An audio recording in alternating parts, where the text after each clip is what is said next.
You're watching Poindexter Lounge. You already know.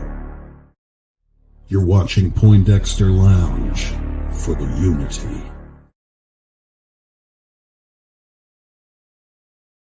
And now I'll make the point better. This joint's clever. In the lounge with Poindexter. So Poindexter Lounge, you know that we can get it in. And now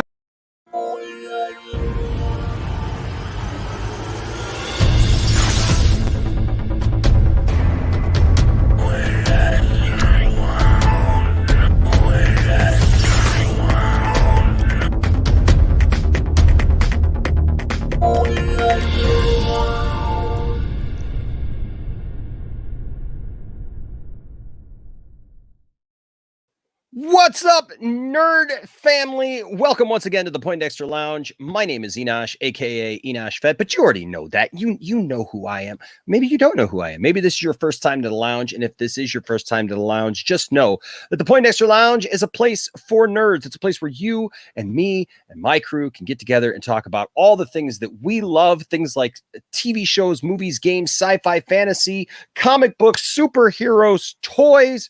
Yes, Star Wars even. Yes, I know it's very controversial to like Star Wars these days, but you know what? I still love it. You can't stop me. I even got up my own hashtag.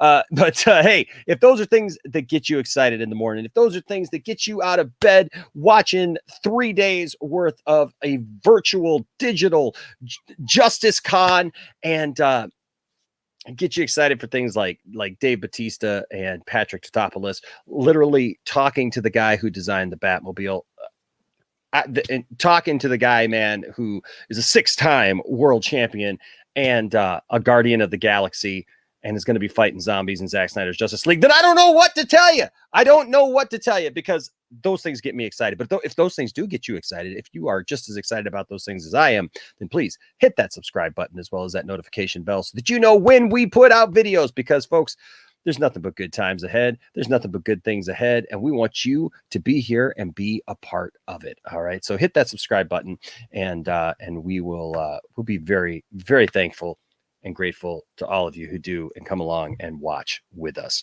Real quick, before we get started, I just want to, as always, point out our wonderful supporters here at the channel. Thank you to everyone who is a patron and as a subscriber to the Patreon. You guys are fantastic. You guys are awesome. I'm hoping this Saturday to do another patron and member stream. So thank you to all of our patrons here, and then of course all of our members.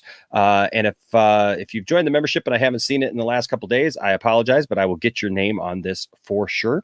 But thank you to all of you. We're so grateful for your support here at the channel, and it means the world to us. I can't even tell you. I'm blown away at the support that we get from so many of you guys, and not just the Patreon. I mean, I'm very, very grateful for the Patreon and the memberships. You guys are fantastic with that, and don't forget, if you do that, you get really cool things like emoticons and stuff like that. And right now, we got a little contest going. But that being said, I'm grateful to everyone who watches the channel and you subscribe and you're here and you show up and you're a part of it and you interact in the chat. And you guys, you know, I really, when I say that you're my nerd family, I really mean it. That's what this place is. This place is a place for nerds. It's a place where we can hang out and have some fun. And you know what? And sometimes we get to do some really, really cool stuff that goes even beyond that. And, you know, it doesn't mean that we leave our opinions at the doors. It doesn't mean that we don't talk about those things that we get excited about. But you know what? Hopefully when you come to the lounge, you have a good time. You see some old friends. You talk to some people in the chat. You have a good time. Maybe you're a little entertained. Maybe something's a little over the top sometimes. But you know what? Rest assured, I love each and every one of you, no matter what you guys like or don't like or whatever else. Hey, I just want to put that out there to all of you that I'm very, very thankful for you. And hey, we're not changing anything. We're going to keep having fun right here in the lounge. But that being said, right now with the memberships, don't forget, you guys have all kinds of cool emoticons.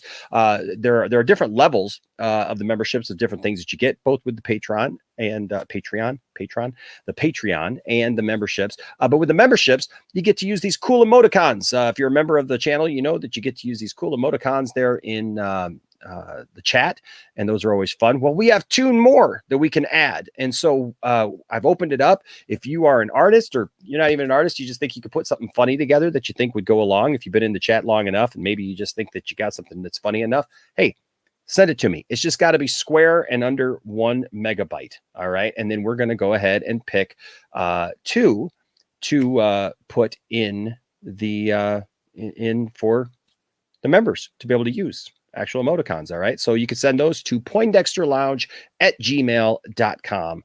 And we would love to see what you all come up with. And then we'll put it to a vote.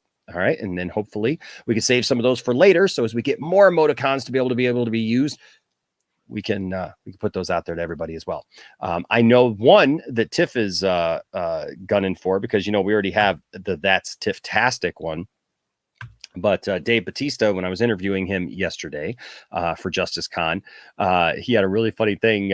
He was joking with Tiffany, because Tiffany brought up a question, and he forgot the people that he wanted to talk about. He forgot their names, and he said, "Thanks, Tiff," like that. It was really funny. And so Tiff said, we need to have one that's just like, "Thanks, Tiff." Actually, it's going to be a drop. I gotta record that as for a drop, because I thought it was really funny. But yeah, so nothing but good times, man. Nothing but good times coming down the pipe for sure. We got a great community here. You guys are just fantastic as far as the community and as far as who you are.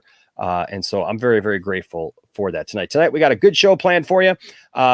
We may even get to some of your calls. So if you stay tuned for a little while, you may even get a chance to come in here and talk to us a little bit, because tonight's just going to be a fun night. We're going to talk a little bit about Justice Con, about some of the things that happened over the weekend. If you don't know what Justice Con was fantastic. It's a great virtual convention of all things Zack Snyder. We had a full day of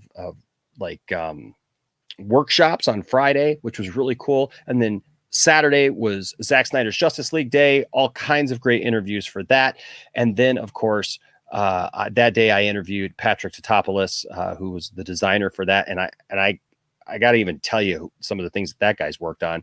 But then also on top of that, Sunday was Army of the Dead Day, because Zack Snyder has Army of the Dead coming out May 14th in select theaters. So if there's a theater close to you, mask up, get your vaccine, go out and watch the movie. But then also on top of that, it's going to be coming out on Netflix on May 21st. And so I was very, very proud to be a part of this whole weekend. Last year, man, I was watching Justice Con from my car. I was driving with the family. I had it on my phone. I had it propped up, in the dash so that people could see it in the back seat. The kids were watching it. Tiff was watching it while Zack was talking about, the Snyder cut and everything. And I was listening to it. We had it pumped through the car. And so I'm listening to it while driving. We were going to pick something up. And I remember finally getting there, and I was able to just watch it for a little while and stuff. And then this year, look, we were one of the hosts. And how cool is that? So we're going to talk about that tonight. And then I've got some great things. Some viewers have sent us things. And so I want to show you what was sent to us, because we got some cool stuff. We always like, doing unboxings and having fun stuff. And I think you're going to love this stuff, some nerdy stuff. If you guys ever want to send me something, remember, you can email me at poindexterlounge@gmail, or you can also contact me via Twitter or Facebook or Instagram. Look, somebody said the other day, they messaged me on and said, "Well, I didn't think you would even answer. I didn't think that you actually answer this stuff." And I'm like, yep, I run this thing. I only got one producer around here, and that's Brian. And then I got Silent Scotty, who's an executive producer, and because he kept the channel going. And so so don't accept any substitutions, man. No, I love to answer all that stuff, and if I don't get back to you right away, just know there's a lot that we do here on the channel. And so I get a lot of messages, and I've been trying to juggle family life and the success of the channel. And then of course, my professional life and everything. And so sometimes it gets a little bogged down, but trust me, I see your comments and I see what you have to say, and I do appreciate all of it. First of all, I just want to say hello to everybody in the chat. What's up, Anchorman? Glad to see you're back on the Discord. Don't forget our Discord. If Scotty's in here, Scotty could post that, or if maybe Brian's in the back, maybe Brian could post the link to our Discord. You're going to want to be at that, man. I got a chance to spend some time on the Discord today and see some of the great things. There's some great memes on there. There's awesome channels on there. Silent Scotty's running that thing, and it's just amazing. He's showing old TGIF episodes, from back in the day on Friday nights, and then Saturday he's got cartoons. It's absolutely awesome. What's up, Luke Adams? Good to see you. Sean C, good to see you. Says great job this weekend, Enosh. The Bautista panel was one of my favorites. Thank you so much.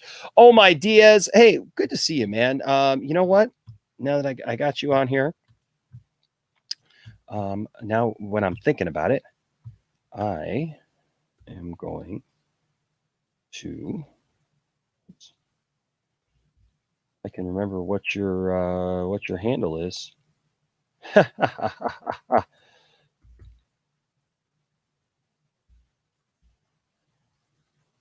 Oh my goodness. Okay. So hey, Eddie, send me a private message real quick on Twitter. All right. But good to see you, man. Hey, we got a new member of the channel. What's up, Lewis? Good to see you, man. Good to see you here, for sure. And yes, Brian, if you could do that, that'd be awesome. My producer's in the back talking to me. That'd be awesome, Brian. What's up? Lewis is a member. Thank you so much, Lewis. You're awesome.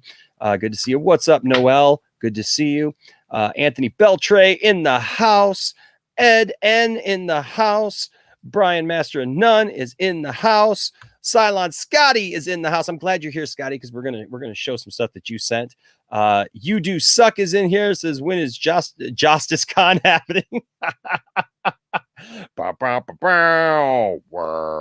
Yeah, that one's not coming. I don't think that that would be a good idea for them to try to make that a thing. Real quick before we go on, I do want to remind you all, if you are a patron or a patron or a member, or if you give a super chat at any time between now and Wednesday night, I'm going to be giving this bad boy away. I got 3 of these, and so this will be the first week that we give one away. But check this out. Look how beautiful that is. A Victor Koo original, signed by Victor Koo, right there. And look, it's got all the DCEU characters in there. I mean, this is just beautiful in every way. Look at there. There's Harley Quinn. There's Commissioner Gordon. There's the Joker. Everybody is in this thing, and it looks absolutely fantastic. And this can be yours. And all you got to do is be a patron or be a member or give a super chat at any time between now and Wednesday. We're going to give this thing away on Wednesday, and we would love to give it to you. All right. So that's all you got to do to be eligible for that. What's up, Toronto Freddy? Good to see you. What's up, George? Good to see you. Says, I want it. Well, that's how you get it. And then we pull it. What's up, Sophie? Always so good to see Sophie in the chat. I love Sophie so much. Sophie just has just an infectious smile. And Scotty, you're a lucky man to have such a wonderful young lady at your side. I know the feeling, because I have such a wonderful young lady at my side, and there's just nothing better, is there? It just it inspires us, and we can inspire each other. And so yeah, Sophie, it's always good to have you here. Runs with Caesars is here. Always love that. Yes, the Shang-Chi trailer dropped today. It looks dope. So I've been so busy, I haven't got to see it yet, but it's actually the first thing that I'm going to do once this broadcast is done, whenever that is. But yeah, I am interested. Absolutely. What's up, Jesse Allen? Good to see you. Walter Hamada paid a visit. Oh, I got to go back up. Oh my goodness. I missed like a bunch of stuff. So I got to go back up. I apologize. The lovely Tifftastic in the chat tonight. What's up, Tifftastic? I love that woman. Love that woman with all of my heart. And yes, She's absolutely fantastic. Oh yes, Black Ops. Yes, it was amazing how much money Justice Con raised. I think it was was it $14,000? I haven't even seen the latest, but it's almost $14,000 for suicide prevention. This fandom, I tell you what, this fandom always impresses me, and I can't tell you enough how impressed I am with this fandom, because you guys are absolutely fantastic in the way that you guys have come together. Toronto Freddy says Justice League already is a con. It certainly conned us into seeing that piece of cinematic crap. I love it. I love it. Yes, you do suck. I see your comment below that. Look, we love everybody. I don't know what that was all about, but you know what? I hope that all works out, and I think that it will. Bradley Latham is here. What's up, Bradley? Good to see you. Oh, Ryan, you're so sweet. Says the world needs you, Enosh. Well, you know what? I think the world needs all of us, and so I'm glad that you think so. Neon Sci-Fi says his computer must be updated yet. No, you know, a funny story. The reason why I was a little late tonight, and I was joking with them backstage just before we came on, is that I was logged into all of the Justice Con stuff. And I didn't realize that. I had everything ready to go, and I just did not realize I was still logged into the Justice Con stuff. So there you go. What's up, Saggy Ball Sack? Always good to see you. Guess who's back in the mother heaven? We missed you, man. We did miss you for sure. We always miss you, Ball Sack. That's just a funny thing to say, I guess. FA or Efi. I swear to God, I heard it that one time, and I am so wrong. I am so wrong. I got nothing. I apologize, but it is good to see you. Always good to see you. Black Ops in the house. Tis I, Sari, is good to see you. I didn't miss anything. Nope, you didn't miss anything. We're just getting started. You know what? You're in luck, RDD 75, because Tony is here tonight. And so we're going to have some fun with him. What's up, Music Man? Good to see you. I'm doing well. Thank you so much. And let's see a couple more here before we get started. I do have a couple new drops. There's the Discord link right there that has been dropped. Thank you so much. Song Park, always good to see you. Says, good afternoon, sir. Have you watched the Shang-Chi new teaser trailer yet? I have not. Not yet, but you know what we might do is maybe I can watch it off, because we just that strike finally dropped off of our channel. I don't want to do it live just because I don't want to end up in that same boat again. But maybe I'll watch it and you guys can see my reaction as I watch it. That might be fun. Jose, good to see you. I don't know what that was about. Lewis Cox with a £5 super chat. Thank you. Says, hey, Enosh, love the Poindexter Lounge. Will there be a DC Fandom this year? That's a really good question. They have not yet announced a Fandom this year. My guess is they might. But we'll just have to wait and see. I do know that DC is going to have to get some stuff together if they're going to be able to do something like that. But, we'll see. And if they do, hopefully, all those DC executives get their bonus. I got a shotgun this bonus over here. Come on. But hey, good to see you for sure, Lewis. And then real quick before we bring in the panel for tonight and start talking about some of this stuff, I did see you want to get to it. Thank you so much. Now I feel even worse because I got your name wrong. I got to have somebody sound it out for me so that I see it phonetically, because I know that I'm saying it wrong and I feel horrible about that. But hey, H Bart's in the house with a $2 super chat. Says, hello, son. Hello, dad. We had a fun Twitter exchange earlier this week. And so for you, I've got brand new Kermit the Frog drops just for you, my dad. Come on, dad. Here you go. Here's one for you, H Bart's. Maybe she's born with it. Maybe it's Maybelline.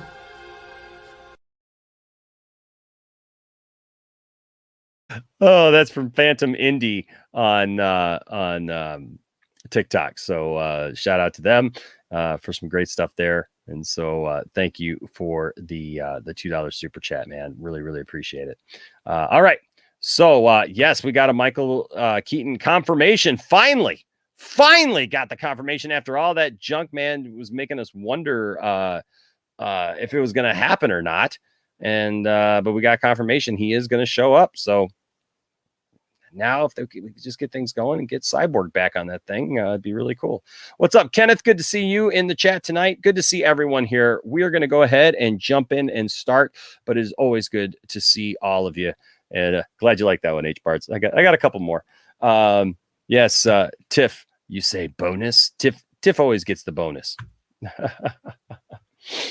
That's sweet. If you don't have Superman, what do you have? You've got us, Enosh, and always will. I appreciate that. You guys are fantastic. All right. So that being said, ladies and gentlemen, tonight we've got a lot of fun to be had, and I'm not going to do it alone. So will you welcome with me to the broadcast? You love him. I love him. He's a staple mark. He's the only guy I call producer here on the channel. Ladies and gentlemen, Mr. Brian, Master of None. What's up, Brian?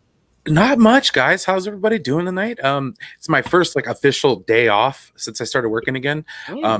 Unfortunately, I did miss it live on Justice Con, but I did catch the replay. Oh, dude! Wow, brother. That's all I got to say. I tell you what, man. I look back at over the last year, and I think about I don't know, man. It's like how did I go from sitting on my couch to with just talking about a movie now and then to all of a sudden, dude, I'm interviewing Dave Bautista. It's so surreal. Oh my gosh, dude. Hey Tiff, if you're still watching, I forgot that rock star on the ledge there. If I don't know if you could maybe make an appearance real quick and just bring it to me. That would be awesome, so that I don't have to walk away from my live stream. That would be excellent. I totally forgot my drink. I had a drink and I totally forgot it. But no, man. I'm so blessed and just thankful, and I can't believe this last year, man, and just the where the channel's gone, and the friends that we've made, and yeah, man, it's amazing. It's just so much fun to just even be along for the ride. I mean, I'm just yes, this is so much fun. I'm telling my friends, I'm like, guys, one of my friends on YouTube is interviewing Dave Bautista. And they're I was just like, dude, this is just, yeah. Well, we love having you here, Brian, for sure, man. And being here, you guys are so much fun. I swear, don't take my recent heel turn as anything bad. Deep down, I still love everybody, and I there's a glimmer of hope, but absolutely, there always is, man, and I'm always here to pull you back. That's right. Well, I made the analogy the other day, and I'll be real quick about this. It's like when you know your team's going to win, and they don't. Yeah. And I don't want to live through that again, because I'm telling you, the 2020 Super Bowl, I still cry over that. Okay. Everybody's like, oh, Niners got this. Niners are going to win. Niners are going to win. Fourth quarter begged to differ. So yeah, no, we'll talk about that. Thank you, Rokan. I appreciate that for sure. Everybody loves Brian. Look, it's Brian, the one and only. Hip hop hooray. Oh yeah, guys. Hey, ho, Brian, master of none. Hey, Brian, the master of all. I'm telling you, Brian. Congrats, Brian. Wow. Yeah. I was first day of work. Very sore, dude. Seriously, sitting on ass for 3 months and then going to work for a 4-hour shift. My back's all sore and I'm just dying. Hey, looks like you're good. We have a special guest on the show. We got service here. We have a 2021 rock star. Well, thank you. Appreciate that. Fantastic. Hi, Tiff. Oh, hey, how's it going? Oh, wait, hello, Brian. Hold on just a second. Hold on. All right. Yeah, baby. Hey now, girl. Hey, all right. This show took a turn. Bonus, yeah. Woo. Hey, bonus. Woo, hey. When the camera goes off, man, the lovely Tiptastic gets a little woo. Hey now. Hey. Have fun with your friends tonight. All right, I will, baby. Thank you. I appreciate you. You're girl. welcome. All right. Ladies and gentlemen, let's hear it for the lovely Tiptastic. I hate to see her leave, but I love watching her go away. Hey now. Oh, hey. Okay. Anyways. The dog's even getting crazy out there. Oh my goodness. I'm sorry. Brian likes to watch. Yes, it's getting steamy up in here. Okay. I'm sorry. That was hilarious. Okay. Ladies and gentlemen, also on the panel tonight, you love him. You miss him. You love watching him get a little inebriated as the hours go along. It's always fun to have this guy on here from north of the border. Hopefully his borders open up sometime soon. And maybe we can actually get him to grace us with his presence maybe one day here in the actual lounge. But ladies and gentlemen, welcome to the show. Great supporter of the show and a great friend here.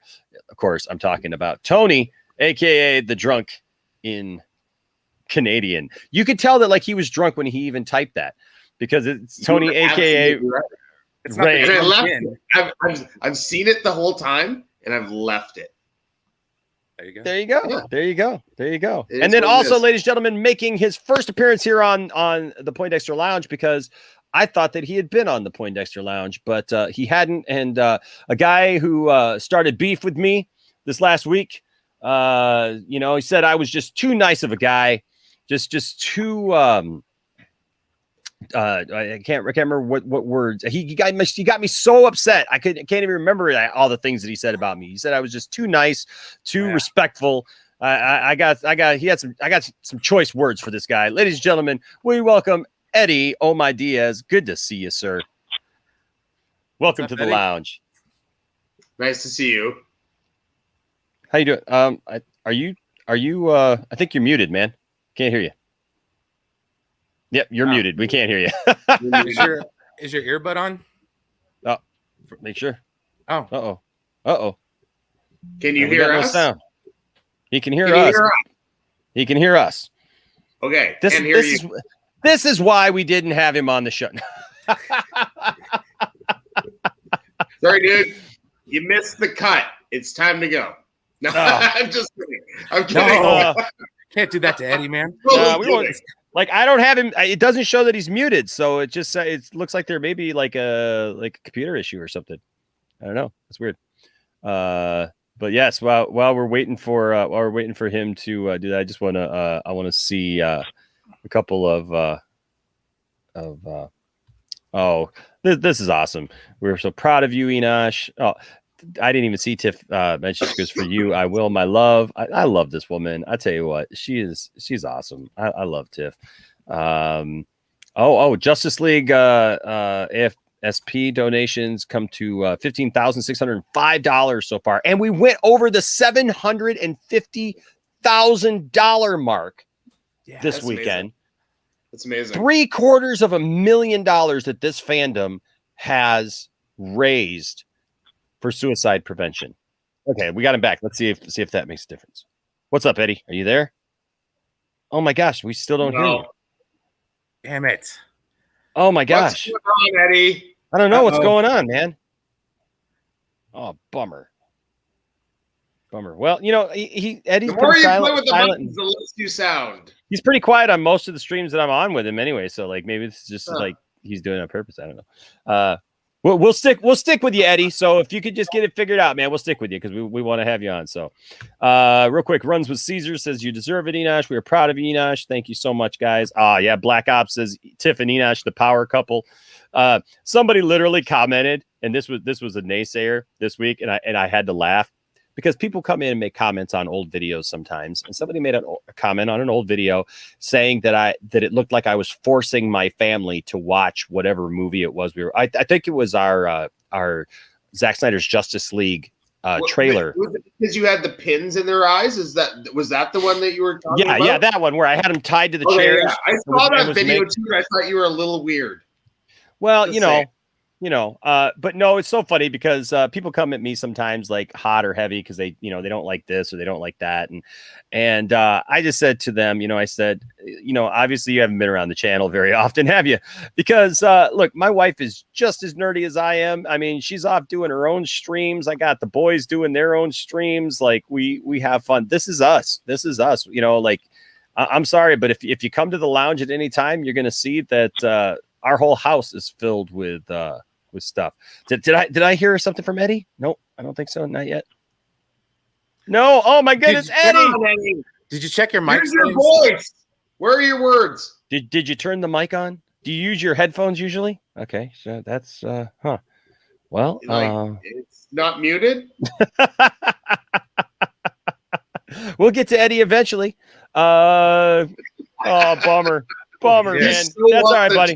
That's all right, buddy. We'll be here for a while. Yes, who's the hottie? Oh, it's the lovely Tiff-tastic all day long. Heck yeah.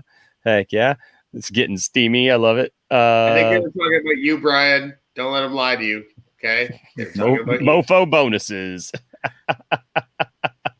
Love you guys' reaction to her coming in like that. That's awesome. Sexy time with Brian. Uh-oh. Enosh is getting that bonus. I was too. Whoops. Where'd he go? Where'd he go? Oh my goodness. Oh, I love when StreamYard bounces me there. Sophie says Tiff looking lovely as ever. Yes, she was. She's always that way. What's up, Mario? Good to see you. Claps. What's up, Amparo? Good to see you.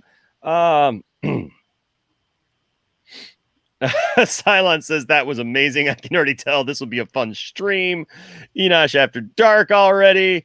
Are you drunk yet? Jeez, leave me alone. I'm not even drunk. I played golf today. Okay?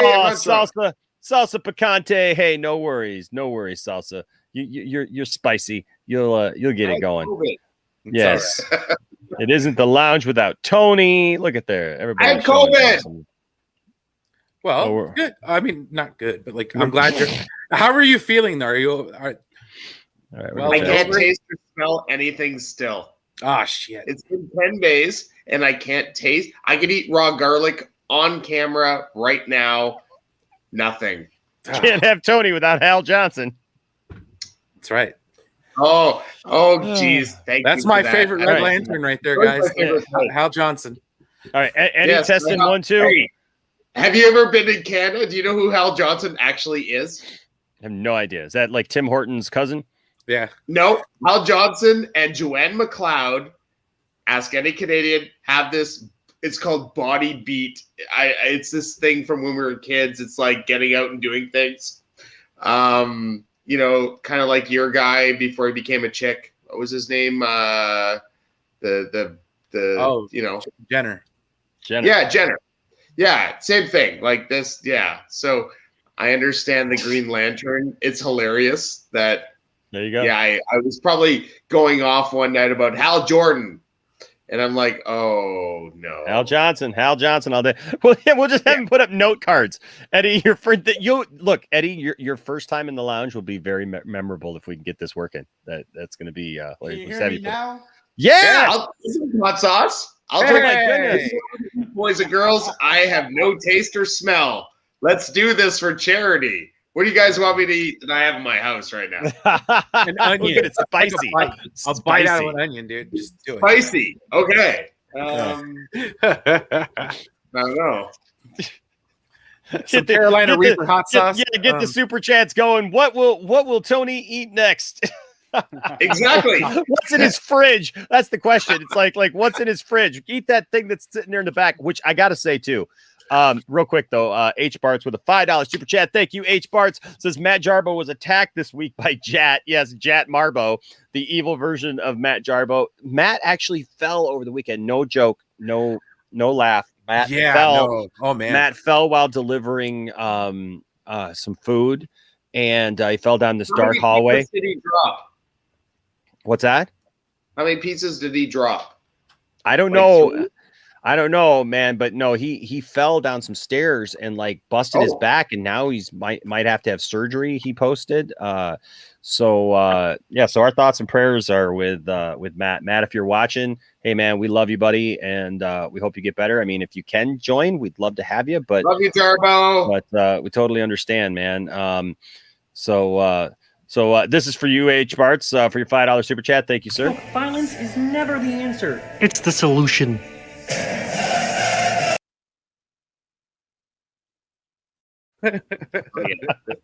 Never the answer. It's the solution. Yes, and hey, William with a $2 super chat. Thank you so much, William. Hey man, I don't know if you're around, but says good work this weekend. Enjoyed the Bautista spot. Thank you so much, man. I really appreciate that. Yeah, man, it was a lot of fun, man. I'll tell you what, it was absolutely fun, and I give you this, man. I was like hulking out, dude. I was just so excited. And so thank you, William, for the super chat. Hey, Matt, what's up, buddy? Yeah. Oh, is Matt in there? He's in the chat. I'm here, oddly enough. Hey, man. I don't know if I'll make sure just in case. I don't know how you're feeling, man. But I hope that you're feeling okay. And I will send this to you. Give you something good at the doctors. Just give you a little something, relax you a little bit. Relax you a little bit. Yeah, some edibles. Remember we were talking about that, edibles. He's in the state for it. Let me tell you. Yeah, he is. Exactly. Yeah. But no, we were just talking about like what's in your food. So like we got that. This is kind of weird, but we got that mother box, right? And I know that Max said he got sick off the mother box. Well, check this out. So they sent us burgers, that are supposed to be from Big Belly Burger in the DC universe, and they have buns that are sealed. Literally just before we went on tonight, Tiffany opened up the box that the buns were in because I head out there. They were moldy inside of the vacuum sealed packaging. I'm a little scared now. Yeah. No. Of course they're gonna be moldy. God, man, that's like the most expensive case of food poisoning you could possibly ask for. Like I hate. There are burgers. I work in the food industry. The buns were moldy, obviously, because of moisture. Yeah, but it was all sealed though. Doesn't Tony, matter if it's sealed. Well, it's vacuum sealed though. Yeah, I mean it's all vacuum sealed. Like vacuum sealed, so it sucked right up onto it. Yeah. Or no, vacuum sealed. There's yeah, like open air in there. No, it was vacuum sealed, man. Like right up to it. Yeah, there's probably a little bit of air in there because they're buns. So air got into it. That's the only way it could happen. Yeah. It's or crazy. They're way older than they told you they are. Well, I don't know. Hey, let's just change that 9 to a 6 or that 6 to a 9, whatever. Matt's in bed with some good muscle relaxers. Drugs. It's on that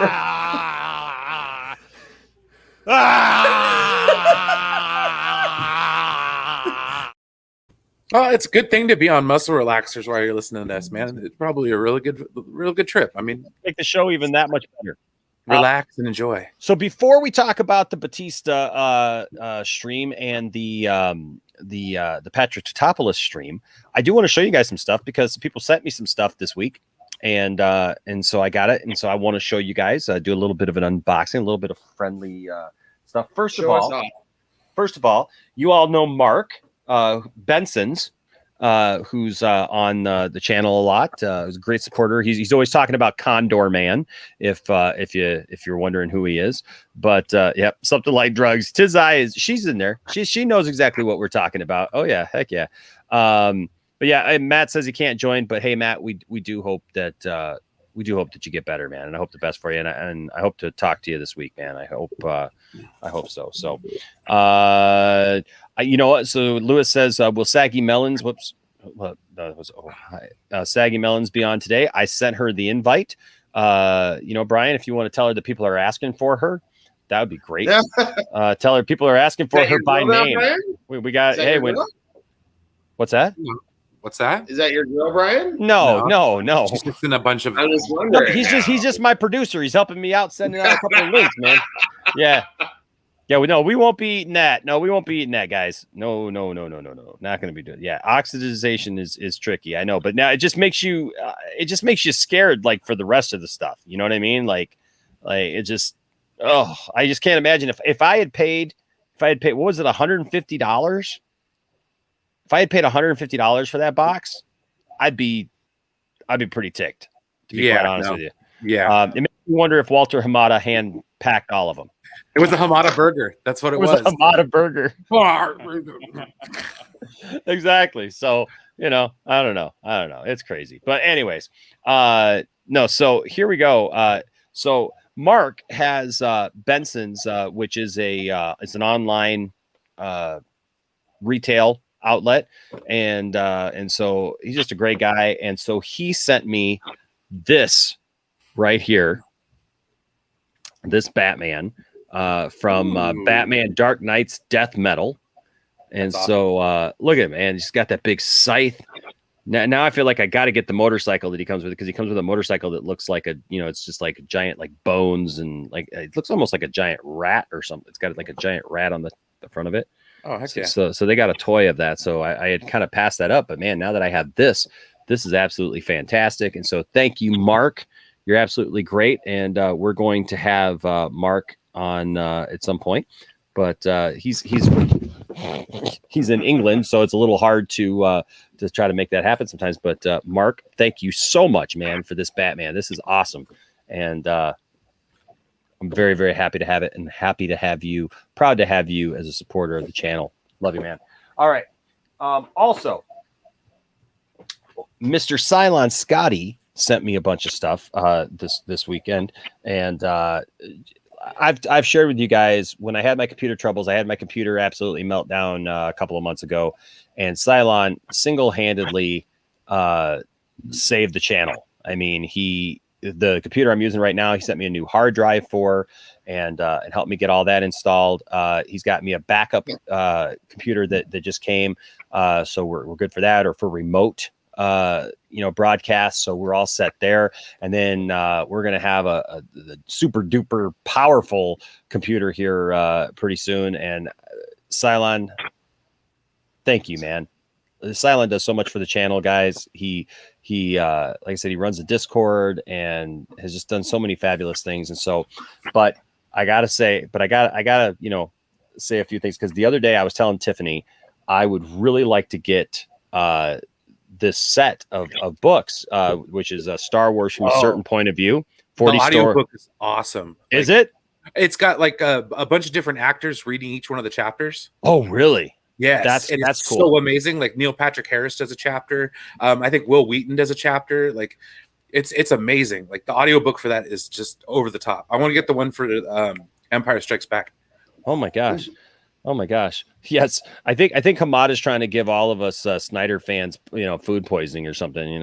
It's like, here, put that in the mother box. Yeah, maybe they'll quit bothering us. But so there's this. Actually, speaking of this, I'm going to actually. I've been thinking about. I've got all of the Star Wars Shakespeare books. And I've been thinking. You guys tell me what you guys think. Would you guys watch episodes where maybe I take a half hour, and just read a couple of chapters of Star Wars in Shakespearean language? Let me know in the chat. Yeah. I can do them pre-recorded, or whatever, or we could do it live as an event, like actually have a show every week or something like that, where we just do a thing. Maybe bring the comfy chair. If somebody else has if somebody else has the books, and maybe you'd like to be a part of that, reach out to me. Maybe we can have a couple of people on and we can read as different characters. I think Masterpiece Theater kind of. Yeah. Dude, yes, I'm telling you, I think it'd be hilarious. Red velvet chair. Oh, heck yeah. Come on. Heck yeah. So I got this. Cylon sent me this, which is a really cool book. So now I got to get the Empire one. But yeah, from a certain point of view, just great little stories and everything from there. It's different. It's things that happened in the Star Wars movie, but it's other people's point of view. So like Aunt Beru finds her voice in an intimate character study. Another story bridges the gap between Rogue One and A New Hope through Captain Antilles, through the eyes of Captain Antilles. There's just great little stories that didn't take place in the movies, but you get their point of view. Well, it tells the detail all the way down to like the dudes that were working in the the weapons bay. And they're like, oh, there's an escape pod. Oh, we can't find life in it. But they go through that. And I mean, there's stories about the monster that lives inside the trash compactor. You actually get to hear a story from R2-D2's perspective. Like, oh my gosh, that book is freaking amazing. Like, I can't say enough about it. Like, I didn't personally read it, but like I said, I got the audiobook. And my goodness. But I heard about it. My friend told me. I heard it. It was great. I heard my friend told me it was super good. No, and not only that, but the Obi-Wan Kenobi bit where he kind of like he's on Tatooine still. Mm-hmm. It tells a story about what happened when Luke was younger and stuff like that. Oh, dude, it's like they did it in a comic book, and it is kind of EU too, because oh my gosh, it tells a story back where he had to defend the Lars family. Wow, yeah. So I mean, yeah, no, recommended, highly recommended. Yeah, Silent Scotty is our cyborg. But by the way, if you join the Discord, our bot is Cyborg. So Cyborg gives you regular updates in our Discord. Sophie says, we love you, Enosh and Tifftastic. Thank you so much. Ryan Hartwell with a $5 super chat. Thank you, Ryan. Says, my money says Tony won't feel the effects of the hot sauce. But if he does, be sure he has milk on standby. Trust me, I know. Sure. Well, if I not, will do it right now. You'll feel it in the morning, out there. What's the hottest sauce? I have some hot sauce here. You got like Carolina Reaper? Are we talking like ghost pepper? I actually made Carolina Reaper hot sauce last year. I grew it in my garden, and I have some in my fridge right now. I would be willing to take a spoonful for some charity. There you go. Yeah. Where is it? Where is the cocaine? Sorry, $50. He'll choke down some hot sauce. Amazing, guys. Let's make it happen. Oh my gosh. Ryan says, hey, I knew Ryan, I was thinking of you actually, man, when I said this. Thank you, Amparo. I'm glad that you would love to hear.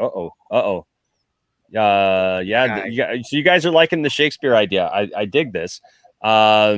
So Ryan, I was thinking of you actually when I said it. Ryan, I don't know if you have those books, but I know that you're an actor, and I think that it would be cool if we can get your internet to cooperate with you. I would love to have you do it. So far, no takers, no takers. We'll what's up, Rhea? Good to see you, Rhea. Hey, Rhea, what's going on? Hold on a second here. Here, we'll you want me to send another link, bud? I just sent it. I sent one to her. But oh man, we should have Ray Porter on it sometime. Maybe we can get him to guest on that. Oh, that'd be cool. Oh my goodness, that'd be so cool. I have to reach out to him and see. I do too, Ray. I love some spice. I love spicy food. I love spicy peppers. I love stuff like that. Although I did learn when I was a cook for a while that you just got to make sure that if you're cutting up peppers or working with peppers, make sure your hands are thoroughly washed before you use the restroom. Mm-hmm. I learned that the hard way. Aren't you going to wait for super chats, or are you just going to do it? Oh, never mind. You're just going to do it. Oh, it didn't. Oh, there you go. All right. No. I'm already feeling the fire coming out of my. Oh man, he's about to turn into a dragon. Ooh. COVID, can't taste anything. But it burns your throat though. No, it burns. My lips are on fire right now. My lips are on fire. My mouth. Oh my God. I can't taste it. If the super chat comes in, then you know what you got to do. You just got to like down the whole thing. Just be like, yeah. I can't taste it. I can't taste it at all, so it's fine. But my lips are on fire right now. Rhea says you can't taste it, but those guts are gonna feel it though. Yeah. It's going to burn in the morning. Yeah. No, hey. Yeah, COVID didn't stunt the other end. Wow. Man. Sorry. That's great. Oh my God. Valhalla Industry says, hey, Tony, wait, come back with it, buddy. Come back with it. I'm going to profit off of his pain. I'm going to profit off of his pain. Right. Okay. So Tony, you should have it at the side, ready to go, because Valhalla says here, if you take a big spoonful, that they would donate $100 right now. So we're gonna wait and see, because we'll see, and then we'll just have you just really get it. Oh He's going crazy. He's going crazy, and I'm reaping all of the benefits. My mouth is on fire. Like my lips are on. This is that Carolina Reaper, man. I grew It's up. like you just got you pepper sprayed yourself. I didn't realize it was that much. I made this gosh. hot sauce. Like, I know what this is. This is my own hot sauce. Oh man. Did Valhalla retract that? well, I'll tell you what. We'll have him go full on out. Then we'll have him go full on out. If anybody's taking, you don't have to donate $100, but just I'll do it. Hey, Rhea, check your Twitter. If you're able to join us, we'd love to have you on as well. So yes, drink some milk. Drink some milk if you have some milk. Not a beer, milk. It's the closest thing I had. The beer catches on fire. Explodes. Holy crap. Well, it's only my lips. Like my mouth, like I said, I can't taste anything. I'll take a full spoonful if this is a thing. Oh my goodness. For Okay, 100? so it doesn't have to be 100. Just any sizable donation will do. Yeah, like $3. I'll do it for $3. You're selling yourself short, man. I'm kidding, not $3. This is like the worst. Fuck you on $3. This is like the worst. Like anybody try to say, look, they're just trying to get people's money. Like this is the worst plea for that ever. $3 will totally punish him. This is like broke Fear Factor. South Park is good. What do you need? For the working man. I need about $3.50. About $3.50. About $3.50. All right. Well, while we're waiting to see if anybody wants to take him up on that. This also came from Cylon Scotty today. Check this out. Black Series, Star Wars, The Clone Wars. Check this out. I love this. Oh, little Cad Bane action there. Look at there. There you go. Cad Bane and Toto 360. Wow. So thank you so much. He and you know what? Look, when they were here back in the fall with everybody, and we watched The Empire Strikes Back, we were riding, and we were coming back from taking somebody back to the airport, and I was telling him I had a situation where I will tell all of you, do not ever don't ever use anything but no. Oh, sorry. I thought we were no. Just use PayPal. Don't ever pay with friends and family if you're buying something from somebody, and don't use like Venmo or something like that, because once you give that money, it's like you're sending it to a friend and you can't get it back. Always make sure you go the protective ways. There will be people online who are like, oh, well, I don't do it. Well, then I'm sorry. And that's my rule. And I never, ever break that rule. But this was something that I wanted. And I had somebody contact me, and I thought that it was somebody that I knew. I thought it was somebody else. And they contacted me on Instagram, and they said, hey, Enosh, you still looking for that Cad Bane? Because I missed out being able to pre-order him.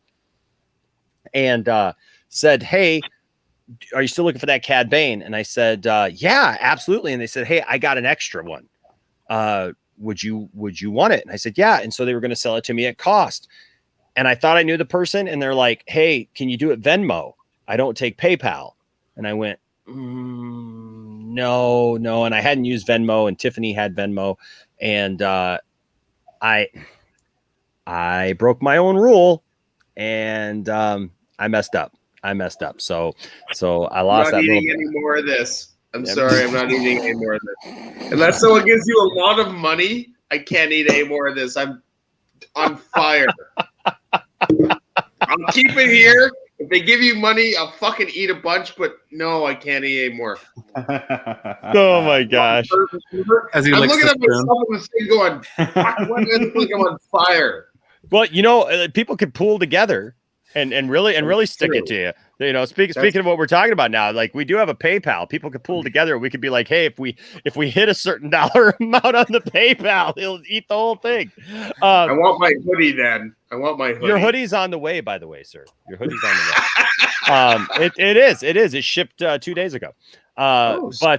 So Silent Scotty and I were talking, and I was just telling him the story about it because we were talking about toys and stuff like that. And Cylon went and got me this. That Scotty, I love you, man. You're fantastic. But check this out too. So Scotty also sent me this right here. Oh damn! What's that? This is Nick says $50 if Tony eats the whole jar. Oh damn! Don't do it. Let's see the money first. If the money shows up in the PayPal, in the PayPal, there's a lot in this jar. This is like you don't understand. I know I had COVID, but I don't deserve this. 50 for half then. Spoon though. I'll eat a full. All right. So real quick.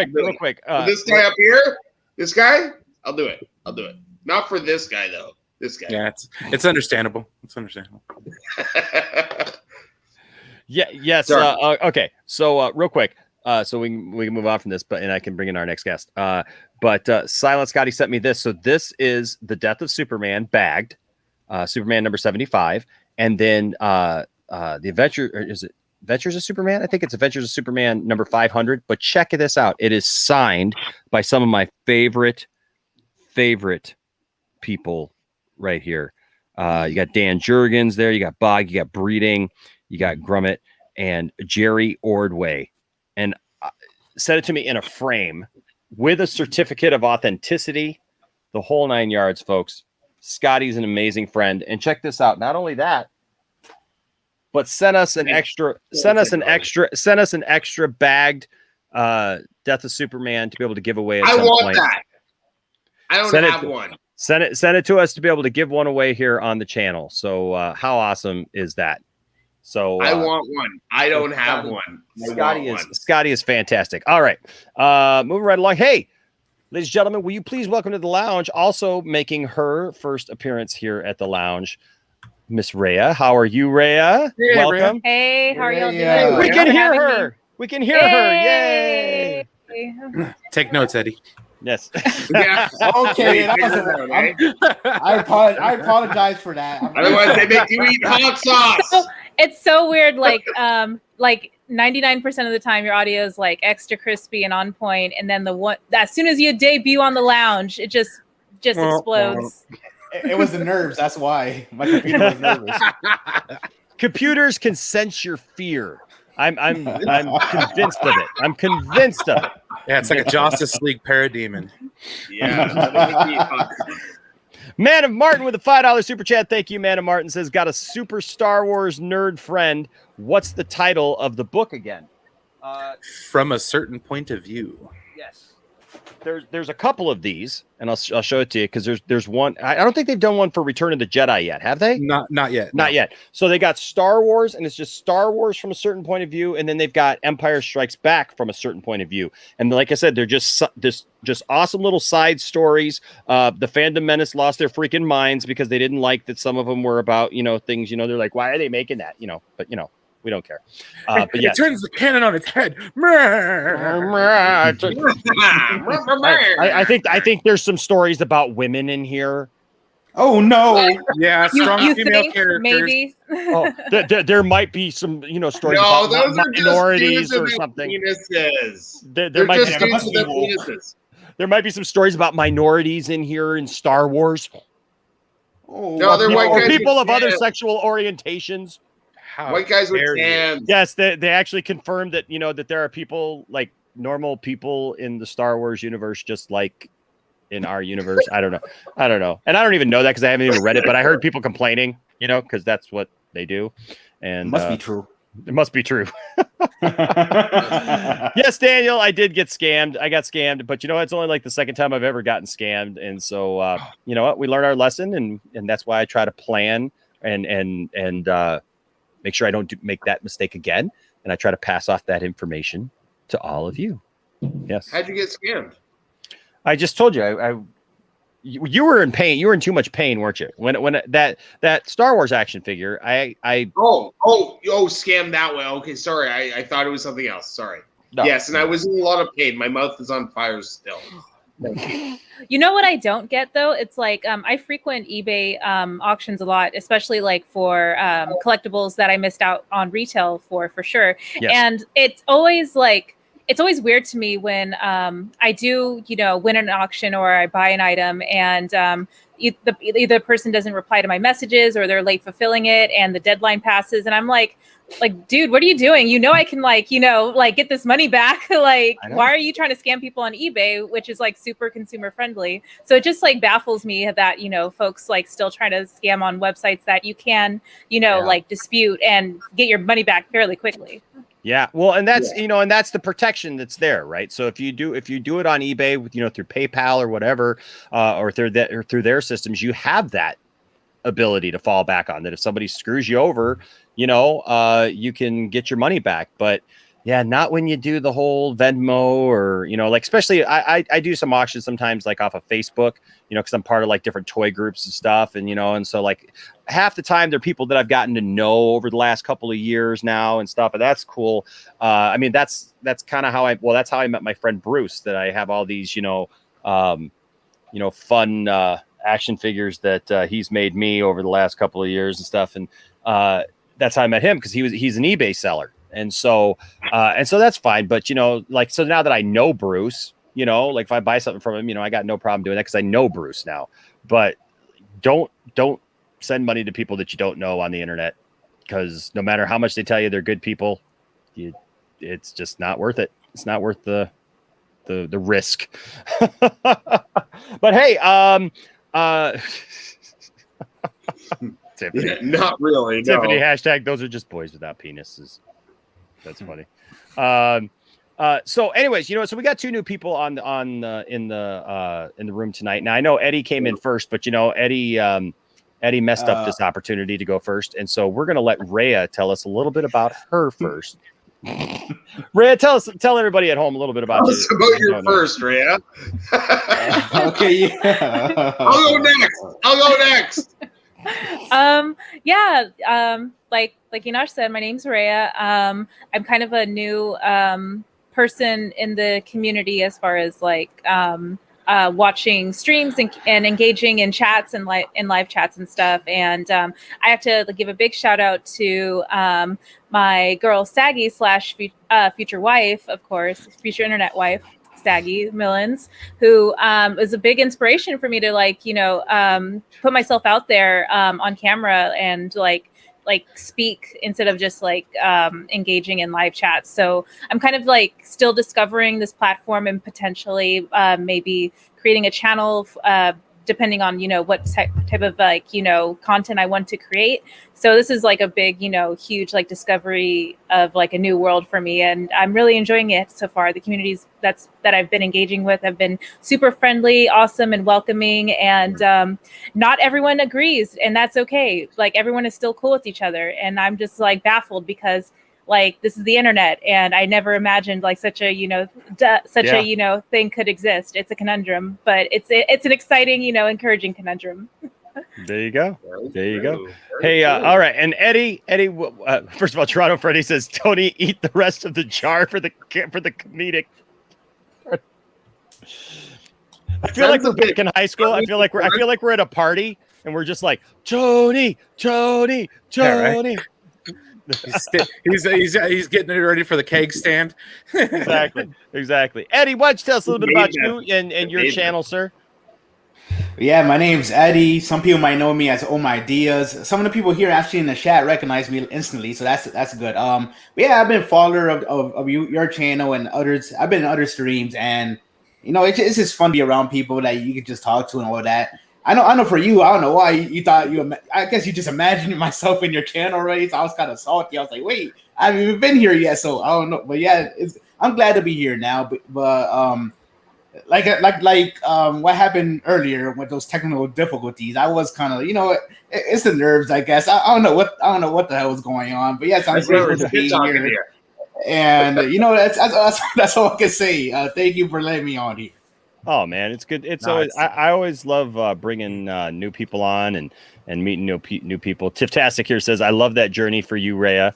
So that's my wife, the lovely Tiftastic. I'm just glad to be a small part of it, guys. You guys are awesome. Seriously, I love talking with you guys on the weekends with the PlayStation Plus podcast and stuff. Make sure to subscribe.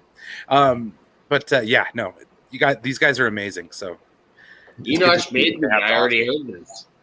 What'd you say? I made you. I heard you made me. I heard this. I wasn't on that day, but I heard you made me. So I'm in. I know who I am. Yeah. Well, you were a watcher of my channel, and now you're like, now I lend you out to other people's channels. And, No, it's like, hey, Nicotina needs a dude. Can you go do it? Yeah, I got it. I got this. Yeah. I'm on the West Coast too. I can go do that. All right, I'll go and do it. It's fine. We're on the same time frame. Wait on. Nicotina needs a drunk guy at 3 a.m. Okay. Well, Enosh just got done with his streams at 4, so I guess I'll jump on with Where's Tony? Nice. Nice. So, hey guys, I think Rhea, you're gonna be great. I take all the heat for the rest of us. Don't worry about it. Mm-hmm. Thank you. I appreciate it. I really like how a lot of the streams offer a lot of space to just be self-effacing and kind of laugh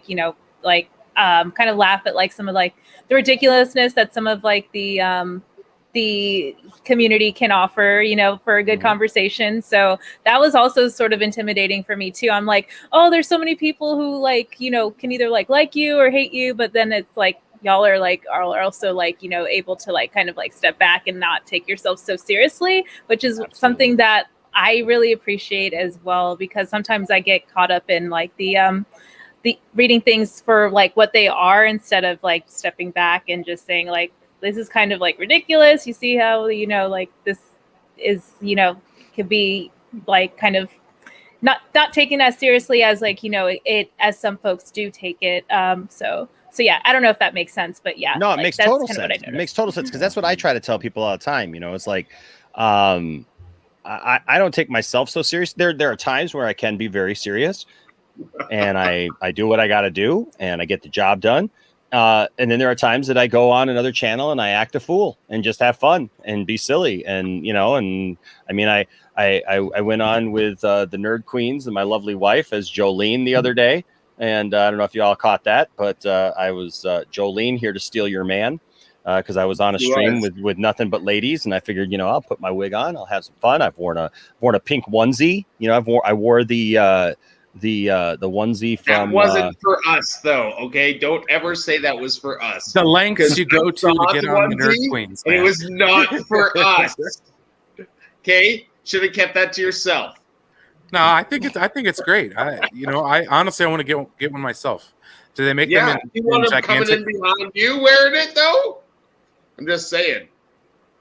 I think I look pretty good at it. I want you to come in behind Brian right there with that onesie on. It's gonna be amazing. That'll be the funniest thing I've ever seen in my life if you ever get that done. See, Tony, they all know your line. They all know your line. You're not lying. Yeah. For those of you who don't know, Tony one night tried to sneak in at the end of a show. We were literally closing the entire stream down, and this was Tony's quote. He was trying to say Coke based upon our funny drops. Oh no, this is not from the Cloverfield monster about cocaine, right? But no, it turned into something else because we sure did. Because I love these. Where is it?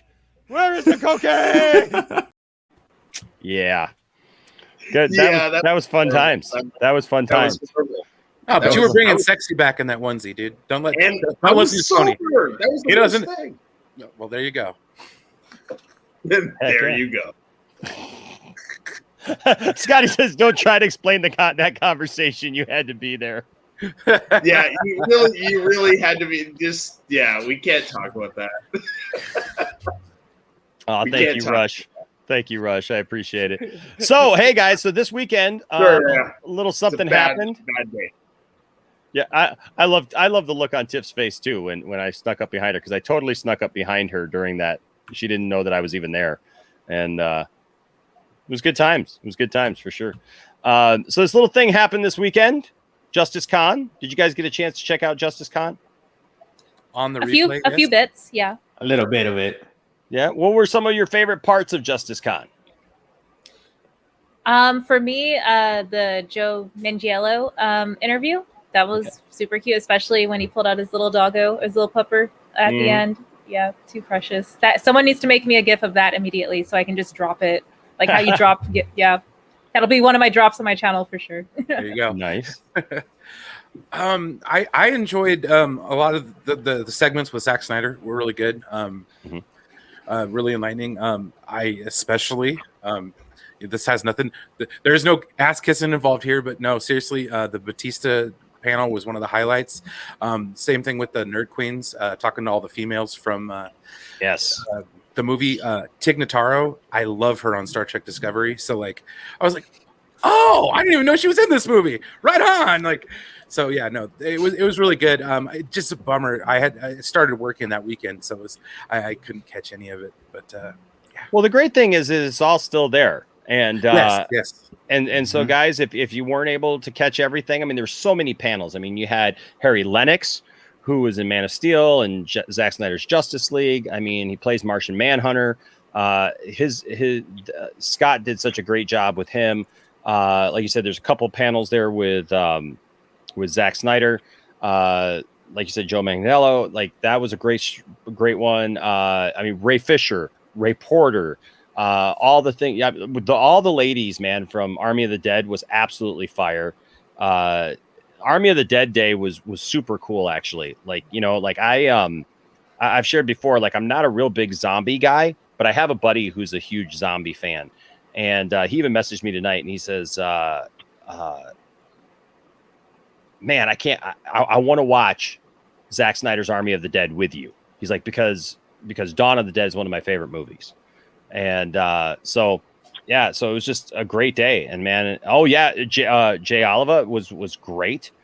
There was just so many good things. And then I got to say, I mean, for me, you know, I got to be honest.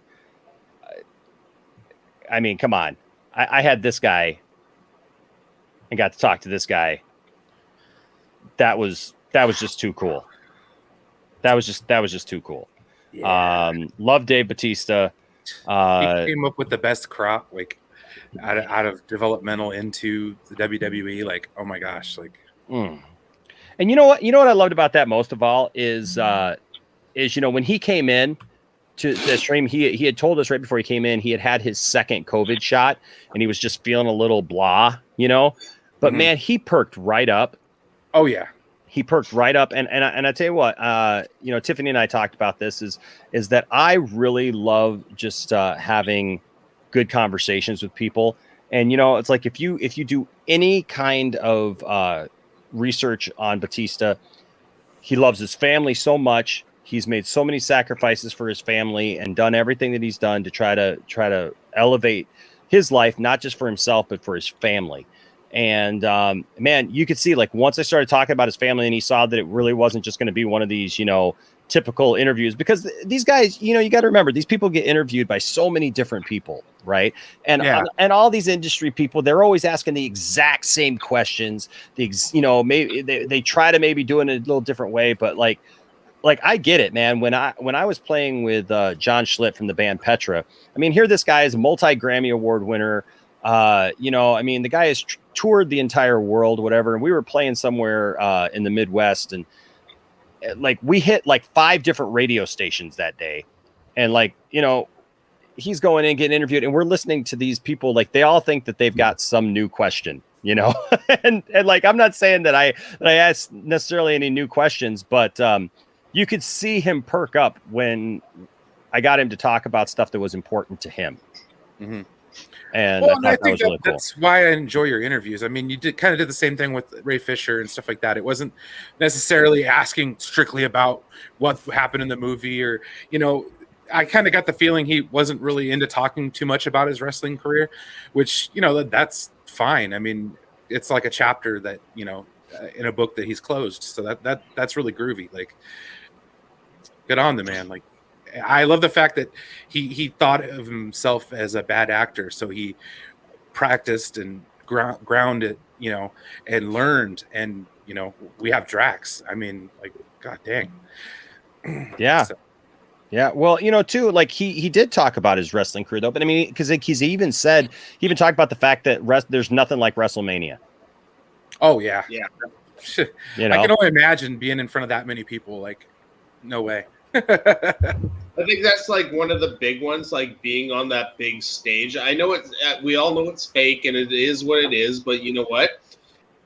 So that was great having Tony here tonight, wasn't it, guys? You don't use the F word when we talk about wrestling. You never use the F word when we're talking about wrestling. It's not fake. You can use choreographed, scripted outcomes. Scripted, yeah. No.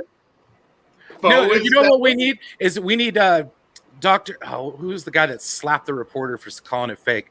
Oh, you think that's fake? Yeah, is that fake? Oh, dude, they did the Dark Side of the Ring about it. Schultz, Dr. Dave Schultz. I didn't mean fake. I meant, you know, entertainment.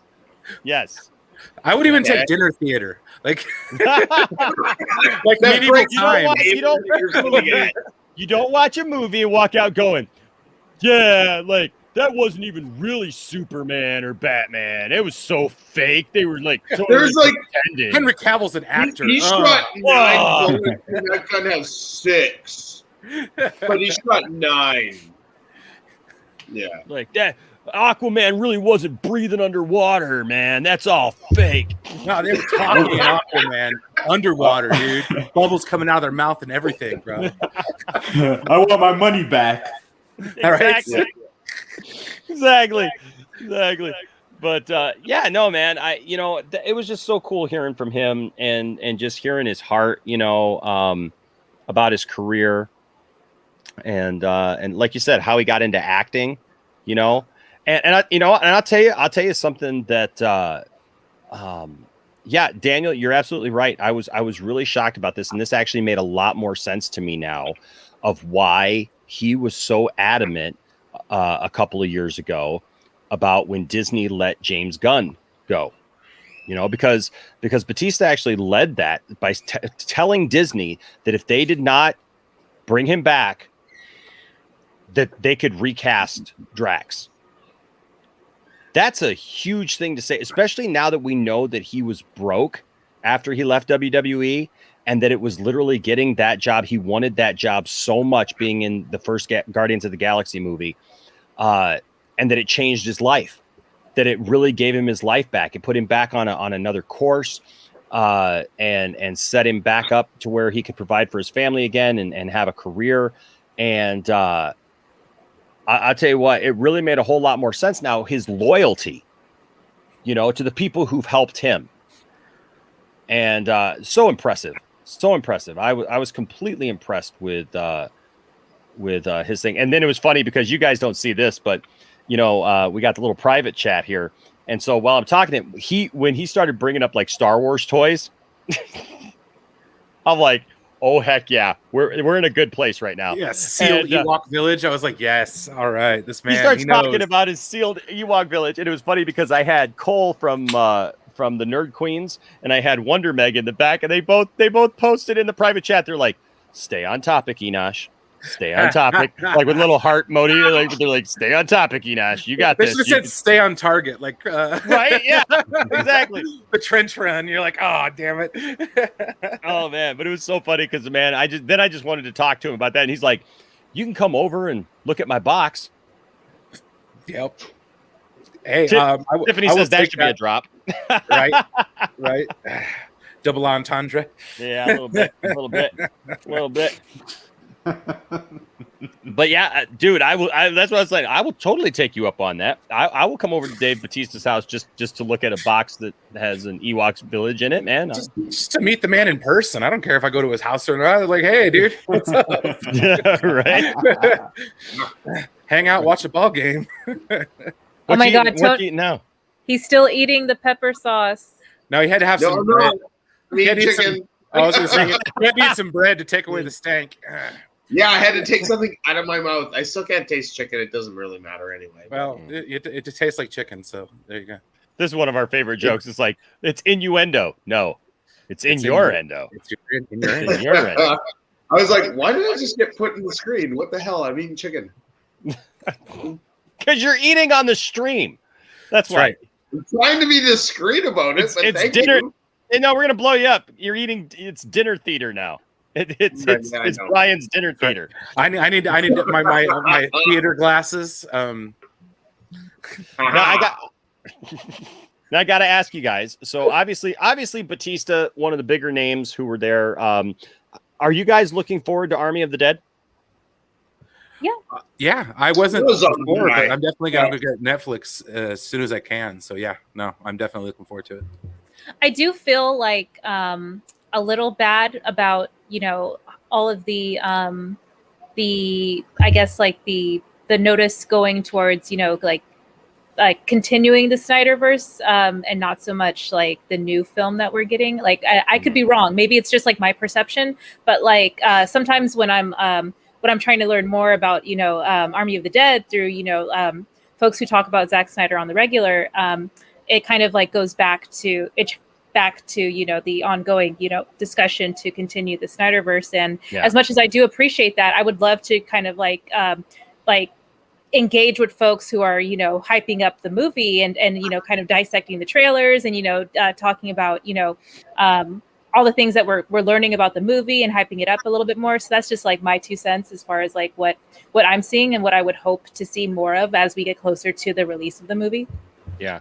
Well, I can tell you, I mean, here on this channel, that's definitely what you're going to see. Obviously, we talk a lot about, the Snyderverse and, and we've talked about the Snyder Cut and we've had so much, things going on. But yeah, this is something that we're definitely going to talk about. Well, we're definitely going to hype studio getting behind a property like that. That's something that like for all of us, we're just like, wow, I wish they would do that for some other stuff. But just to see that, I mean, like, and to know that Netflix was really big about promoting this, like, dude, hats off, man. Like, did you catch the fact that Zack mentioned the fact that that Army of the Dead was actually a property that he had started to develop over at Warner Brothers? Yes, that makes sense. Makes sense. He's had the things that he's developed. If there's something I've learned about Zack Snyder, is Zack loves to drop stuff, like just kind of talk about like stuff, on the floor, like eggs and stuff, or plates. Yeah, yes, Tony, like eggs. Get out of here with it. What am I gonna do with this guy? He's not even drinking tonight. He's got food. You in his got belly. to be way less literal. Let's go. No, I'm saying he loves to drop little tidbits about things in conversations, right? And so I love that about him. And then and so yeah, I'm definitely looking forward to this movie. And yeah, as Rhea even here posted down here, like I hope that we can all have some great discussions as we get more. I mean, that trailer, first of all, it was fire. Legit. Totally legit. Totally. What did you guys think of the last trailer for Army of the Dead with the Queen and all that stuff? It was the deciding factor for me. I was like, oh, okay. You know what? I'm not going to mess around. Usually, I've said it before, I'm not a zombie person by any stretch. But I'm willing to give this one the benefit of the doubt because I like Zack Snyder. I like his work. And Is that why, though? Is that the only reason, Brian? Well, the last trailer really kind of sold me on it. Like, it really did. Why, though? Why did you watch the last trailer? Was it because of Zack Snyder? Well, yes, of course. That's all I'm asking. It's cool, but I'm curious. Yeah, no, I mean, if it hadn't have been for this group, I probably wouldn't have even given it the time of day. So, like, no, that's what I'm enjoying about it so far. And I too, I'm with you, Ray. I hope we can all watch it and then have good discussions about it and stuff like that. It'd be something positive to talk about in the future about, some good content. So. Eddie, what did you? Oh, I'm sorry, Ray. What did you think about the trailer? Oh, sorry. Yeah. So I really enjoyed it. I love the just how he's pulling out all the stops as far as the visuals and the lore and yeah, it's a lot of times I feel like kind of like boggled down with zombie content that tries to put too much realism and too much, like this is how it scientifically, happened that these zombies exist. And I'm like, I don't need that. Zombies don't exist. So just go balls to the wall, like, and just give me like fantasy driven, yeah, there's a kingdom of zombies and they have zombie tigers and there's a queen and like just do that, like, because we already know it's like not real. So yeah, why are you trying to ground it in realism when this is a fantasy concept at its core? Basically, I mean, there don't. Okay, so I will say this in all fairness. Like a couple of my favorite, zombie type movies. People will say that they're not really zombie; they're more infected movies. But like, I love 28 Days Later, right? Like because of that, because it had that sense of realism, right? So it wasn't just a horror movie just to be silly, stupid, right? Whatever. But I totally respect what you're saying, and I totally get it. And what I loved about it was Zack talked about that too, right? That in his panel, he was just like, look, we're going straight up with this. We're just going crazy with it. We're going to throw stuff. Of course, there's a zombie tiger in it. I mean, like, of course, there's this craziness going on. It's set in Vegas. I'm originally from Vegas. Like, and to be able to watch that trailer and to look at the corner there of Tropicana and Las Vegas Boulevard, right there with the MGM and the Excalibur and New York, and the Tropicana. And like, I literally just was on that corner with my family again just a few months ago, as I was showing them around town, because I took my family out there this summer and showed my kids where I grew up and showed Tiffany where I grew up and everything. And it's like, we were right there and I'm watching the trailer and there's a horde of zombies all in that center square there, man, and just going crazy. And then I love the fact that he brought up, he's like, I'm not going to give anything away, but, Area 51 is not that far away.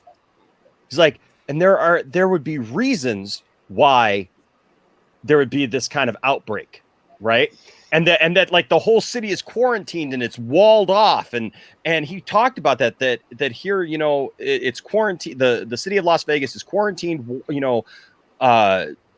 and walled off, so people can't get in and out, except for certain people. That if you want to go in and maybe like rob he said that like a slot machine or two or whatever, it's like, and if you're willing to risk it, you can do that. This lady can get you in, through the tunnels and get you out or whatever, which is so super cool, because if you know anything about Vegas, like Vegas is just set up that way. And so it's so cool to know that. And like you said, Rhea, like this feels like it's going to be some over the top, just crazy, balls to the wall, insane, possibly alien motivated, zombie movie. And I love Zack. He's just like, well, yeah, because why not? Yeah. That's fantastic. That's right. Eddie, what did you think of the trailer, man, for Army of the Dead?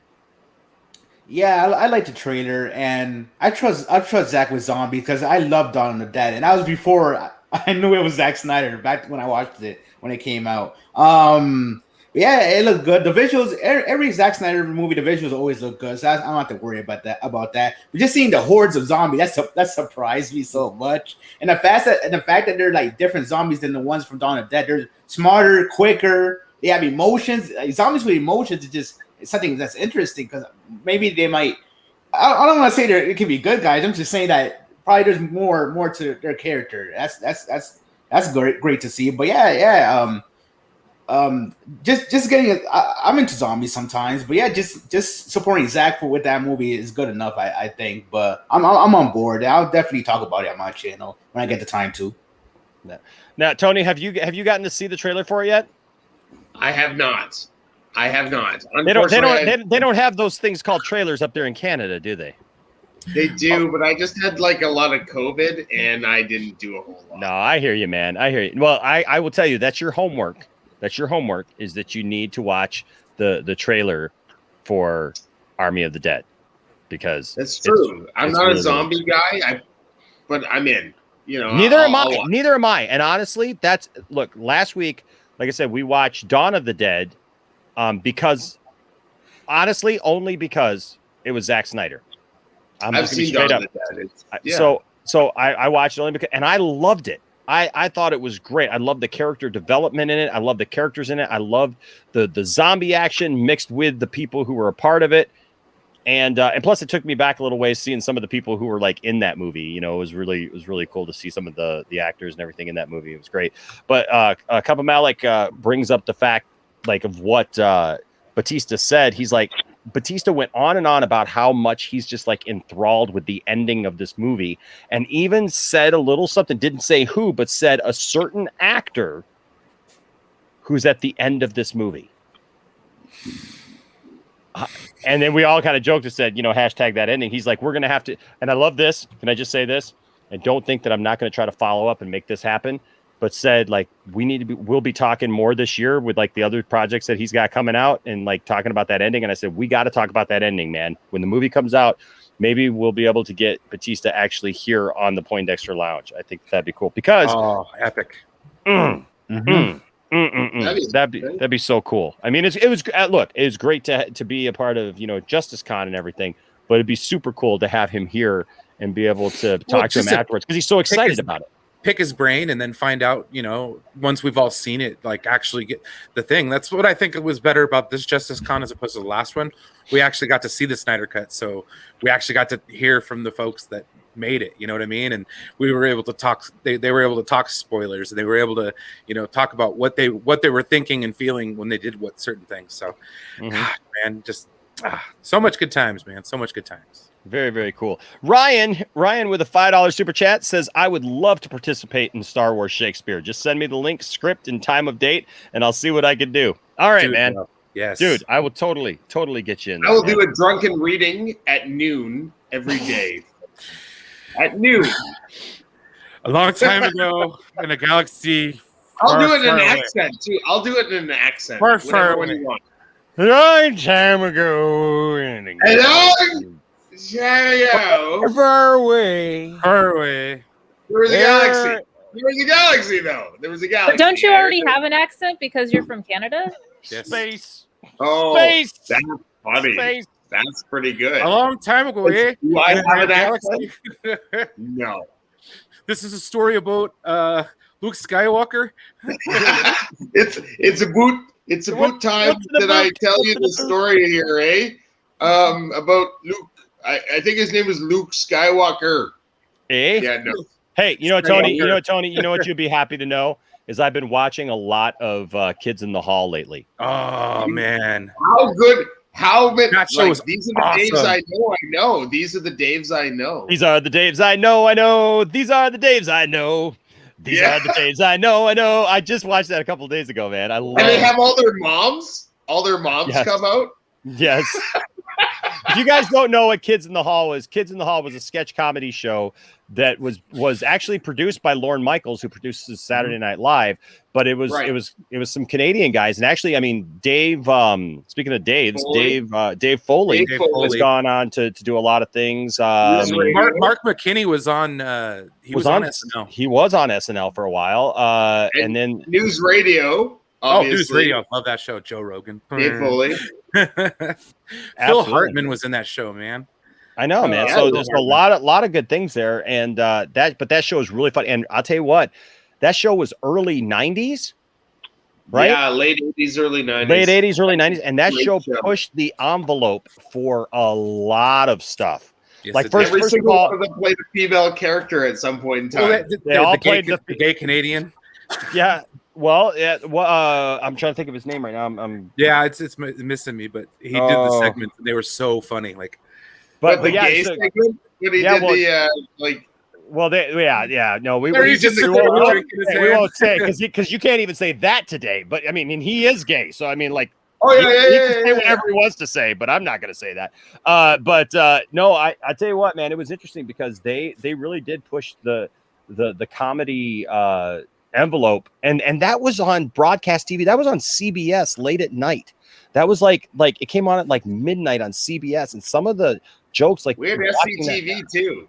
right? Yeah, So we had- SCTV, but man, but like Dave Thomas. Yeah, Dave Thomas stuff. But man, Kids in the Hall, and I'll tell you what, I got to see Kids in the Hall like about, I think it was like 5 years ago. aren't they amazing? Dude, they were so amazing live. Even I can't even tell you, man. It was so good. Even though Brain Candy, I was gonna say Brain Candy wasn't very good, but Brain Candy is horrible. But that's the movie that they did. If you guys don't know who Kids in the Hall are, they did a movie and it's called Brain Candy. You can actually find it on YouTube for free. So it's not great. What's up, H Barts with another $5 super chat? Thank you. H Barts says, I know 300 is based on a comic, but I would love to see Zack do another historical film. Which one could he do? I loved Kevin McDonald in that show. Well, what would What would you do though? What would Zack Snyder do if he's doing a comic book version of an historical thing that never really actually happened? But okay. So here's something interesting because I know that this is kind of mixing the mythical with historical stuff again. But, he has a project that he's been working on. They've been talking about for a while, like based around King Arthur. Why not? Why not do that then? A good take on like Excalibur, I think would be awesome. Oh, yes. Oh, dude. Like anything better than his stepson kills him. Show that version of King Arthur, where King Arthur is like the badass motherfucker, but then his son kills him. And then they have to return the sword back to the lady in the lake. Show that story, the end of his life. Don't show what we all know already. Show like the last. Don't show him going for the Holy Grail. Don't show him going for the Holy Grail. He's still heroic, yeah. Fighting the rabbit. Not really sharp. Okay. Yeah. Wow. Not that brave Sir Robin. Brave Sir Robin. Now we're going Monty Python Holy Grail. This is why I don't come on this show, Rhea, very often. Okay, that's why. You're known for being on this show, though. Right? Thank you. Yeah, Steve Rhea knows. Rhea knows. As seen on Poindexter. He made me. I heard so. I did. And H Barts, this is for you, man, for the $5 super chat. Literally, what did I just watch? No one would react like that. That's how you get slapped in the face. Like, this is exactly how it would go down.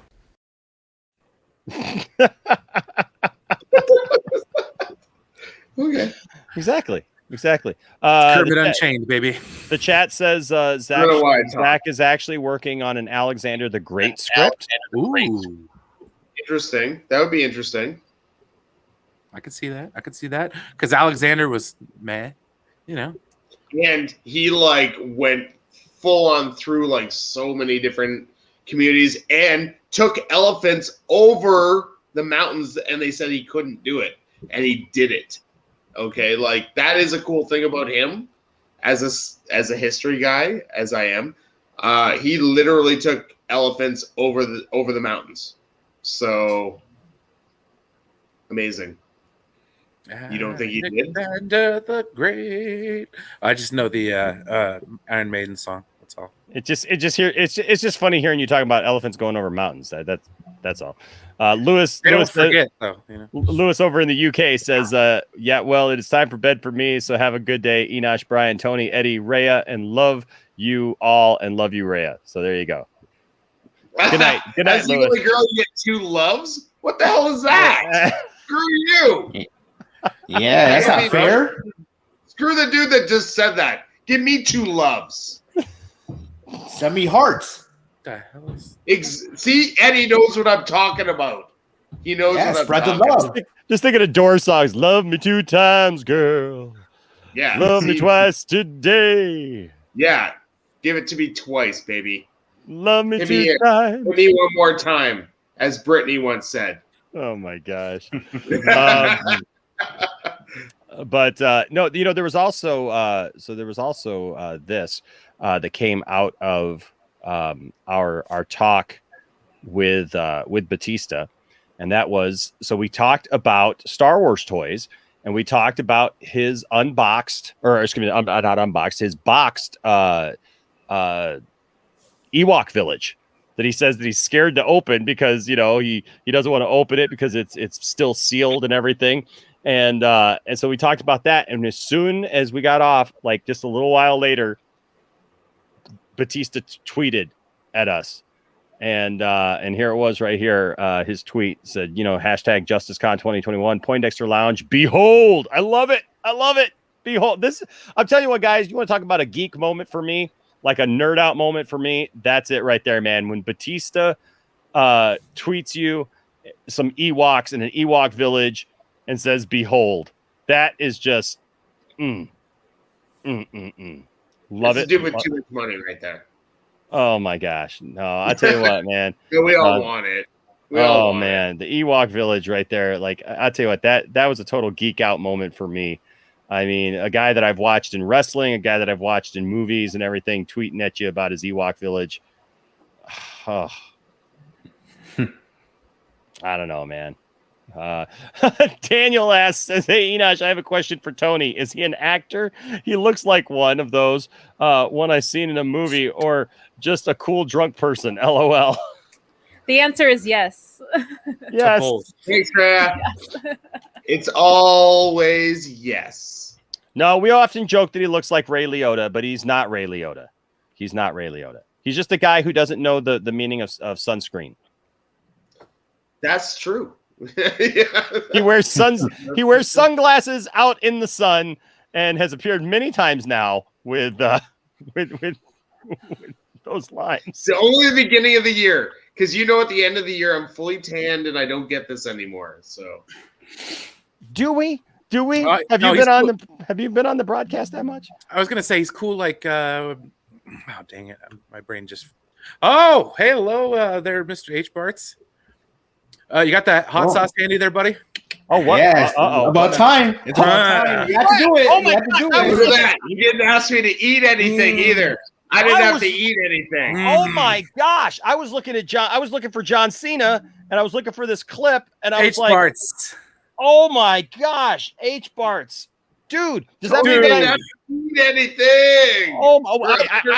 I'm like so in shock. I haven't even brought up the super chat yet. We're all like going on about. Oh my gosh. So dude, does this mean that I get to screenshot this and send this to Jarbo? Like, because the last one. Yeah. Because man, H. Bartz dropping a $100 super chat. Holy crap! Thank you so much. Says, did you see Henry Cavill liked The Rock's Black Adam post? Also, who should play DCEU Reverse Flash? And thought I would give this to you since Matt got one. Wow, dude. Wow. You rock, bro. Wow. I am totally just absolutely in shock right now. Man. H. Bartz, thank you so much, brother. Man. Thanks, brother. Cheers. Just a wave of emotions.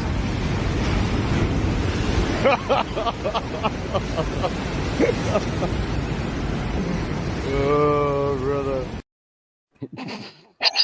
A hearty sip of Dr. Pepper for you, sir. There you go. Holy cow.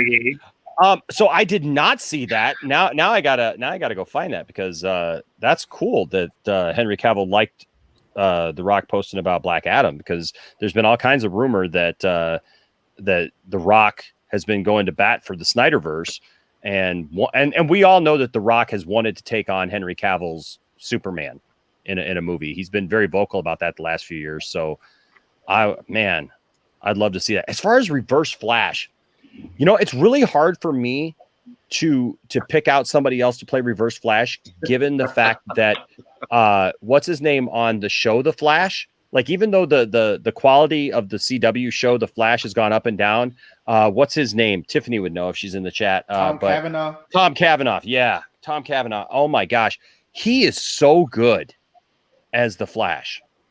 Yes. Matt Jarbo was like, no, he saw the $100. No. Yes, Jarbo, drink it in. H. Bartz loves me. H. Bartz loves me as well. Yes.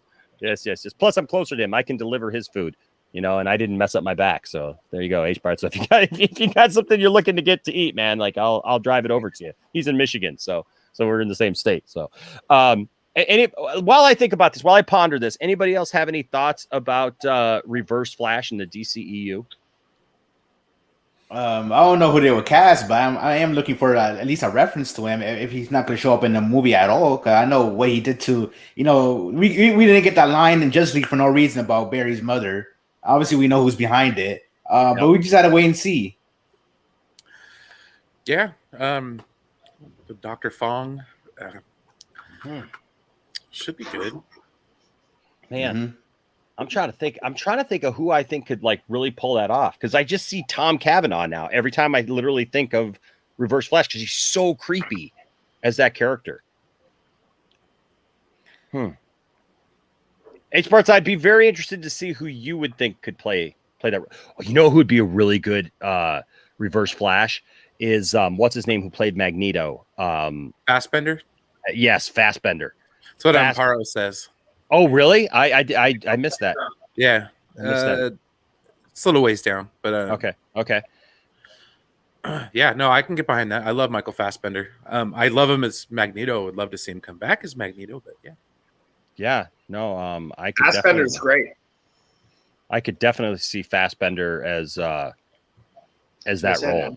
Ooh, Carl Urban. Yes. Ooh. I want Carl Urban as Wolverine, though. So do I. Oh, yeah. That's really good, actually. That would be really good.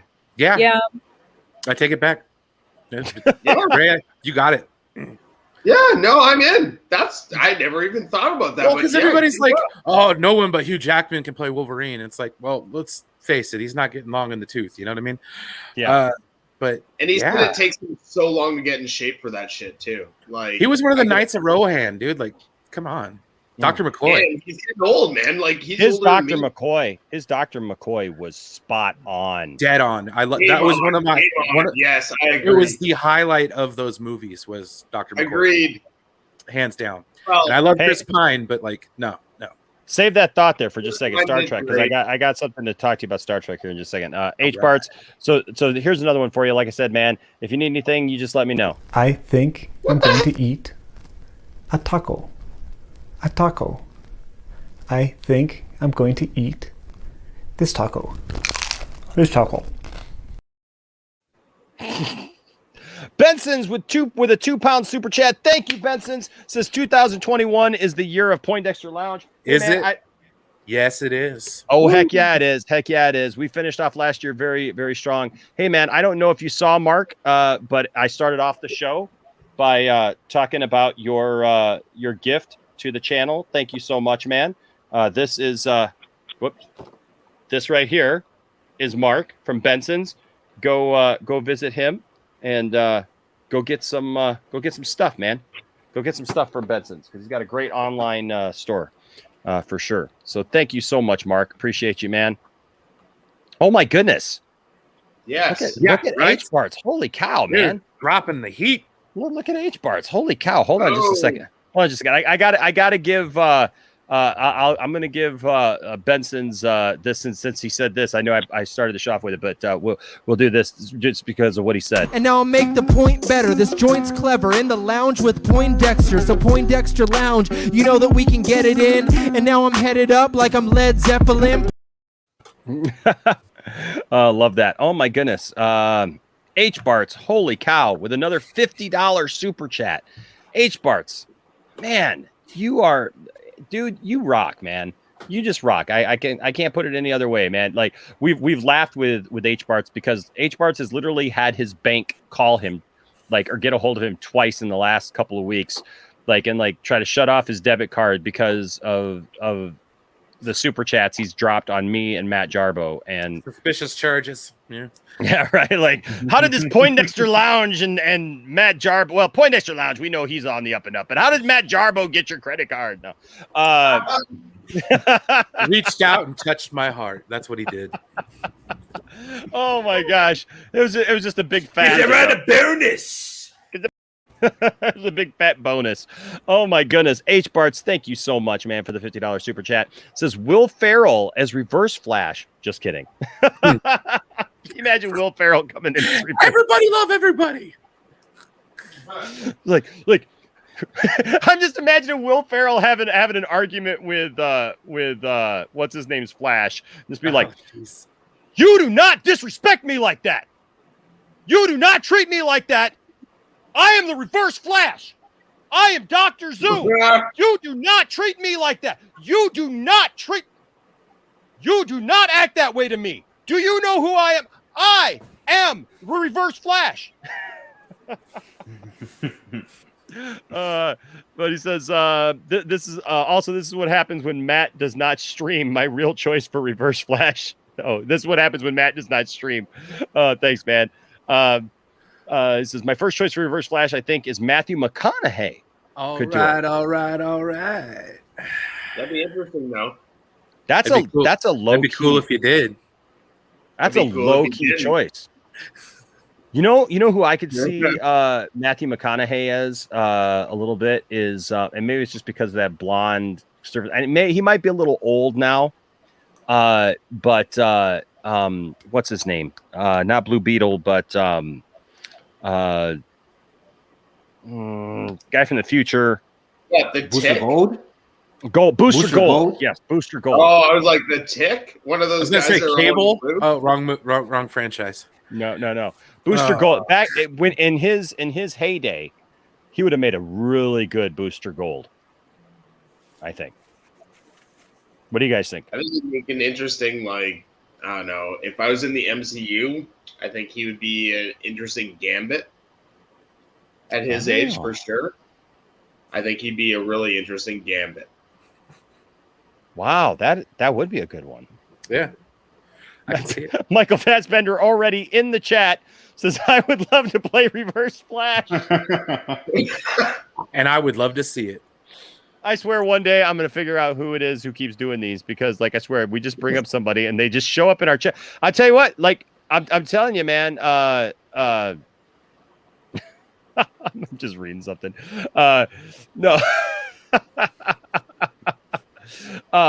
Benson's was absolutely right. Mark was absolutely right. It's the year of 2021 is the year of Poindexter Lounge. We just get all these celebrities showing up in our chat, man. It's just amazing. Say, too bad Walter Hamada got hidden in the chat when Ray Fisher was Brian's on. not that famous yet. Jeez. Keyword yet. Oh. Who? I love it. That's why I said yet. Yeah, he was throwing shade. I see it. Yeah, so Mladen, I'm gonna be honest with you, Mladen. I don't like Matt Letcher as Reverse Flash on the CW, like because he played. I know that because what's his name played him in the first season of the Flash, the guy that I like. Who was it again? Tom. Yeah, Tom Cavanaugh. I don't know why I always forget Tom's name. I don't know why that. But I love Tom. But then later on, they showed that Matt was the actual guy, right? And that he had taken on Dr. Wells' face and everything. But I did not like Matt in that role. Did you guys watch him at all? Like, because he was on the Flash for a while, and then he went over to Legends of Tomorrow. Did any of you guys watch that? I'm actually an opposite of it because I actually like both of them as Reverse Flash. Lots of people actually do too. They love both of them. They pick Tom more over him, but in my opinion, they're both good as Reverse Flash. But it's whatever. It's opinion. Yeah. I've never really watched the CW, so I think the only show I watched on the CW was the pilot episode for Lois and Superman, or Superman and Lois. Yeah. We have the reverse Matt Jarbo in the chat, and I'm just like dying, like laughing. I know, right? I know. That's just how it goes around here right now. We put the banana peel down. So what is this? On it. What is this? Ray Liotta in the chat. Ray Liotta in the chat. Why this guy on the screen looks like me? That's a good question, Ray. I think Ray is entitled to some royalties. Right. I loved you in Goodfellas, man. Thanks, Steve. I did not see that, Daniel. I'll have to look it up. I'm sorry. I'm trying to get down there in the chat. Tom Cavanaugh's here too. Thank you guys for the support. Yes. You're welcome, Tom. Now I'll have to remember your name because you've been here. I've enjoyed your work for years. I will tell you this: the first 3 seasons of The Flash on the CW are absolute fire. Like it's just like nonstop. It's so amazing. And then it kind of, trails off a little bit, but I mean, that's what happens to every show. But see, that's why I'm like really not interested in seeing the CW shows, because it's like that's what everyone tells me. It's like, well, it starts out good and then it kind of ends with a thud. So Amparo says Carl Urban is Lobo, but I'll tell you what, that was one of the things that came out. That's one of the things that came out in my interview with Dave Bautista. Is that he wants to play Bane. I thought it was so cool that he said he literally. I was like, Bane. Like, so here's the funny thing. So talk about a nerd out moment, right? For me, is the fact that the day before it was mentioned, somebody was talking about Dave Bautista as Bane, and Zack Snyder himself said, that's a little too much on the nose, isn't it? That's like, he's a wrestler, he's a big guy, whatever. He's like, that's a little bit too much on the nose. And so then I get Dave on, and Dave is like, I want to play Bane. Absolutely. By far. Look, guys, I even have today on moviehole.com, they reported about my interview today, talking about the fact that he wants to play Bane, actually talking about the fact that he not only mentioned Bane, but he also said Lobo. And that's where I was going with this, because he said, Dave Bautista said he literally went to Warner Brothers to have a meeting to tell them, I want to play Bane. Right. And that's super cool in and of itself. But it was really cool was later that night when Zack's panel was on and he was talking about it. He's like, he watched the stream, man. He watched the Dave Bautista interview, which was like, Zack Snyder watched an interview I did. Yay. How cool is that? But the thing is like, he also said, like, look, if I could play anybody else, it would be Lobo. And I was just like, dude, I would love to see him as Bane for sure. But like, I'd want him to be a smart Bane. I'd want him to be Bane, like in the comics, if he ever got that chance. But Lobo, are you kidding me? Man, Dave Bautista would be really good as Lobo. He would crush it. He would crush it as Lobo. Yeah. Cylon, you don't know what that taco has in it. That taco could have spaghetti in it. Spaghetti tacos are amazing. If you guys haven't tried spaghetti tacos, yeah, it is a thing. How is that not a thing? It is a thing. Spaghetti tacos. It is a thing. Spaghetti tacos is a thing. Yeah. Well, not in Canada. It's not. Listen, hey, you guys got to get your potato chips. It's really, really simple. It was made famous on the show iCarly. My son was little. He asked for it. He said, "Hey, Dad, can we make spaghetti tacos?" And I was like, "I don't even know what that is, Landon." And he's like, "It's just spaghetti in a taco." So that was what he wanted. So I literally went and got some of those, cool taco shells that are, flat on the bottom. I made spaghetti. It's got hamburger. It's got the whole. I made some really good spaghetti. Put it in there. We melted cheese over the top of it. Oh, it became a regular feature of our house. The last meal that I had before that I had my my bariatric surgery, the last big meal before I went on, because you got to go on a 2-week liquid diet. And before I did that, oh my gosh, my last meal was I had 5 of those suckers. And we actually posed for a picture at my dining room table with my family, like it was the Last Supper, like the famous painting. And I'm like sitting in the middle of my family, like this next to me. And I got my 5 spaghetti tacos there, man. It was amazing. I'm going to get so fat now because that sounds so I can't eat them anymore because everything about them is just like, no. But it's not because of the taste. I'll tell you that, man. It's not because of the taste, because holy crap, it's so good. It's never because of the taste. Scotty's just got this bias. He doesn't even want to try it. But I'm telling you right now, man, it's so good. You don't know what you're missing. Like, seriously. It's the right just, kind of girl. Just pour that. I'm so sorry. I'm so sorry to interrupt you. I have to go. I only have to go because my device is at 4% and it's plugged in, and I'm gonna just like fall off the map here soon. So I love you all. It was a pleasure seeing you guys again. The truth is that fire is coming back to haunt him, and he knows he's probably not going to be around for a while. Well, no, it's good to see you back, Tony. Good to see you. Good to see you back, man. Good to see you, buddy. I really do appreciate it. I miss everybody, and I love to see you guys soon. Hopefully, you get your sense of smell and taste back. Yes, sir. Yeah, I can't wait. Yeah, feel better soon. Other than that, I'll just eat weird shit online. So whatever. All right, man. Guys, I love you all. Rhea, pleasure to meet you. Good to meet you, Eddie. Brian, love you. Enosh, love you. All right, man. See you guys. We'll see you, buddy. Always good to see Tony. Carl Urban here says, I would love to be Lobo. By the way, hey, Rhea. Ooh, Carl Urban. All of a sudden saying hi to Rhea. It's Curl Urban, not Carl Urban. Oh, it is Curl. Curl Urban. It's his brother. Nice try, Curl. Almost got us there. Curl Urban. Oh, jeez. Oh, man. Well, oh my gosh. It's always so funny. Hold on a second. I got to go back up here. Oh my goodness. Where am I going? This thing won't let me get back to my place.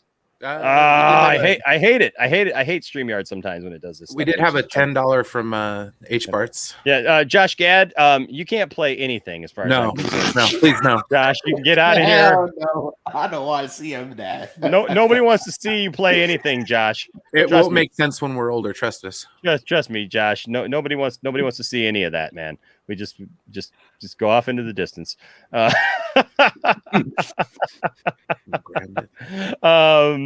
Okay, I'm trying to make my way down here, but this is funny.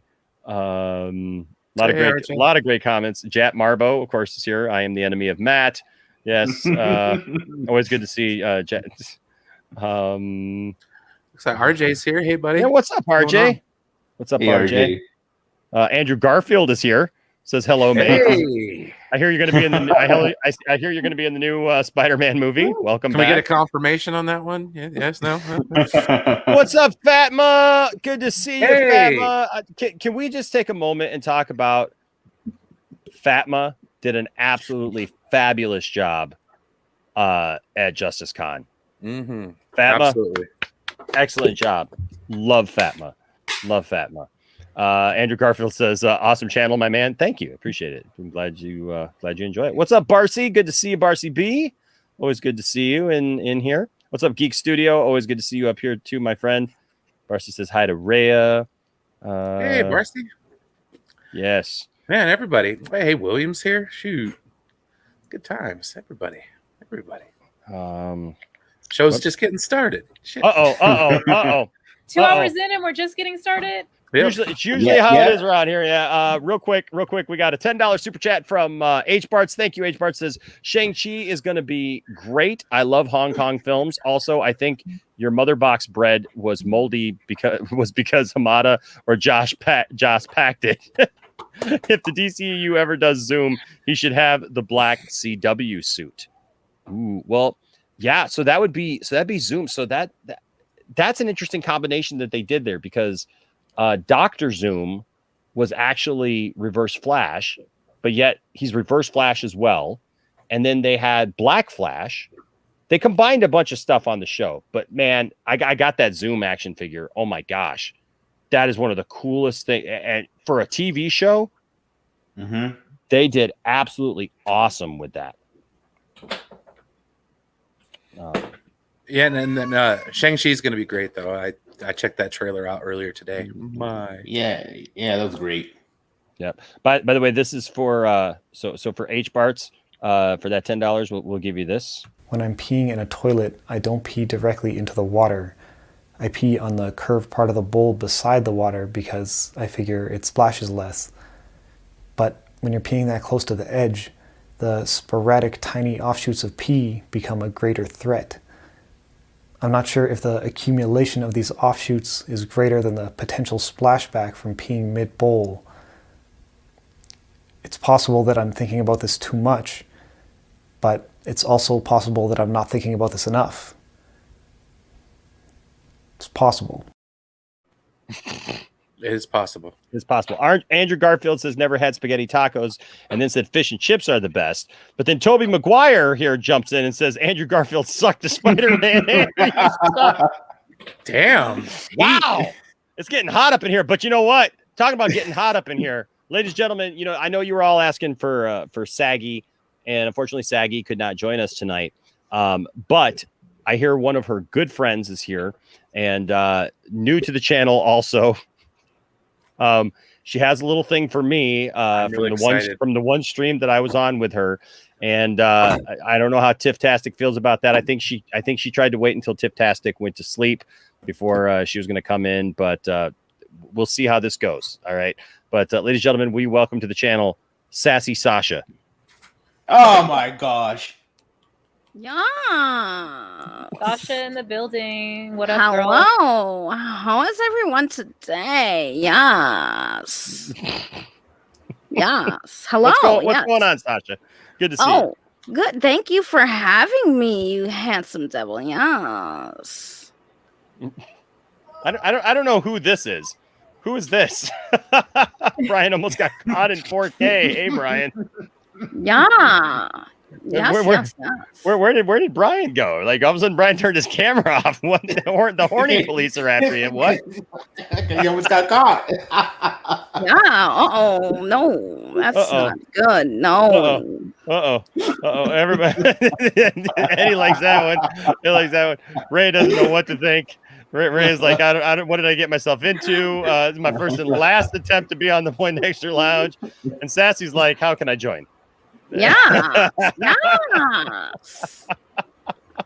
Love it. Yes. I love being here. Yes. What do you find folks talking about tonight? Yes. You know what? We're just having a fun Fatma says, wow, this is an interesting morning. Good morning. Yeah. Yes. Fatma, you know what? That's one thing here at the lounge. You never know. Literally, you never know what is going to happen. But yeah, we're just talking about our weekend here that we had. William says this is one of those streams that gets weirder during the last half. Oh, yeah. Well, William, I've seen you before. Yes, you are very handsome. Yes. I've Sasha like, yes. Cylon says, don't look the puppet in the eyes. It can steal your soul. Yeah. I'm gonna say, Sasha, you could steal my soul any day. Oh, there you go. I like that. Yes. Yeah. The key to my heart. This puppet right here, guys. I love the fact that Andrew Garfield and Tobey Maguire are arguing in the chat right now. This is like this is a crazy stream right now. Yeah. Like this is crazy. We got Andrew Garfield. I like them Toby, both. Yeah. Toby, Yeah, you're constipated every movie. Where's Tom Holland at? Yeah, where's Tom Holland at, huh? Yeah. Nobody gave Tom Holland the link. I see. Okay. Yeah. Nobody. No, they didn't give it to him. No. Yeah. Kermit, it's the Poindexter Lounge. Yay! Yeah. Kermit arms. Yay. Yeah. It's Poindexter Lounge with our very special guest, Sassy. Yay! Yeah. Cylon says if no one talks to it, it will just go away. Puppets are emotional vampires. Just don't interact with their power will drain. No. Puppets are lovable. We love everybody. Yes. Barcy says this will haunt me in my dreams tonight. Yeah. Good. Uh-oh. RJ Resident Justice with a $1.99 super chat says I ship Sassy Sasha with Kermit. Yep. Yes. I like the green. Yeah. And Well, not just money. You know what they say about green, right? Once you go green, you can't go. Wait. No. Once you go green, What? once you go green, you'll never be seen. Yes. Wow. Damn. You, sir, are one lucky brother. Congratulations.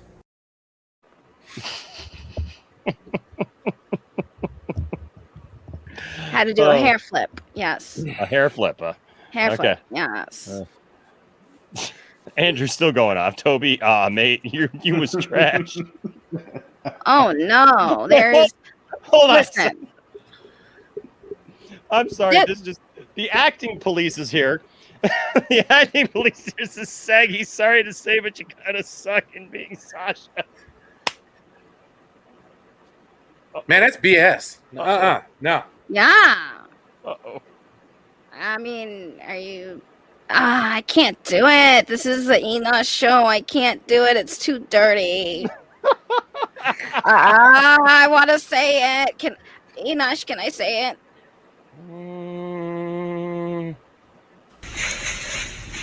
Okay.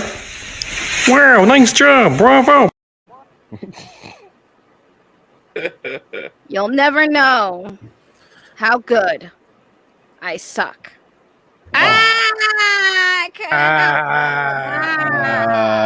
Best butts to sniff at the park. I don't think this is an article for human readers. Now hold on there, Stewie. Just hear the man out. Thank you, Chris. I meant suck at Sasha. Wow. I think on that note, I'm gonna call it a night. I'm like, you done chase Rhea away. You done chase Rhea away. No, she's my wife now. Oh, excuse me, I'm Saggy's wife, not Sasha's wife. I don't know who you are, woman. Uh-oh.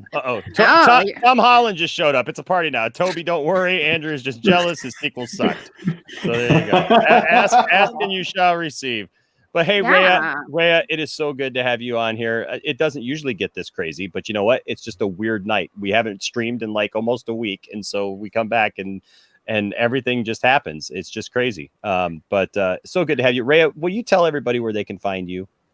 Yeah, you can check out, you can hit me up on Twitter at Glimmering Harpy, and I'm often streaming with my friends Eddie, RJ, Saggy, and Brian, and Mad Max at Movie Madness. So yeah, check me out on those folks' channels sometime. Heck yeah. And you're always welcome here, even when it gets crazy or if it doesn't get crazy. Thank y'all. I hope you enjoy the rest of your evenings. Take care. Love you. Yes. Bye. Yes. Ooh, William says it doesn't usually get this crazy. Yes. No, not it gets crazier. Sometimes it gets crazier. Sometimes it gets a little crazier. You know what? We do our thing here at the channel. You know, we gotta do what we gotta do, right?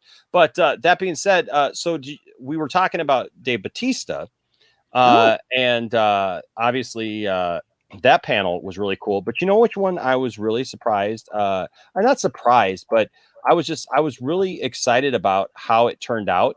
Was my interview with Patrick Tatopoulos. Because a lot of people don't necessarily know who he is, because a lot of people don't look at the behind the scenes things of some of these movies. I see it. I swear to God. I swear to God.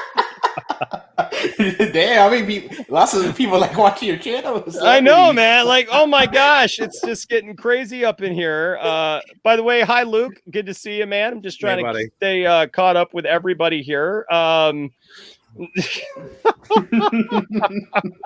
right. Tom Holland is the best Spider-Man. You heard it here first. Thank you very much. Well, Tom Holland says at least my name isn't the same as a fat orange tabby who eats lasagna. Andrew Garfield. Yeah. Why is everyone fighting though? Kevin Feige came in here and said, "Tom, you're fired." Brian, why? Just why? I'm more impressed at how quick these people are making these accounts. Like as soon as you said Tom Holland, there was a Tom Holland here in like 5 seconds.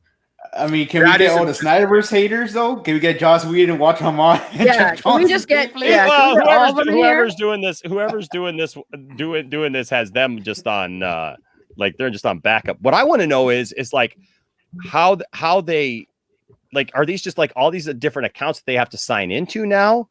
Yeah, because I know Google like doesn't let you do it that often. Like you could change your name so many times, but yeah. So it can't be just them changing their names, you know. No, these are new accounts.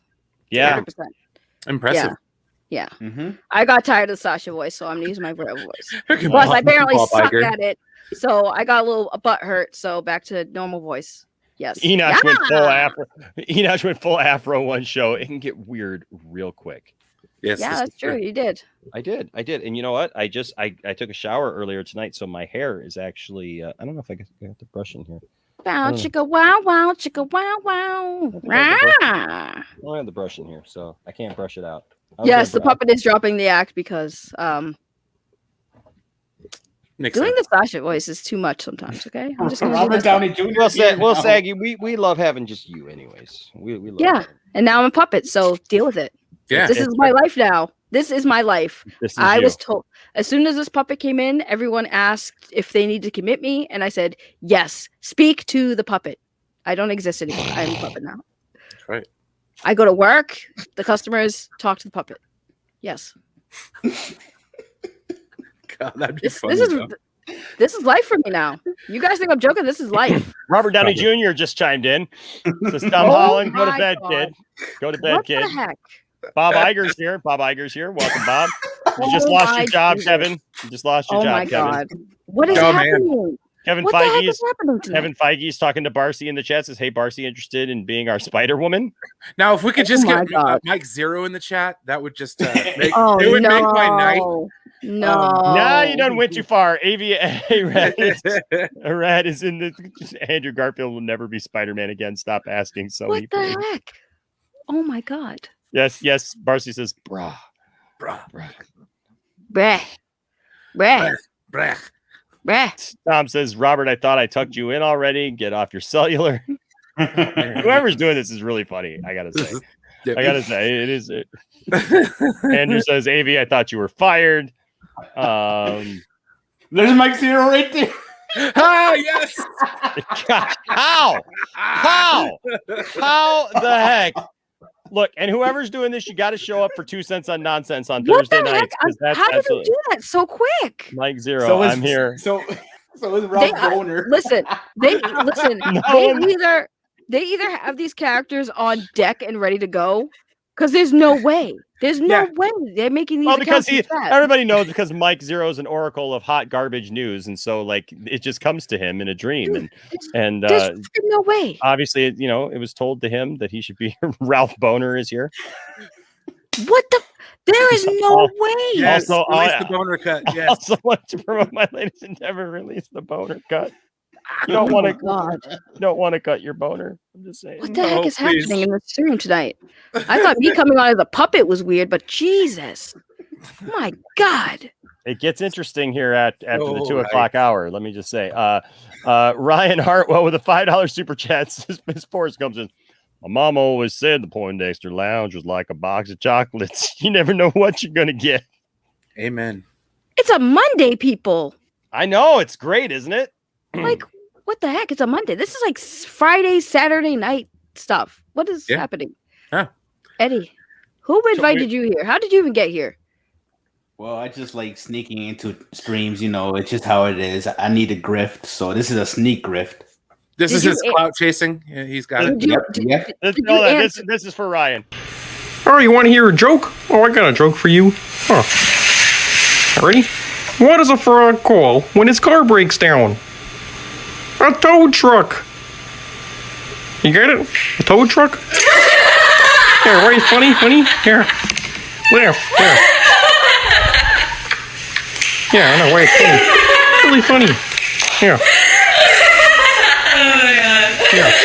That was really bad. Hey. Now Yes, we Black have Emma Ops. Stone in chat. Yes, Black Ops. We're rolling in Tuesday with a bang. Emma Stone is here now. Hey, Emma. I love you. I'm just gonna say that. I love you. Welcome to Poindexter Dates. I know she's not real, but she's real to me. I can dream. Brian. Hey, if Jonah Hill can hook up with you in Superbad, so can I.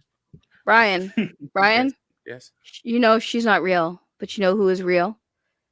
I'm real. I'm really real. Ooh. Hi. What do you say? Yes, you ready to walk on the puppet side? Oh. Yes, I am. Yeah. We have cookies on this side. Yes. Oh, no, I'm sold. Cookies, I'm there. Yes. And not snickerdoodles. We have chocolate chip and Ooh. Oreos. Yeah. Like white chocolate with macadamia nuts. So does that mean? So does that mean because you can't eat the cookies, Sassy, that he can eat the cookies out of your mouth, the crumbs out of your mouth, like Cookie Monster always got crumbs all over the place, Yes. All right. Sounds like I got a good weekend ahead of me. Yes, we do. I love it. It's a love connection. I love it. Love connection. Baby. No, don't tell me he's not in the chat, is he? Who? Doom Clock? Wait, what? Oh my God. I can't. Good God. After midnight, we're going to let it all hang out here at the Poindexter Lounge. Let's go. Can we get Kennedy here? Yeah. No, now you're gonna have a full-on war between. We're just making requests. Can I get the all the Bobs? Oh Bob Chapek, Bob Iger. Oh my God. Bob Costas. Bob Costas. Oh my God. I'm in the chat now. I mean, Saggy's in the chat now. Saggy Mans is in the chat. Oh my God. Okay. I can't. I hate my life. I already have. This is the 4th parody account I've seen of me today. Oh my god. Okay, I'm well, the man who can't believe any of this is actually happening, Mr. William. What's up, William? Hey, buddy. What the hell? William. Oh. What was passed around in this chat room before you started, or at what point? At what point did this go to the point where there's a puppet here? Well, William, I'm a puppet now. I am a puppet, and I'm sassy. Tastes like sugar. And all these parody accounts, I've never seen this many on this stream. I know, Yeah, right? this is wild. This has to Oh be wait, people. I can do it now. Hold on, ready? Yeah. Nicotina's mom. Nicotina's mom. Oh yeah. Nicotina's mom. I feel like who wore it better? That's the question. Definitely the old school OG. By the way, I guarantee you like 50, maybe 80% of your chat right now is alt accounts, parody accounts. Like, this is wild. Ladies and gentlemen, The only real ones are the moderators. Don't forget, Doomagra from Crockett Johnson Industries, guaranteed to keep your anger rock hard, just for you, Mr. Doomcock. The only real people in that chat is the moderators. Yeah. Right. All right. It got really interesting. Holy crap! They're all arguing with each other. Like, Zack Snyder's here. Says, William, you are awesome. Okay, thanks. I don't think that's the real Zach. I'm just saying. You don't think no? No. Yeah, I feel cheated. We got the lowercase Kathleen Kennedy in here now. Kathleen Kennedy's here now. Lowercase Kathleen Kennedy. Did you say? My God. What the Lowercase heck? Kathleen Kennedy. Yeah, Barcy, I think you're right. The chat is forever cursed now. It's yeah.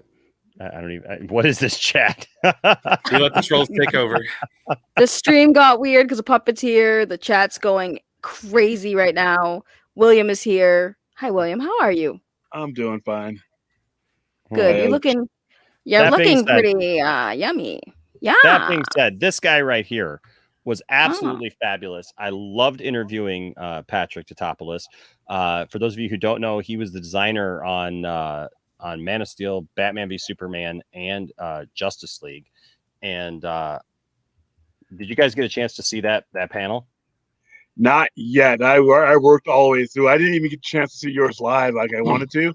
I actually had to watch it afterwards. I mean, because I was like slammed these last 2 days, but I pretty much have made it all the way through most of the ones. I did like your Bautista one. I really enjoyed that one. Yeah, well, it was this one is definitely was definitely low key, something that I thought was really cool. So like he designed the Batmobile. So it was super cool because like you can see there, he's got one behind him, and then you can see over his right shoulder is actually Death that Batman stands on. At the top of the Gotham Police station, where Batman's standing up there, and so that's the thing, that's the model that they used, and for before they made one. And so I got to talk to him about the Batmobile. I got to talk to him about a lot of his designs for this. He was on the show Face Off.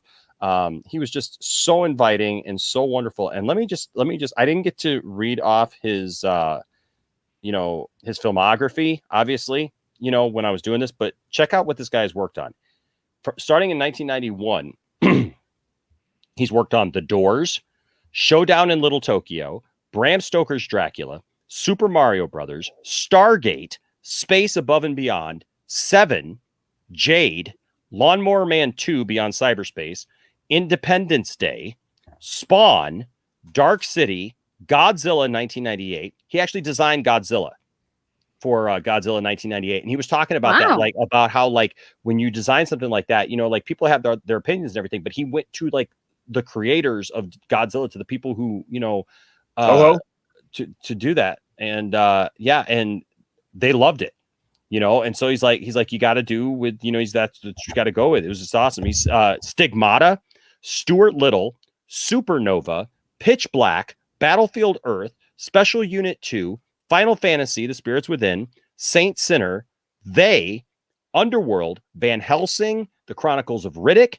I, Robot, Alien vs. Predator, The Librarian, Quest for the Spear, The Cave, the 2005 movie Venom, Underworld Evolution, Silent Hill, Crank, Aragon, The Dead Girl, Aquaman, The Messengers, 300, Live Free or Die Hard, Resident Evil Extinction, I Am Legend, 10,000 BC, The Ruins, Outlander, Pathology, Starship Troopers 3 Marauder, Underworld Rise of the Lycans, Blood Creek, Solomon Kane, Knowing, 2012, Gallowalker, Underworld Awakening, Total Recall from 2012, Silent Hill, Revelation 3D, Man of Steel, Riddick, 300, Rise of an Empire, Batman v Superman, Dawn of Justice, Justice League, Maleficent, Mistress of Evil, and next year coming up, The Transformers.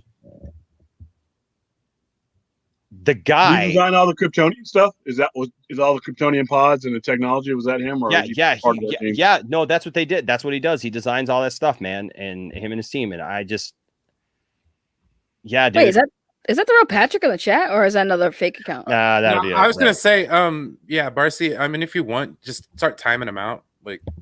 If it's look, guys, I mean, it's fun. Funny, but come on now. It's funny, but it's overkill. Yeah, it's getting to be dumb. Like, I think we went a little. You know what? I don't know. I blame Enosh. He encouraged it. Well, if it might be him. What's saying it's not him? Yeah, because I think he spelled it wrong. Yeah, that is really hard. He spelled it wrong. He spelled it wrong. Yeah, that's a giveaway. So that's a giveaway. You know, I was trying to give it a chance, but we almost got bamboozled. That's hilarious.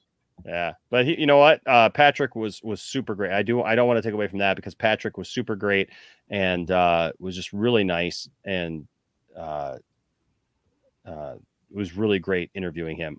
H Barts with a $5 super chat says, if Snyder never does a DC film again, I'm fine with that as long as Cavill is still Superman and gets a sequel. What are you guys' thoughts on that? Does he mean by sequel like another solo movie? Because technically he's had 2 sequels. Yeah, well, yeah, but William, I think by this point you probably understand the thinking here is that even though they were sequels, people want a direct sequel where he's Superman, and I get that. I understand. Here's a problem with that though is I don't think it may not happen simply because the design of the character, the way he designed them, and the way he designed that story arc, it doesn't appear that even Zack Snyder ever meant for there to be a solo movie. That these movies were Superman centric to begin with, starting with his solo journey and then leading to him, with the Justice League and leading the armies of Earth against Darkseid. It just never sounds like there was ever a design for a solo movie outside of that these were all Superman movies. I mean, you guys, you've talked to him outright. Did you ever get a feeling that he meant for there to be a Superman beyond the 5-story arc that he put out? Yeah, I think that he was setting it up for that, that after his arc was done, that someone else could take that. Like he had his 5-movie arc, but he intended it for it to be at the end of his arc where it would be the Superman that we recognize and know and would have earned that spot and then could go forward to whatever else, DC wanted to do with it. And so, in that aspect, I do believe that Zack was aware of that and possibly wanted that going forward. So I do think so. Just also too, just seeing the way that some of those movies ended, like even with Justice League, with Zack Snyder's Justice League, like that even after we came out of that, I think that it's a good chance that he wanted it to be something that could be carried on, even if it wasn't him making the movies, that he could produce, or whatever. I wouldn't turn one away, but I just always got the feeling that his whole entire world was just like the basis of something else, but I didn't think there was a plan B before Superman beyond that, simply because all these movies were Superman centric. But I guess I mean, but if it happens, I wouldn't, like I said, I would watch it in a heartbeat. But I just never expected one, and I always considered Batman versus Superman and Justice League to be because he's the heart of those movies. Those movies, even though he's not in Justice League, you know, as much as everybody else, he's still the basis of that movie. And you know, Batman versus Superman, he's literally you know, the basis of that movie. He's one half of that movie, and it doesn't happen without him. So I was always, I mean, if he finishes a 5-story arc and there isn't another Cavill film, I mean, I don't feel unfulfilled, but I would take another Cavill film. Oh, absolutely, absolutely. And H Bars with another $5 super chat says, I know Cavill himself wants a trilogy, and I know that Cavill will do. He wants to be Superman. You know, I mean, that's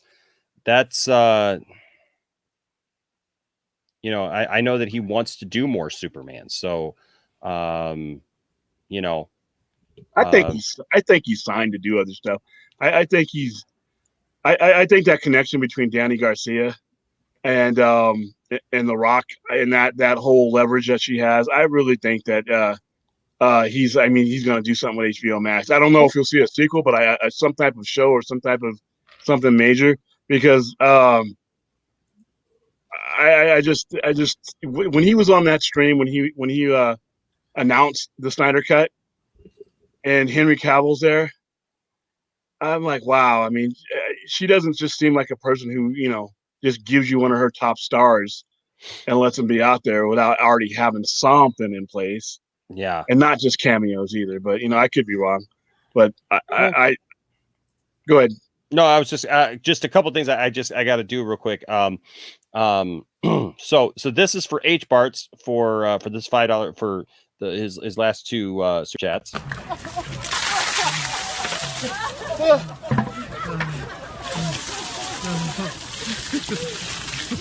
Oh my god.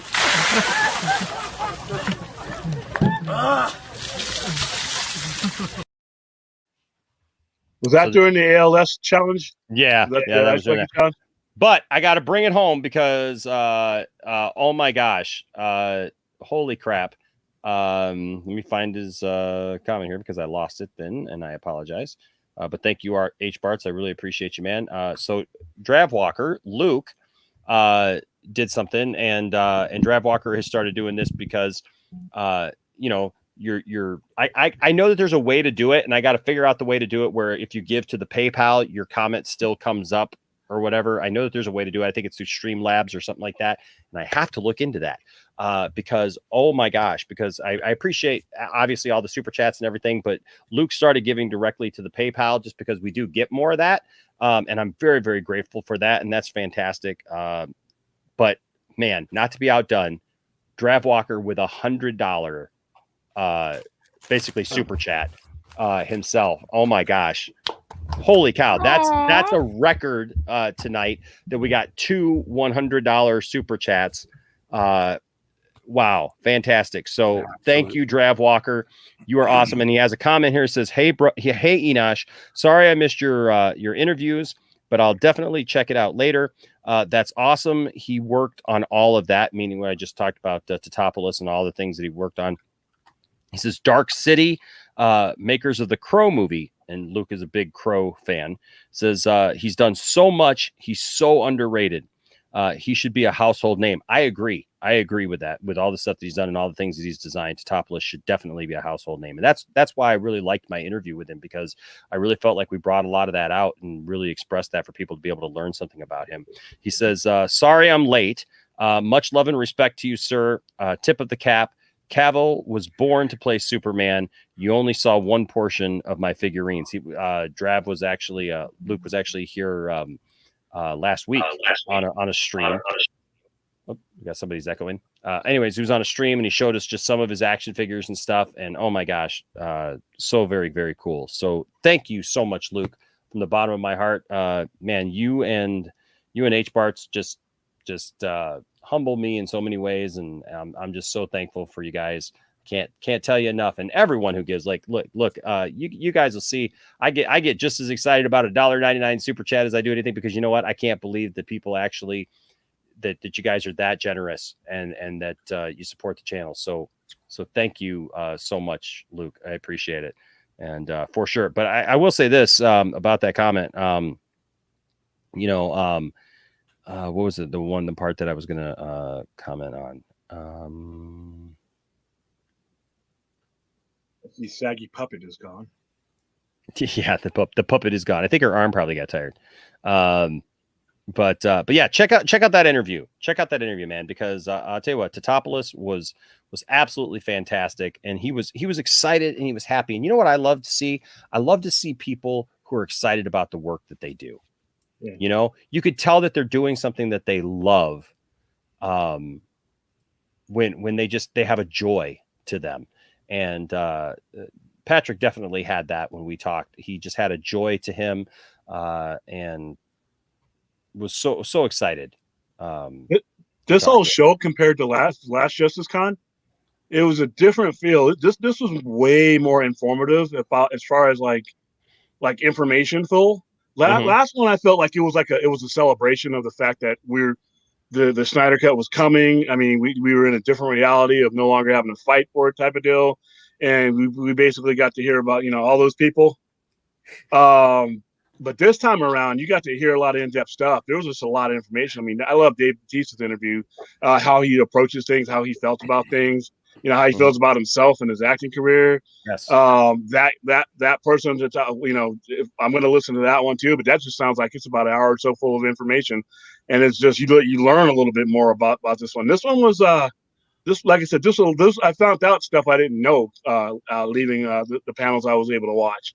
So they did a really good job with this one. I mean, you could clearly tell that they got the experience behind having one of these under their wing, and everybody that was involved, it flowed really good. And you just went from one to the other. There were some technical difficulties, but that's going to happen no matter what you're doing. Absolutely. I mean, trying to do a digital thing like that. Yeah, There's always there was no way around that. The people handle it.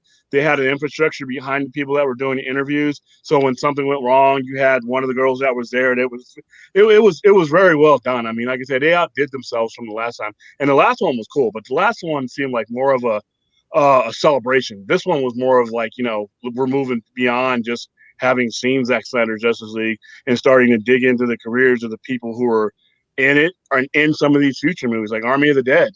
I mean, they're doing more than Netflix is. Netflix doesn't promote their films at all, and here they have an entire fan base over 2 days that was supporting it.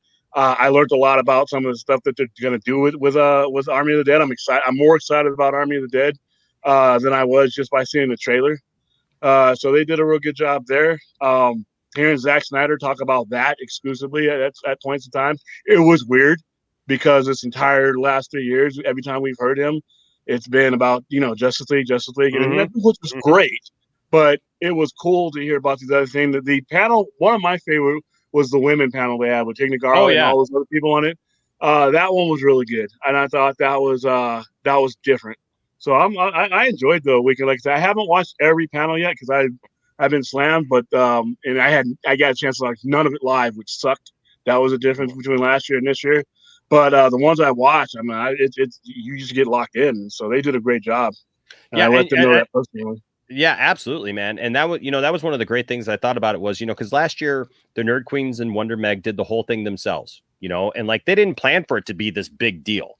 That's what's really cool about Justice Con to me. It's not like a bunch of people got together and they're like, hey, let's throw this big convention, right? It was literally by the fans because they had talked to Zack, and Zack was like, hey, let's do this thing. And then Zack was like, hey, let's get some other people in here, right? Let's get Ray Fisher in here. Let's, get some other people who worked on the movie and stuff. And let's just do this little thing.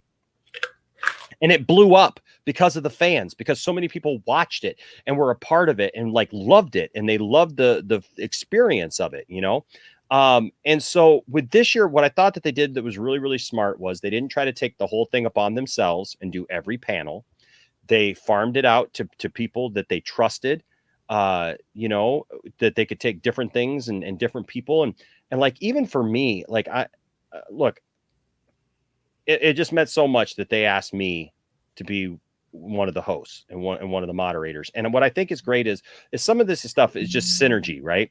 It just ends up working, because I thought that everybody, as Bradley here put, thank you. I appreciate you saying that I did an amazing job, but it was so great because everyone did a really good job. And I felt like everybody who got paired with somebody to do that interview, right, that it made sense. Right now, I had already interviewed Ray Porter. I had already interviewed Ray Fisher. I mean, I've had both of them on the channel here a couple of times, right? So it was really good to have somebody else interviewing those two. And I helped out a little bit there at the end with Ray Fisher. It was good just to see Ray again, because I was in the back, getting questions and stuff, and able to come in and ask a couple of those questions for the panel.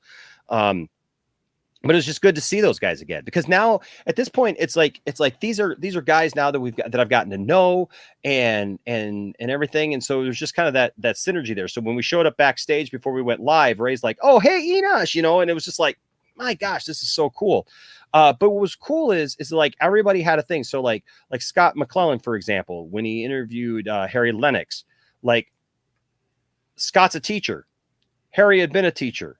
They had this camaraderie right off the bat with each other that like they get each other, and they were talking about things that they got because of like their background and their experience. When I came on with Patrick, for example, like they talked about this because Wonder Meg and Dave Pena actually did a recap late last night, and they talked about each thing individually. And when they got to TATOPOULOS, what they said was it was interesting. They said, Enosh brings out his Batmobile. Here you got the guy who designed the Batmobile.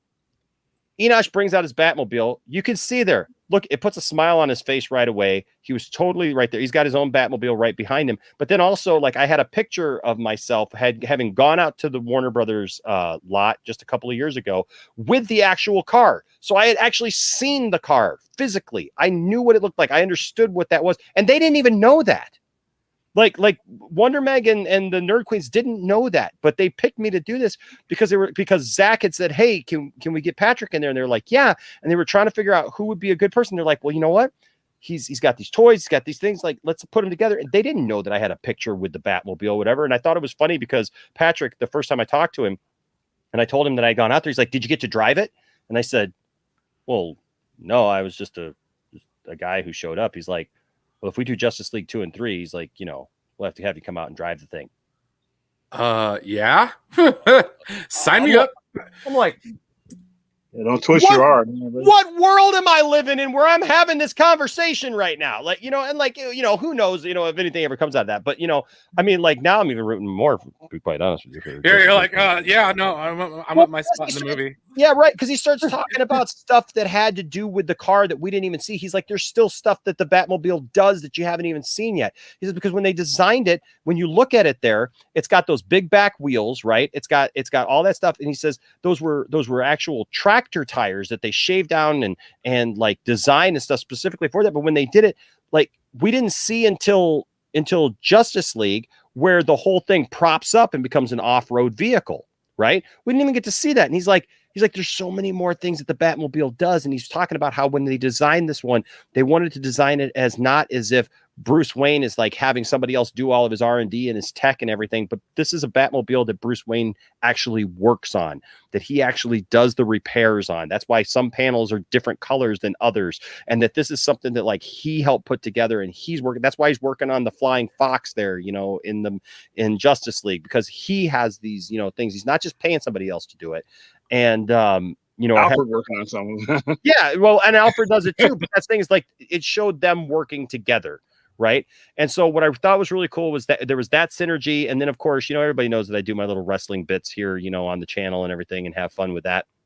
And when they got Dave Bautista, I mean, just knowing that like I was the first person that they thought of, to do that was just I mean, it just really meant a lot. And I just felt like the whole weekend was like that with everybody who interviewed everybody.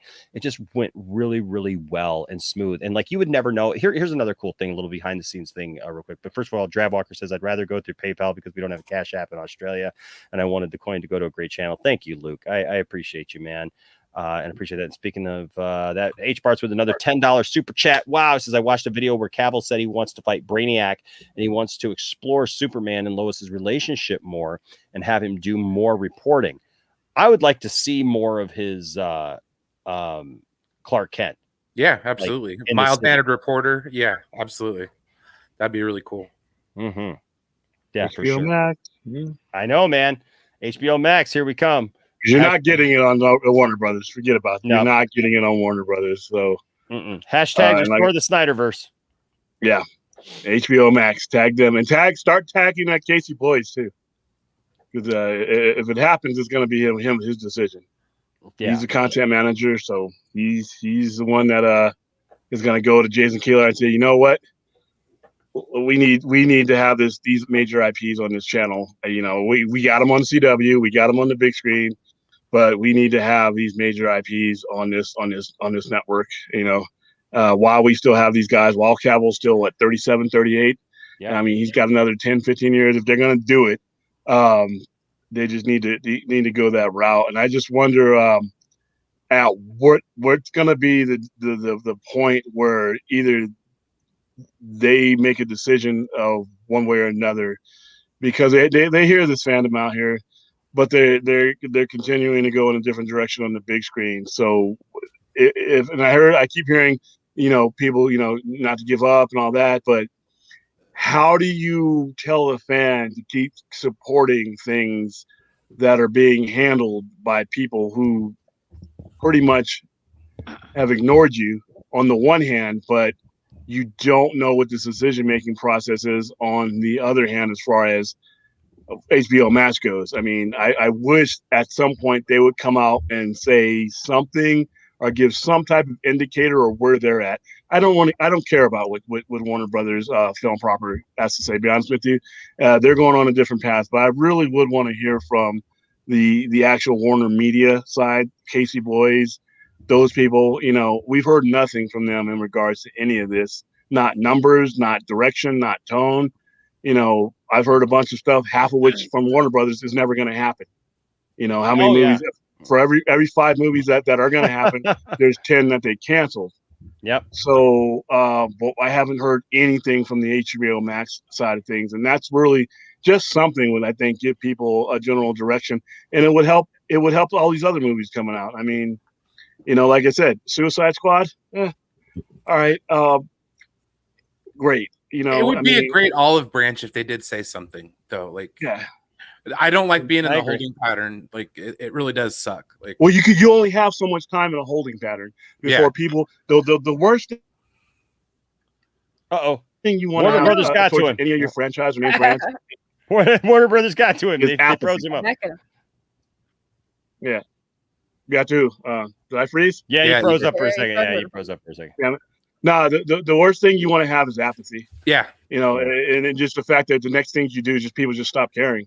I mean, you're putting all these monies and these next couple of movies that are going on, and yeah, you're going to have the general audience, but you don't have that engine. People just don't care. I mean, love or hate is one thing. People hating on it is one thing. They're still talking about you. Loving it, they're still talking about you. But if you get to the point where you let things just float to the point where people don't care anymore, they move on to different things, and there's a lot to move on to.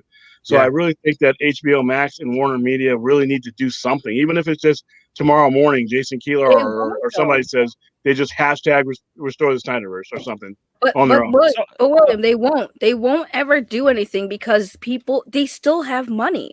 And I know what people said, like I know what Ray Fisher said, Ray Porter, they're like, you know, don't cancel your subscription, support. But it's like at the end of the day, it's like if people aren't listening to the consumers, the people who are putting the money in their pockets, because as much as I love the actors, it's not the actors that are making the biggest payout here. It's the higher ups. They're making a lot of money too. And I always say, like, money talks.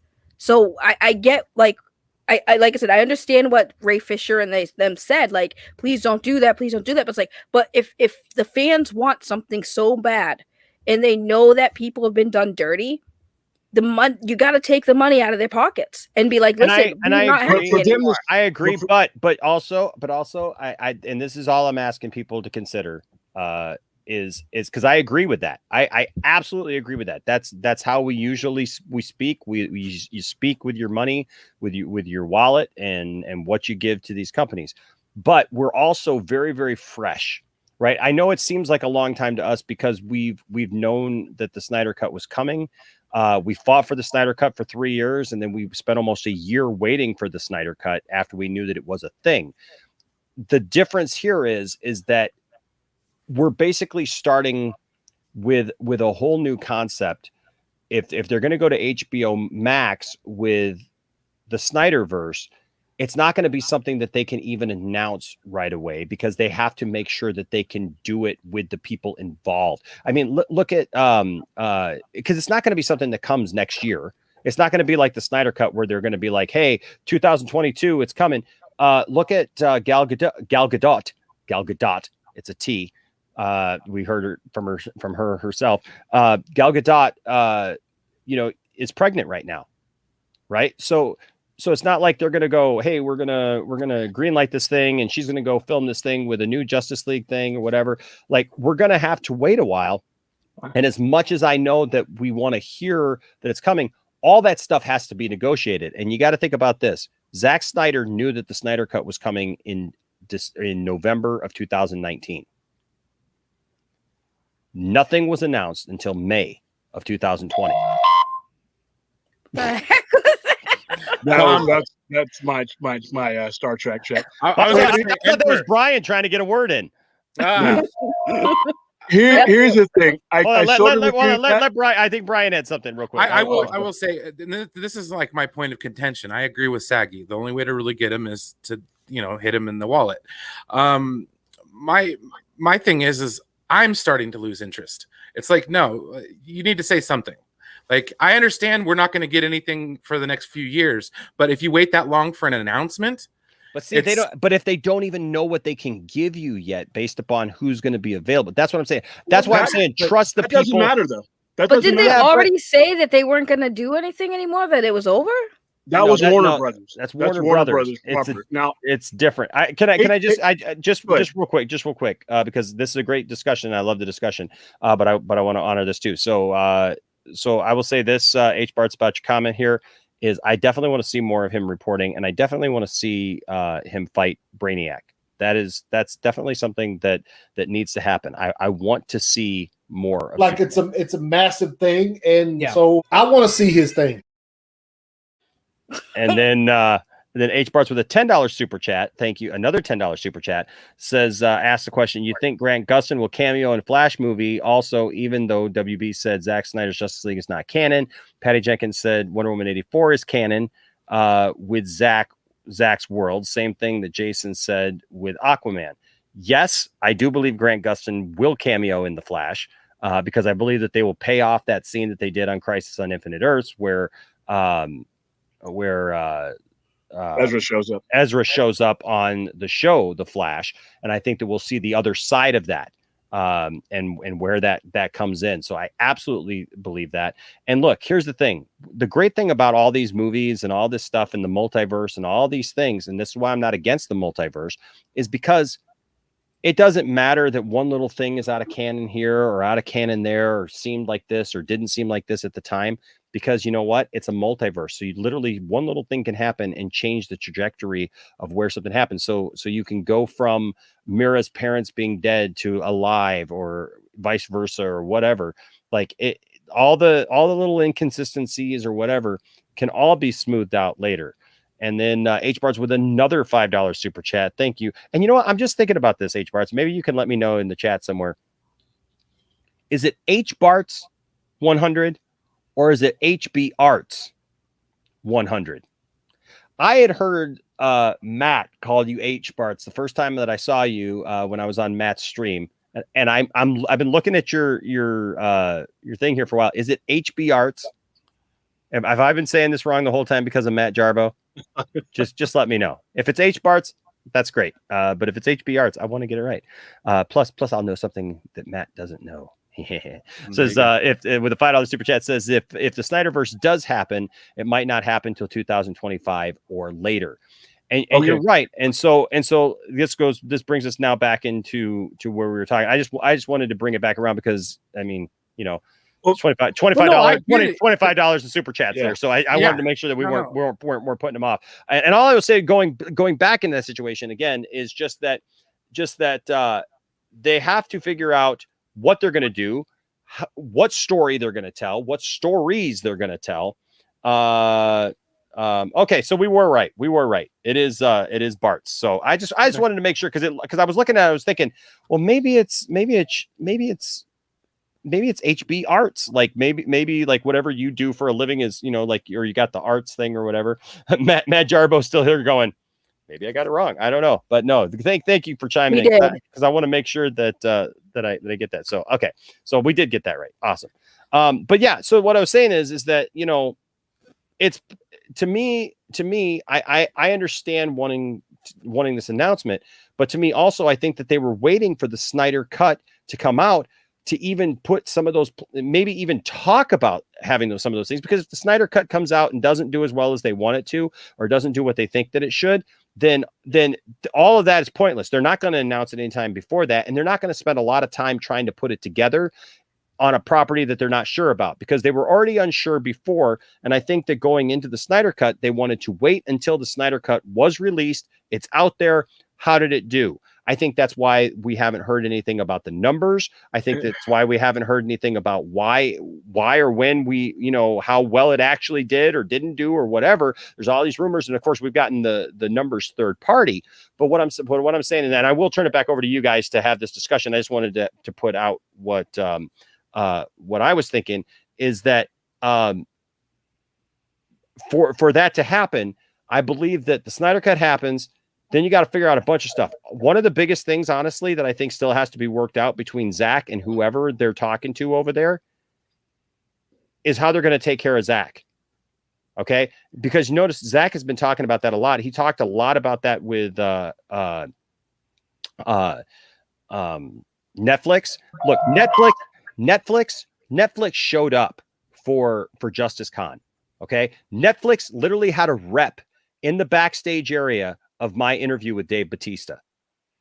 Okay. To make sure that Dave was taken care of, that Dave, that the right questions were asked. Like they actually didn't tell me what questions to ask, and they didn't give me anything to say like what I could and couldn't ask, but they had somebody back there to make sure that Dave knew that like he was supported by Netflix. Right.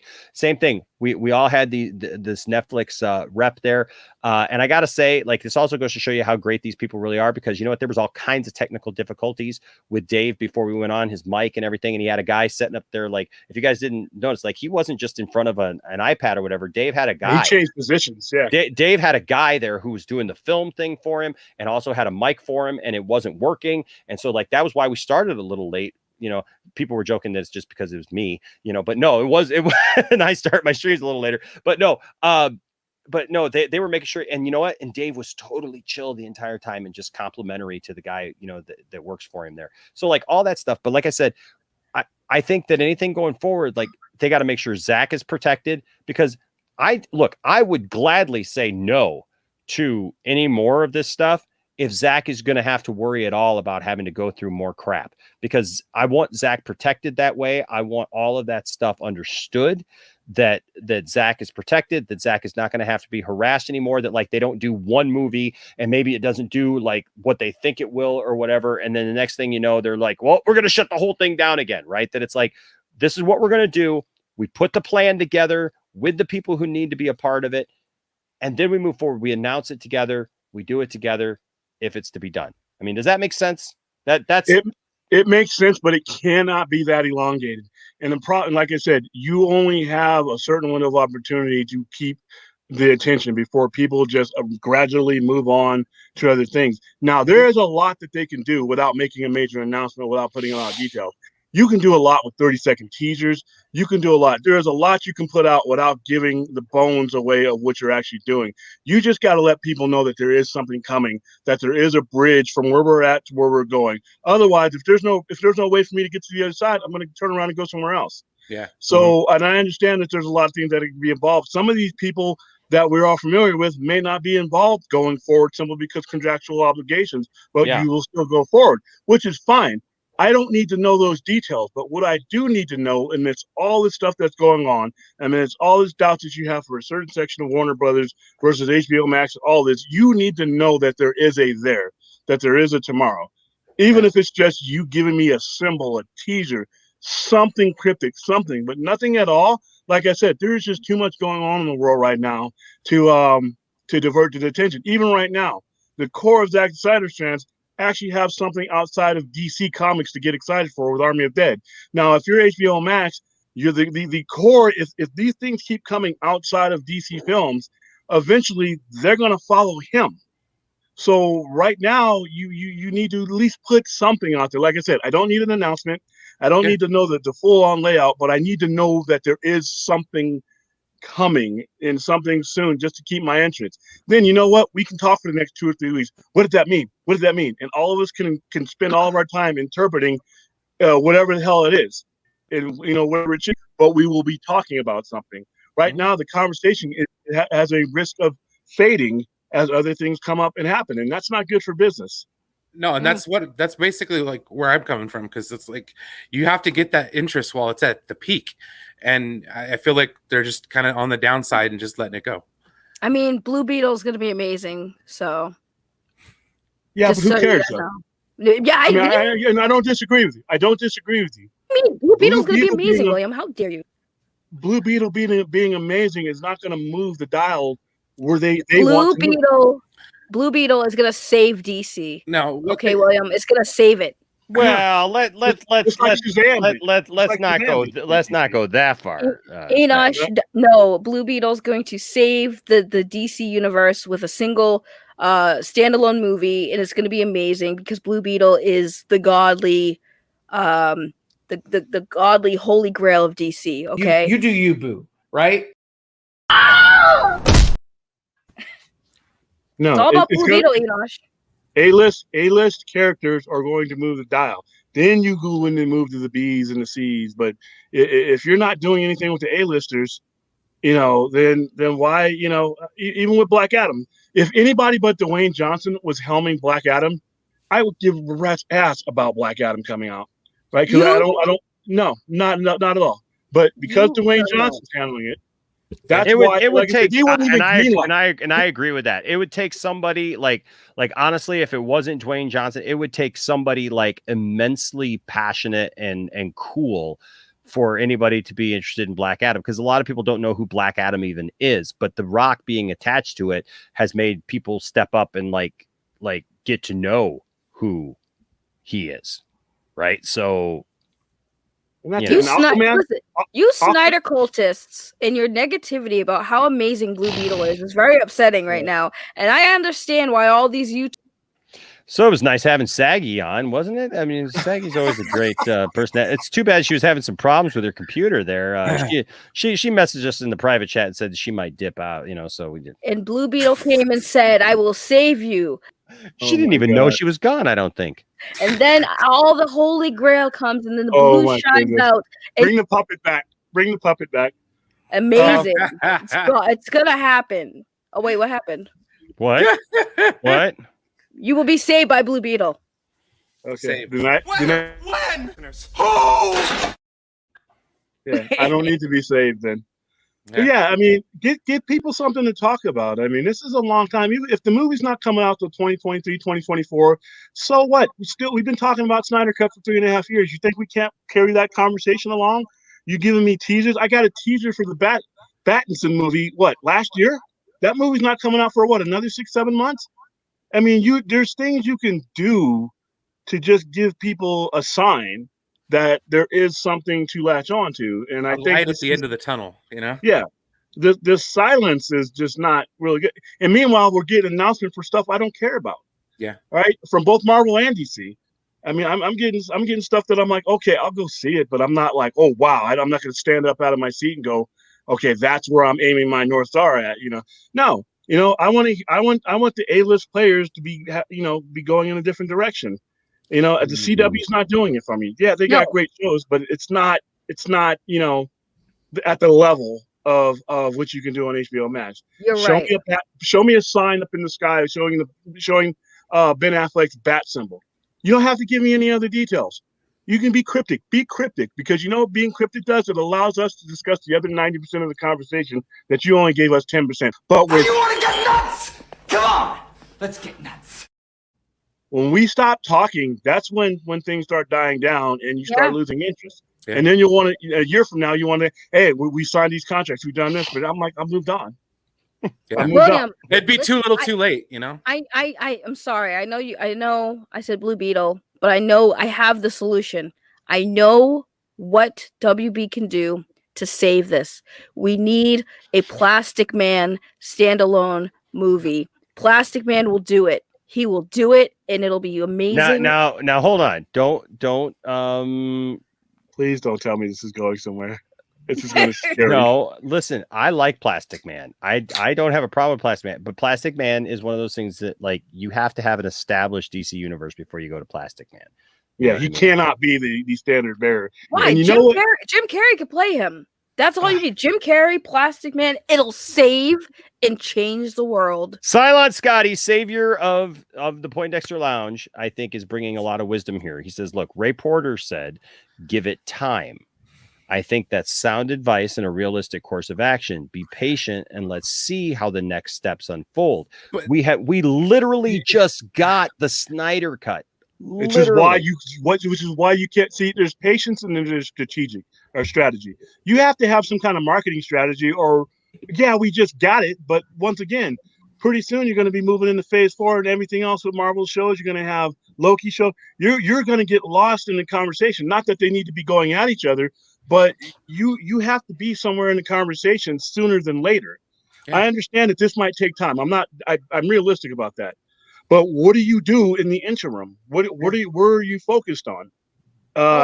These people you've gathered, and you've got these people propping up HBO Max, watching all this stuff, watching all the associated content. Where are you leading them now? I mean, you got to have something out there. Tell me, you don't even need to tell me that's going to happen in 2023. You just got to tell me that there's something out there that I should be keeping an eye out. And it shouldn't be us conspiracy theories having to guess what's going on behind closed doors. I don't care. The details, I don't care about the details. I care about the vague peripheral that, hey, we got something coming, stay tuned. We don't even have that. I mean, and that should have been ready. That should have been ready before the Snyder Cut was even released. William, what do you mean? We're getting Peacemaker or Keeper or whatever the heck it is. Dude, okay, you're talking about a bunch of stuff that nobody cares about. Like none of these shows that they're proposing. I don't even like to watch John Cena wrestle. Why would I? John Cena!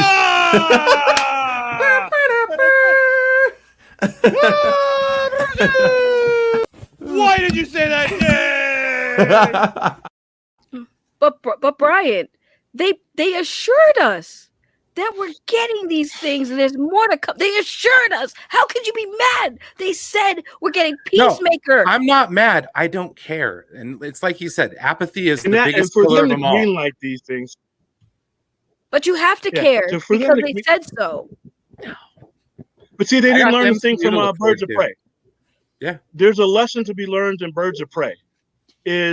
Careful now. If you're dealing with derivative characters, which Harley Quinn is, no matter how famous she is the branch off of another derivative character, which is the Joker. So the further away you get from the core characters, your branch gets thinner and thinner, and it could snap like it did in that movie. And then when you compromise things like taking the Joker out of the previous movie that he was in, you leave yourself nothing for people to even care about when it comes to Birds of Prey. So, and then they went down. What they really need to do is they really need to dig up into the pages of DC. Need to bring out a character that should be used in almost every universe that Warner Brothers has, and Time Trapper. Pull out the Time Trapper, and you can pretty much do whatever you want with these DC universes. Flashpoint doesn't matter. The Time Trapper can take a slice of the universe like you did with Superboy, and create that existence for him within that universe. You know what? Just create a DC HBO Max universe, and it won't matter what goes on in these other universes. William, I'm so disappointed in you right now because they told us that we are going to be so excited with what they're coming out with. How are you going to? How they? Because they are Warner Brothers, and I don't care about what they have to say anymore, because they're on the cinematic scale, and they've shown me the direction that they're going in. But I don't need to hear from them anymore. Their announcements. I want to hear from HBO Max. I want to hear from Warner Media, because I've seen what the future of Warner Brothers pictures, a version of things. They want you to forget the last 5 years. I don't like the fact that they don't give their fans enough credit to deal with some of the complexities of storytelling. But it's because they know what's best for us, William. They know us so well. They know what we want. They know what we like. They love us. They thought Batman versus Superman was $1 billion movie. So that to me tells me I have people in there at the decision making level that don't know what anybody wants. All right. They thought Joker was such a risk that they piecemealed out the distribution and only made half of the $1 billion that they were supposed to make. So that tells me what they know. But right? William, somebody made $1 billion there. That's what they mean. They mailed $1 billion. The movie might have not, but they made the $1 billion. They got bonuses. Okay, they did get a bonus, but real quick, as a bonus, we got a bonus here from H Barts with a $5 super chat, $5 bonus. Thank you, H Barts. It says Joss should lead the DCEU. He is the best. His Justice League is sad. Fat Man, Lipless Superman, Kal-El, No, The Brunch, and Underdeveloped Borg. So, you know, I think that's thing is like he just wants H Barts just wants us to get teased by some more Justice League. Just liking to tease everybody a little bit, just tickling it a little bit. WB knows what Marvel fans want. They don't know what they don't seem to know sometimes what DC fans want. They don't have a person at that level that makes that connection. See, this is where this is most effective. Like when it's not taking over the entire night. I mean, that was funny for a minute, but let's not do that again. But that was funny for a minute, and then it got over for a second. But this is when it works best. Blue Beetle here says, "I'm so excited for my movie. William just bugging." Right. Yeah. I mean, William, though, what do you mean? It worked for Marvel. It's gonna work for DC because they know what's best for us. That's like saying my prescription drugs are gonna work for you. All right. They Two different bodies. Yeah. All right. And if you OD and your heart stops just because you didn't get a good no.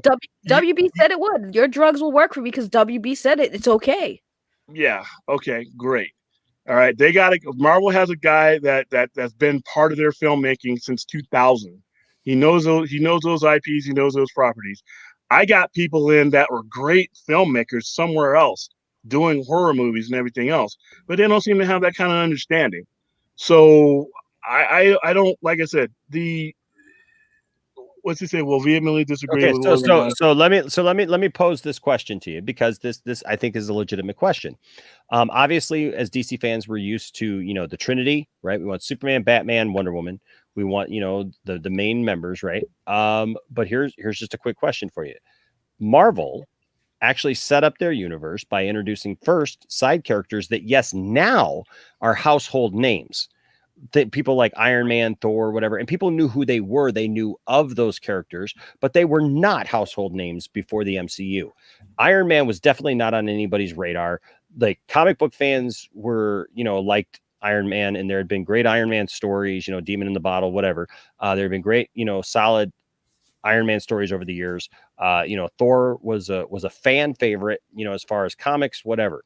But the general public was not all about Iron Man, the Incredible Hulk. The people were more about the Incredible Hulk, I think, a little bit more than most of them. Mm-hmm. But even those movies, like as much as I love the Incredible Hulk with Ed Norton, it was not a spectacular movie. It was better than Hulk by Ang Lee, which I'm waiting for Ang Lee to show up and say, "Hey, what about my movie?" But no, those movies right there. But it wasn't until later we start getting, a Captain America movie, which even some of those, I mean, all of these Marvel characters, like they didn't even use their most out front ones first, because who were the ones that we always saw? We always saw we got to see Spider-Man, well, they couldn't X-Men. I know they couldn't, but that's why I'm saying they did take secondary characters and they elevated those characters. So I understand what Hellblazer is saying here, is that he's saying, I think other characters could work. I'm not saying it's the way that I want it to be done, because I want Superman to be done justice. I want, no pun intended. Right. I want Batman. I want Wonder Woman. I want the Flash. I want, whatever. But I think that even they tried to do that a little bit with Green Lantern, where Green Lantern wasn't a household name. People knew who Green Lantern was, but it was kind of in that same vein where it's like, hey, let's introduce this Green Lantern movie. Unfortunately, the Green Lantern movie was not this spectacular thing that elevated Green Lantern for the right reasons, right? It made Green Lantern kind of a joke with Ryan. Ryan was great. We all love Ryan because he's Ryan, you know. But the reality is that the movie fell very flat, and so I feel like they tried to do that a little bit. But if you had secondary characters that they really elevated with great scripts and a lot of heart and a lot of things that made people aware of DC. Like, and people saying, "Oh, wait, this is DC. I wasn't really aware of this." And then you build maybe, and I'm totally throwing this off the top of my head. I'm not even saying that this is the way that I want it done. I'm saying I could see that, like, you start building this kind of foundation of these, you know, ancillary characters, and then you're able to bring in your big ones over on top of that. Like, once you've like gotten a little bit of established world and maybe some of these things. What do you guys think of that? Okay, with all due respect to Hellblazer, that would fail miserably. I can't. I would have to invent a new word for failure to describe how bad that would go. And even here's though why. even though it worked with Marvel, it's not. We're not talking about. Hold on. This is DC. This ain't Marvel. You don't do DC the Marvel way. And here's why. I get it. And I've said this before. All right. You walk out on Las Vegas Boulevard and I ask you who any of these secondary characters, there are more people who know the secondary characters in DC than they know the primary characters in Marvel before 2000. But when you don't start with secondary characters, when you have Superman, Batman, you bring those characters along. There's a reason why they appeared first. All right. You can't sell secondary characters in the DC universe before you sell the Trinity. You can do that with Marvel because, to be honest with you, by comparison, you have a handful of characters that everybody knew: Hulk, Spider-Man, FF, and everybody, you know, a couple different ones. But you don't have that case in DC Comics. They would tank miserably. The problem is that the expectation of DC Comics is Superman, Batman, Wonder Woman, so on and so on. And without those as your business model, you can introduce an Academy Award movie, a 5-star movie of Blue Beetle. Guess what? It is going to fail. Somebody's going to get fired for greenlighting it. It's like I said, the market. What are you going to market it? The only reason people care about the secondary characters in DC Universe is because of the core characters in DC Universe. Remember what we were saying about must-see movies? Yes. That must-see when it comes to Marvel is different simply because the way they had to build up, not only in their cinematic universe, but in their comic book universe. But when you're talking about DC, it's a different definition. Must-see TV in DC is must-see because of those main characters. Then you're given the credibility to branch out in these other characters. Now, if you did a secondary character and tried to build that up as something as must, first of all, it's not must-see. Right? Blue Beetle is not must-see. I don't care if it's, like I said, an Academy Award level movie. Just like a lot of Academy Award level movies, they don't make money and nobody sees it. All right, so Eddie, I want to give Eddie a chance. Eddie, you didn't appear to agree with that. Would you like to share your thoughts on that? Yeah, because I feel like I get it that the main core characters have kind of been. I mean, we already have an established universe, world, or whatever. Obviously, it's a poor one, but I feel like when it comes to like because when it comes, yes, I get it. When it comes to the Snyderverse fandom, obviously we want what we want with Batman and everything. I'm not saying those movies or TV shows still can't be around. I'm just saying when it comes to the other characters, we need to keep establishing this interconnected world because that's what it is. So and look, yes, those are the household names, and Wonder Woman, Batman, Superman. I'm just saying there's lots of people. The Snyderverse fandom doesn't speak for everyone. There's millions of fans, and we want what we want. They want what they want. And obviously, there's people who like there are probably some people who prefer a D-level character or a C-level character or a B-level character as their favorites. I'm just in my head. I'm thinking that maybe I'm trying to think of the phrase. It's oh my, it's so difficult. Cause obviously there is a debate to saying that obviously we need more of them, and I'm saying we do. I'm just saying that when it comes to expanding the universe, yes, of course we need more people. That's how the interconnected universe works, and I feel like yes, I mean I see it all the time. I don't want this, or why did they greenlight this? I'm just saying I think that's part of the Snyderverse bias that now everything. Oh, I don't want this or whatever. Even if it's a good movie or not, it's just I don't know. To me, it feels weird. I'm saying it right now. I'm heavily with the Snyderverse. I want everything you guys want. I'm just saying that we need to give everything a chance. What about even Zack's idea of oh my gosh. Oh, you saw that too. Whoa. Oh my gosh. What about hold on a second. What about Get it together. It's okay. Yes. Oh, I was gonna say, what about Zack's idea even of doing an Atom movie? He had like ideas for the Atom, coming out of there. But before we do that, holy cow. I know. I was saying get it together because he was just baffled. I was like, you got this, Enosh. Like I wish you guys could see my screen because my screen like pops up red and it's just like boom. And I'm like, holy crap. Aww. Andrew Christie with a $100 super chat. Holy cow, indeed. This has been a record night. A lucrative screen. Wow. Wow. This is the third $100 super chat tonight. Wow. Make it rain. Thank you so much. Says I'm just gonna come up here and read this. I like this color, by the way. This color is beautiful. Red is really color great. money. Red is the new color of money. No, look, you guys know I am humbled by this. This is amazing. Andrew with a $100 super chat says, I could see it working. Imagine starting the DC universe with the smaller characters. Granted, the movies are amazing. Then bam, Superman comes out of nowhere. Then bam, Batman comes in, etc. That would be a pretty amazing hype. It's saving the big guns for later.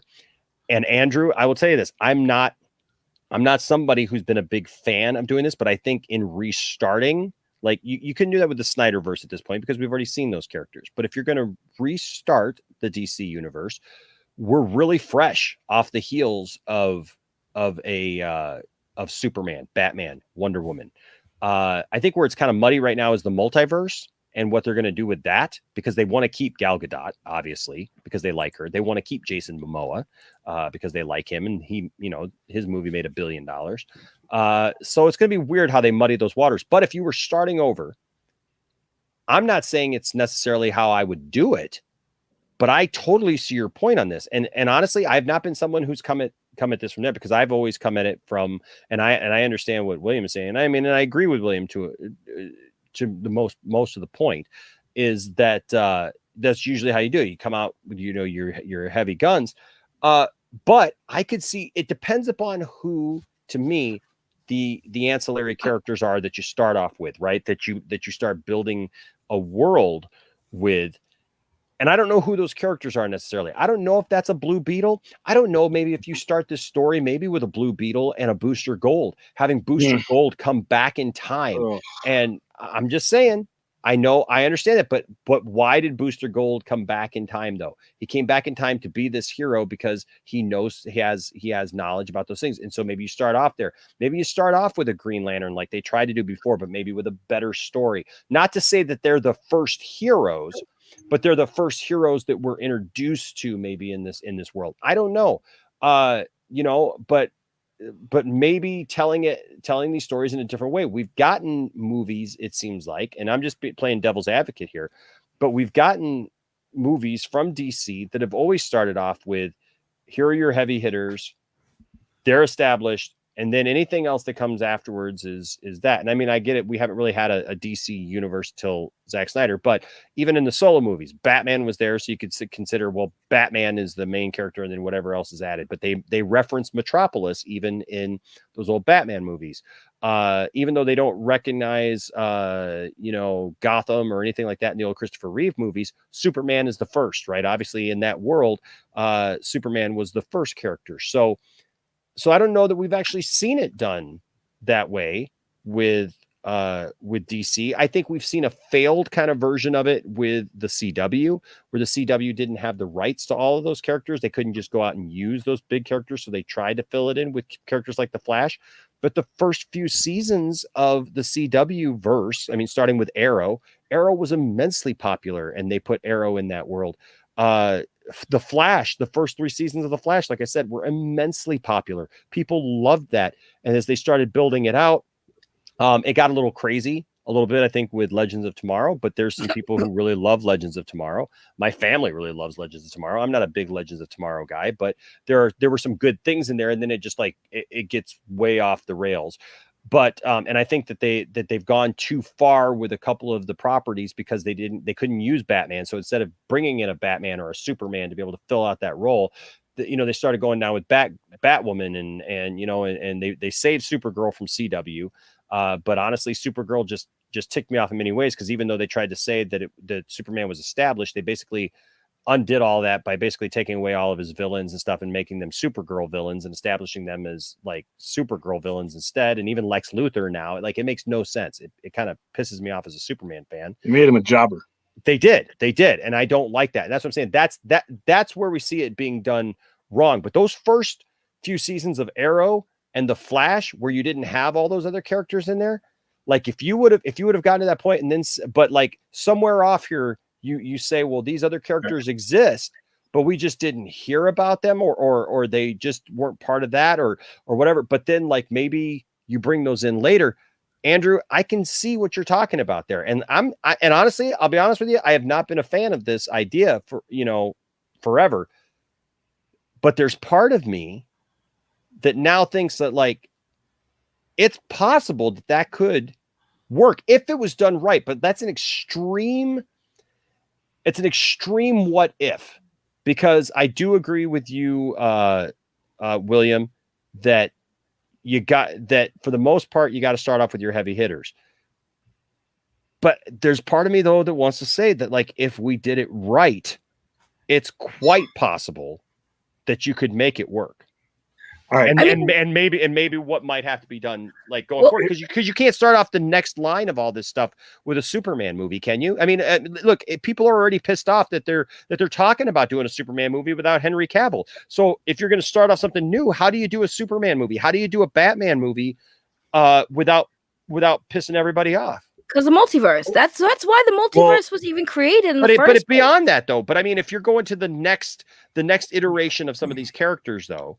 Right, because we know we're going to get there at some point, right? You have to, right? Even if the Snyderverse continued, you got to move on at some point, and you got to have new iterations of these characters. So what I'm saying is, without ticking everybody off with introducing something new, do you let something rest for a minute, and maybe then branch out and start in setting up your new world by doing that? I don't know. Right. I mean, the issue I have with people comparing Marvel and DC and how it's like people need to understand DC, first of all, for the most part, owns all the rights to all their stuff.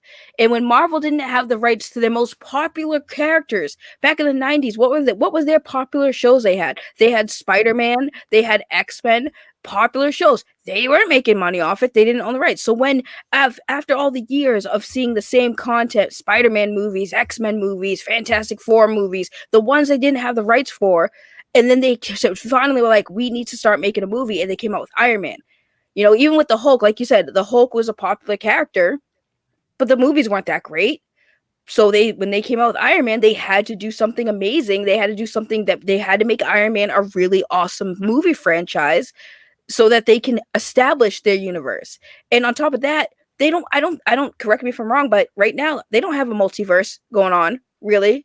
Not yet. I mean, not yet. I mean, WandaVision, Wanda could probably make a multiverse. No, I didn't lose subscribers. but that's what I'm saying. Like, they don't have a multiverse, so they can they're doing these way. But here's the thing: talking out loud. Right. DC has that. And the problem with DC and why they should have, if they wanted to do what Marvel was doing and have all these different characters, they should have been doing that a long time ago, because their main focus was Batman and Superman. That was their main, right. But then like you said, now they have the Justice League. So they had to slowly start introducing like things and the CW series. And that's why I like the CW series. Because even though like I have to disagree with Enosh, I did like Supergirl. And you're right, they did give her Superman's villains. But again, how many times did we see Superman fight these villains? It was kind of nice for me to see Supergirl fighting Superman's villains, because they're related. So it wasn't a big issue for me, because again, we've already seen Superman take down all these people. So I think now introducing some of these small characters would be beneficial, because especially comic book fans who know who these characters are. Granted, some people out there won't know who Blue Beetle is, But again, like you guys said, a lot of people didn't really care about Iron Man, and Iron Man was that's where I got to hit. disagree. They didn't start off with a secondary character with Iron Man. They started off their Avengers storylines with the founding members of the Avengers. Iron Man is a founding member of the Avengers. Captain America appeared 4 issues after number 1 did. So they started their story the way they were supposed to, with the founding of members of the characters that there was going to drive their story. That's the same thing what DC did. And when you're talking about introducing these small, nobody, no-name characters, now take that conversation to an investors meeting. Take that to Legendary Pictures. Take that to somebody who's going to finance your films. And see if that sells. So William, are you saying that movie it can? It's not going. Here's my thing. So are you saying we should just milk the just Justice League characters and nobody else? No. Hang on. Everybody stop for a second. What you should do? Universe. What kind of stuff is this? I have something really important to say. Everybody in this panel keeps forgetting about the most important thing: the general audience. Okay. Before Justice League, I had no idea who Cyborg was. Okay, I'm being really honest with you. Okay, I don't watch the CW. I don't watch any of that stuff. I watch the movies. You know, that's what the general audience watches. So if they're not going to be intrigued or like, who the hell's Plastic Man? I don't know. You know what I mean? Like, I know who Iron Man is. I know who Hulk is. You know what I mean? I'm just saying, like. Right, but Brian, the general Brian, audience, you grew up at the same time that I did, man. Come on. Isn't it a general audience? I'm just saying, the general audience, the normies, they will not get there. No, they don't. But here's they the thing. They care about Batman. That's why they use those characters, because they care about the tent poles. They care about Superman. But you can That's still, Americana. you can still introduce. But if you do it now, it's a reboot, and I'm done with reboots, man. But no, like, Brian, here's the thing, though. They need to quit changing direction. Right, but here's the thing, Ryan. The general audience, yes, they do know Batman and Superman because they're household names now. But now we have the thing like the Justice League. And yes, the general audience, now they know who Aquaman is. Now they know who Cyborg is. So now everything on this is going to be like Amnesia. None of those are connected to the Justice League. But after the Snyder Cut's success, you honestly think at this point that now the general audience, mind you, the general audience don't 100% know the drama that's going on behind the scenes. They just see a movie that says Justice League and just assume it's WB, right? So if WB decided to come out, or even Zack came out with a Blue Beetle movie and set it up by having Superman or Batman start it up, they might be interested. Because again, you have to remember, they just see Justice League and they just say DC. They don't care. They don't know WB. They don't care about WB. They don't care about the director of the movie. They don't care about that stuff. They just see DC. Oh, it's a DC movie? Oh, wait, Batman's in this? Oh, Blue Beetle. Who's Blue Beetle? I'm interested in that. You don't know until you try. At least let them try. No, all due respect, Listen, we do every year when in comics type things, we do what's called a recognition meter and a track where the stories hit their high points and who they're attached to and how all the analytics that go to the name. So you take your second tier, your third tier, your fourth tier characters, and you find out what the general interest. That's how comic book series get greenlit. That's how movies get greenlit. It goes on interest connected to major characters. And what you do is then you eliminate those tentpole characters, and then you see how those characters do as far as interest goes without that. And the majority of these characters, the Blue Beetles, the Booster Golds, they fail outside of a major vehicle to put them in. Even if you introduce them in Justice League, there's no regard to care about some of these characters without them being funneled through Justice League. You see what I mean? Even if you do a Blue Beetle movie, it would have to come. You can't build up to Batman and Superman when it's to a general audience. Well, William, do you know why I keep saying Blue Beetle? Hold on just a second. We'll get back to Blue Beetle in just a second. Hold that thought. Drab Walker, Luke with the $5 Australian super chat. Thank you so much. Says Arrow had a majority of Batman villains. I agree. And Hulk, Eric Bana was supposed to kick off the MCU. I don't know. Actually, no. So that Hulk, they were just doing that as a standalone Hulk. I don't remember ever hearing that was supposed to kick off that. What it did kick off that was the Incredible Hulk, which was its own movie. That was the what's his name? Ned Norton. What's that? Is it Norton? Ed Norton? Yeah, Ed Norton. Yeah, Ed Norton. That was a Universal movie, though. That wasn't really. It was a Universal movie, but that movie is absolutely the start of the MCU, because that's the same Hulk. That's the same Hulk that we have now. It's supposed to be Ed Norton. It's the same Hulk, and that's why Iron Man is in the end of that movie, because Iron Man was its own thing, and then they set that up at the end of Hulk with them talking and stuff. So, or wait, is it? Oh, or was it another founding member of the Avengers, by the way? Yeah, well, yeah, but the thing is, though, is that they did start talking about that first off, like right off there with them. So that was the Hulk actually that did kick off the MCU. So there's that. But that's a good comment there. It just depends about how you do it. RJ Resident Justice, what's up, RJ? Still with us tonight? $4.99 super chat. Thank you, sir. Says people need to remember the goal when making Iron Man was just to make a great movie. That's it. Just make a great movie, then worry about the universe. Yes, that sounds great. That sounds great in this chat room, but like I said, in a boardroom, when it's not our money, when it's somebody else's money, you're going to need name recognition to get these things green. Well, because there's been too many failures. What I say about that is the first Iron Man movie was absolutely fantastic. It made me care about Iron Man, and I never cared about Iron Man before I went to go see that movie. I did not go see Iron Man because it was Iron Man. I went to go see Iron Man because people around me had seen it and said that it was great. And I went to go see it not as a Marvel fan, because I really didn't care, because I was not a Marvel fan. I didn't know anything about Iron Man, literally nothing about Iron Man. All I knew was that it was Iron Man. I literally had never read an Iron Man comic book. I didn't know any storyline details, nothing. And I came out of that movie going, wow, this was something special, and it made me excited to see the next thing. And when I started hearing about that they were connecting them, that got me excited for the next. What was the next one? Thor, right? And I didn't care about Thor. I still to this day have not read a Thor comic book. I know the stories and I know the basic plot points behind them, and it didn't inspire me to read a comic book. But you know what? I know the plot lines, and I've read up enough now about the plot line, so I know who characters are, and I know where they come from, and I know the major stories that they were told in. But the thing is, I didn't give a crap about Thor, and all of a sudden, I found myself watching that first Thor movie, going, "Wow, this is really awesome." Captain America, I've never read a Captain America comic book yet.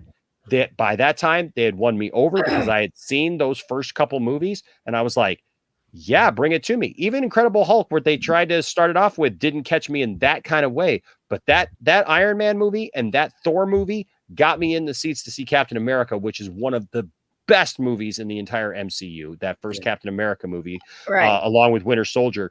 And I'm just being honest with you. I'm not saying it's how they should do it, but I can understand what somebody is saying. If they're saying, if you do it right, we're like, you're not saying that this is like, we're introducing the entire, like, flooding this out to you, but like Brian, like where you were saying, like, you know, that you had never heard of this character or that character, right?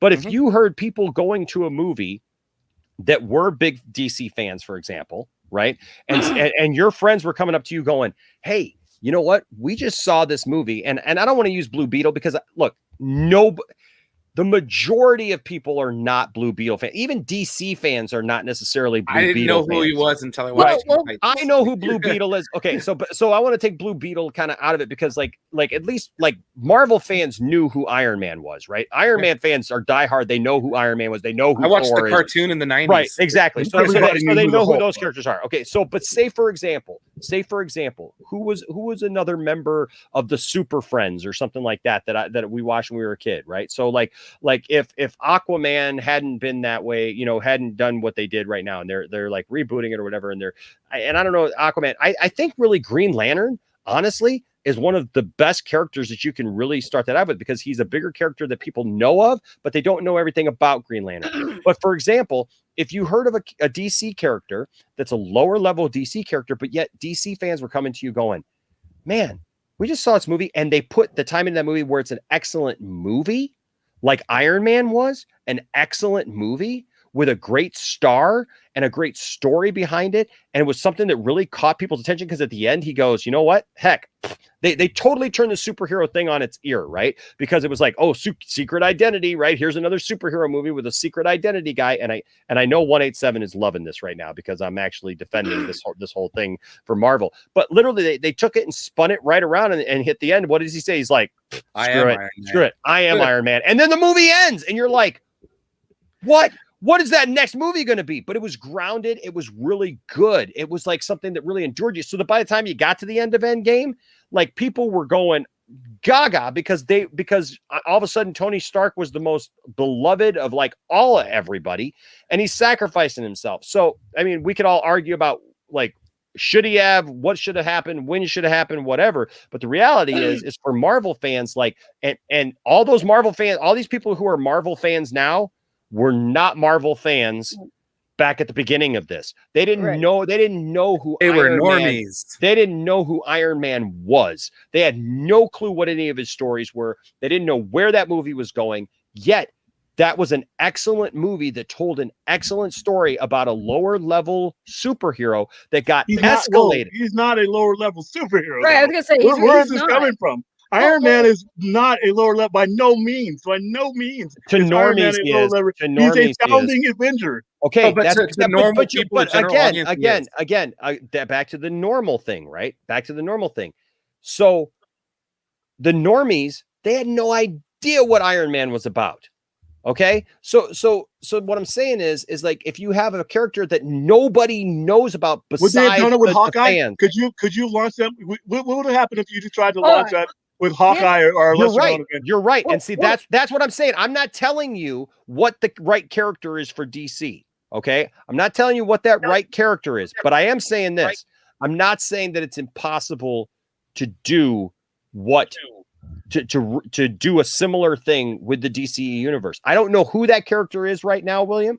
I don't know how you do that. I think Green Lantern is probably the one of the closest ones to being that kind of on par with an Iron Man, where he's part of the Justice League. He's part of that kind of thing. He's part of a thing that's bigger than him that actually transcends before any of the other superheroes come up. But I don't know. He's one heartbeat away from the Trinity, though. He's up there. Well, I agree with that as a comic book fan. But what I'm saying is the average person doesn't necessarily know. That's what I'm saying. I don't know yet who that person is. I don't know who that character is. I would have to really think about it and really like dissect who I really would think that character is. All I'm saying is if you had an excellent movie that had an excellent actor, whoever it was in a role that won hearts over because it was just an excellent movie, and it didn't have the baggage necessarily of being like labeled that like everybody's like, well, we got to go see it because it's a DC movie, or we're going to hate it because it's a DC movie. But basically people get word of mouth on it and they just love it just because they love it. Lots of excellent movies with excellent actors fail. I know. No, I'm not saying that. I'm just saying I don't think that it's impossible. That's where I'm saying I don't think that it's impossible that could happen if you told the right story with the right character and built off from there. Because honestly, I'm somebody myself who did not. I understand Iron Man is Iron Man, but I didn't care about Iron Man. I didn't care about Thor. But did you know who it was? Didn't care about. I knew who they were, but I didn't. I knew who they were. I knew that there was an Iron Man, but I didn't watch any of those Marvel cartoons in the 90s. I know everybody goes gaga for them, and they're like, they were the best things in sliced bread. And we watched the X-Men, and we watched Spider-Man, and we watched those. I did not watch those shows in the 90s. Okay, I was an 80s kid. I was a kid who watched the Super Friends every afternoon after school. I was the 80s kids too. I know. That's why I can relate with you, man. That's why I relate with what you're saying. I was a kid of the 70s and the 80s, so I watched superheroes. I watched. Look what I have literally right here in my hand. Uh-oh. Look at this. You know what this is?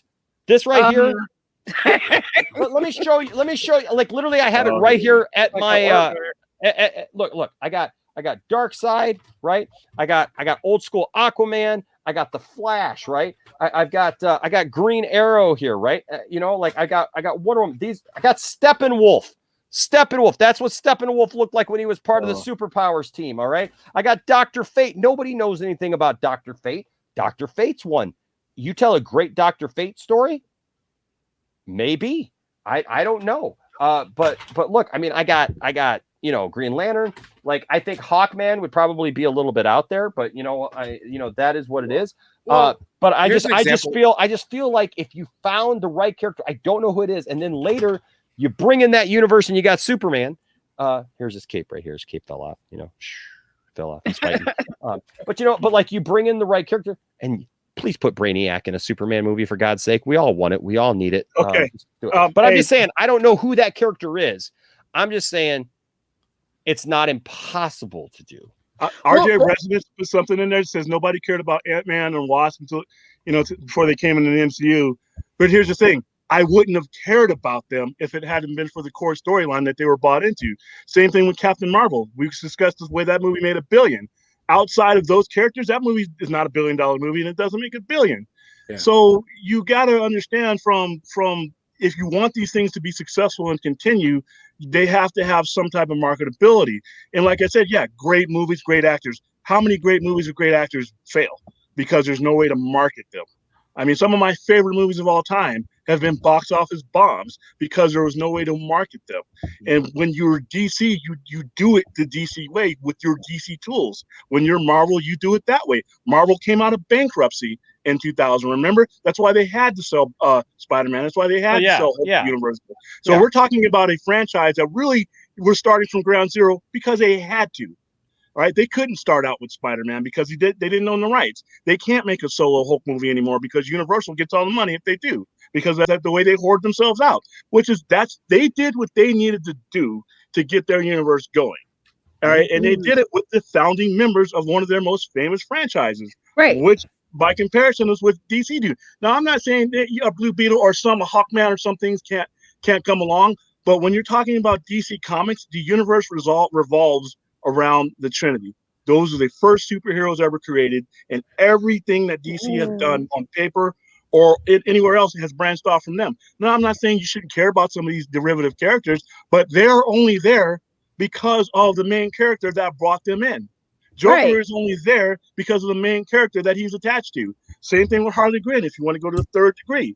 So when you're marketing to sell these things, now in these reboots, I agree. No more reboots. That's what I think really what hurt it. Right now, the problem is we don't have a cohesive universe to latch onto in either way to know what we're doing. Even if it was 3 or 4 universes, if I knew what the hell was going on in each of them, then I could see this, because now the Snyderverse is at a level where you can bring in other people and build the foundation of it. But because we don't know what's going on there, you can't really, you don't know what you don't know.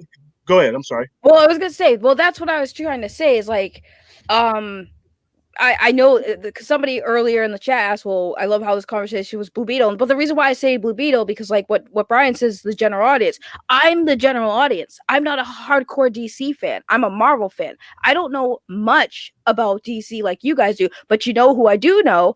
A very low tier level superhero like Blue Beetle. Do you know how I know that? Because I've seen Blue Beetle in other media, like Teen Justice League and stuff like that. I've seen Blue Beetle's character, so I know who Blue Beetle is, and I'm part of the general audience. And yeah, I would like to see Blue Beetle in the universe because it's a character that not many people that I know for a fact. Again, being part of the general audience, I know Blue Beetle's not a very mainstream character. So yeah, introducing those type of characters into the DC universe, you don't have to reboot it, but introduce them, because now, like you guys said, they have established the Justice League. Right. Yeah. And here's the thing. You can do a Blue Beetle movie justice, because if you actually do look into Blue Beetle's story, because it doesn't matter. You know why Iron Man was a success? Because you had a great actor who played the role and the storyline was good, because Iron Man does have a good storyline. You know who else has a decent storyline if you do it right? Blue Beetle does. So it's not even just about the character. Because think about it. Look at all the characters that we've seen.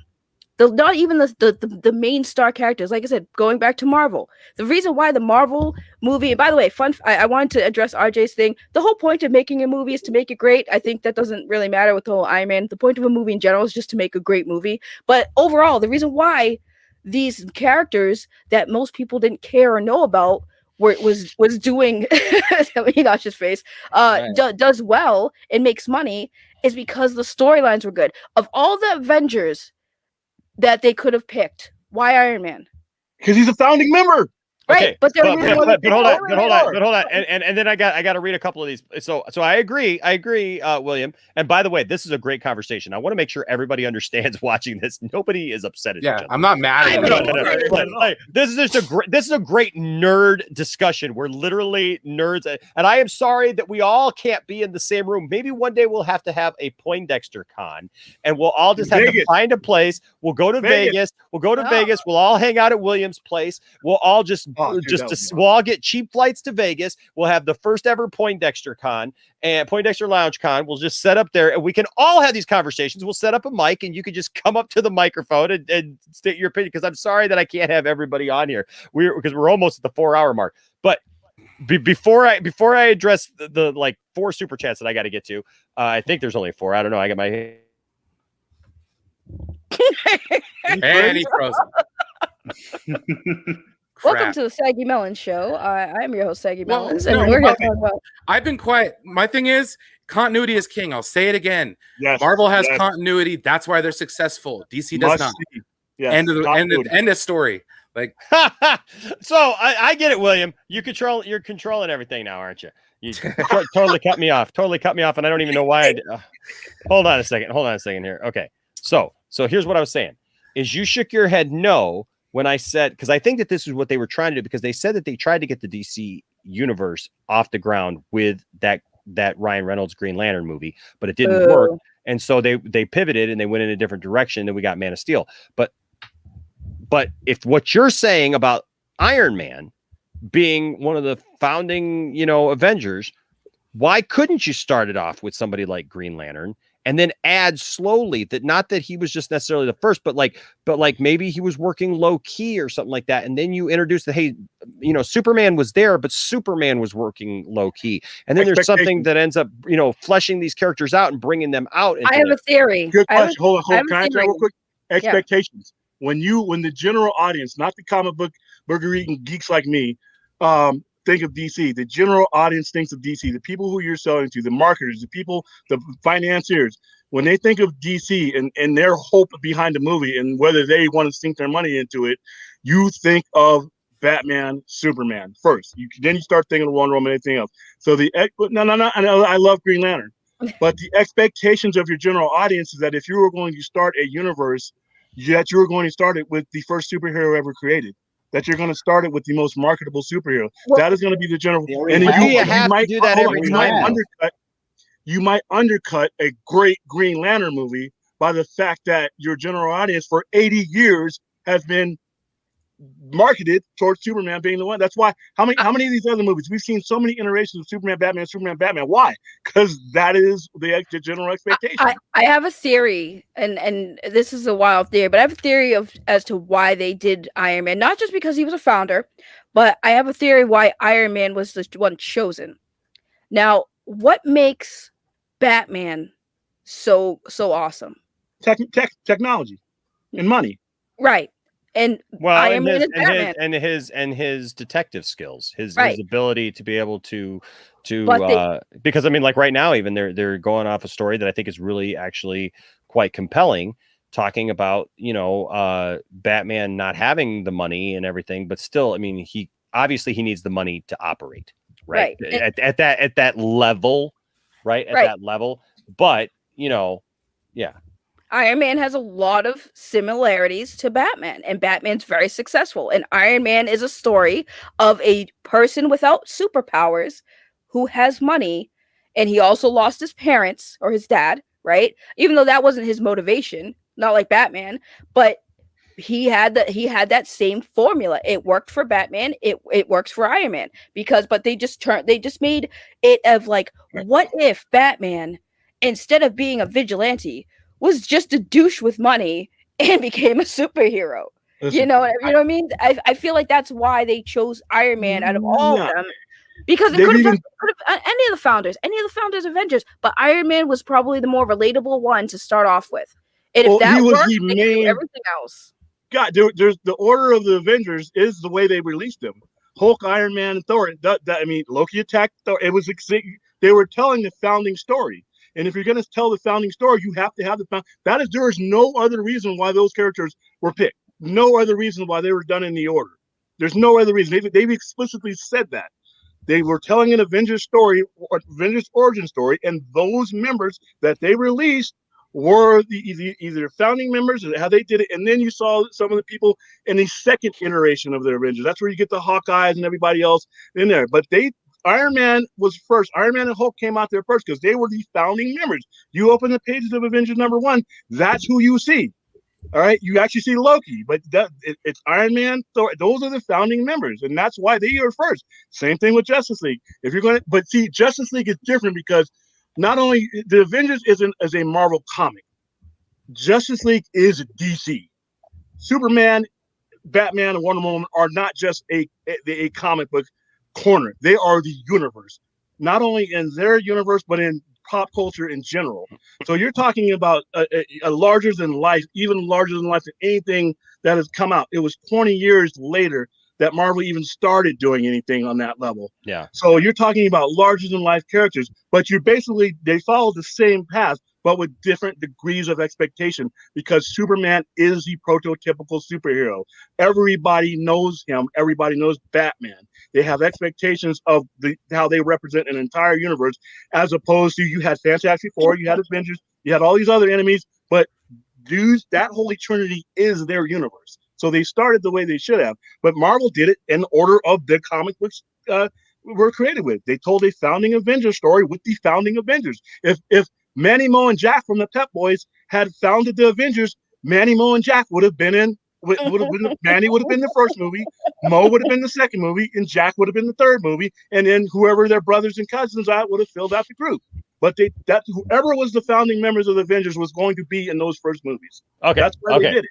Okay, and I'm not saying I disagree with that. I'm not saying it because I like a movie. I like if in my perfect DC world, Superman starts it all off because Superman is the man, right?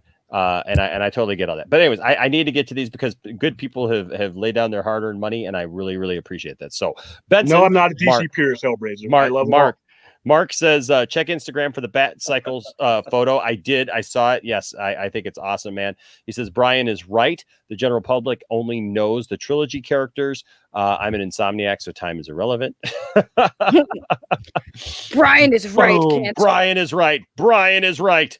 Dun, dun, dun, dun. What can I say? I'm sorry, guys. I bring some a modicum of. Well, there you go. The realism. show's Brian's now. Okay, yes, Brian. Let's see here. I think we got another $19 super chat. Well, you no, see, no, I'm gonna have to go right back in because see, you can't miss the other super chats. You can't go straight to the $20 super chat.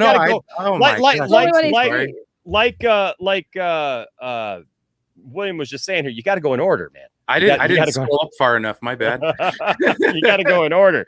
I will say this before Doomsday says, what was it? No, I missed that one. Hold on a second. Dang it. Okay, Doomsday.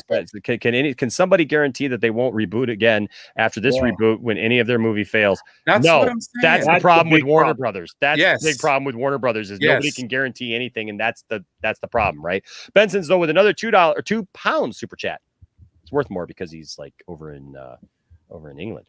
But £2 though says, as I keep telling you, Condor Man started the MCU. Lord.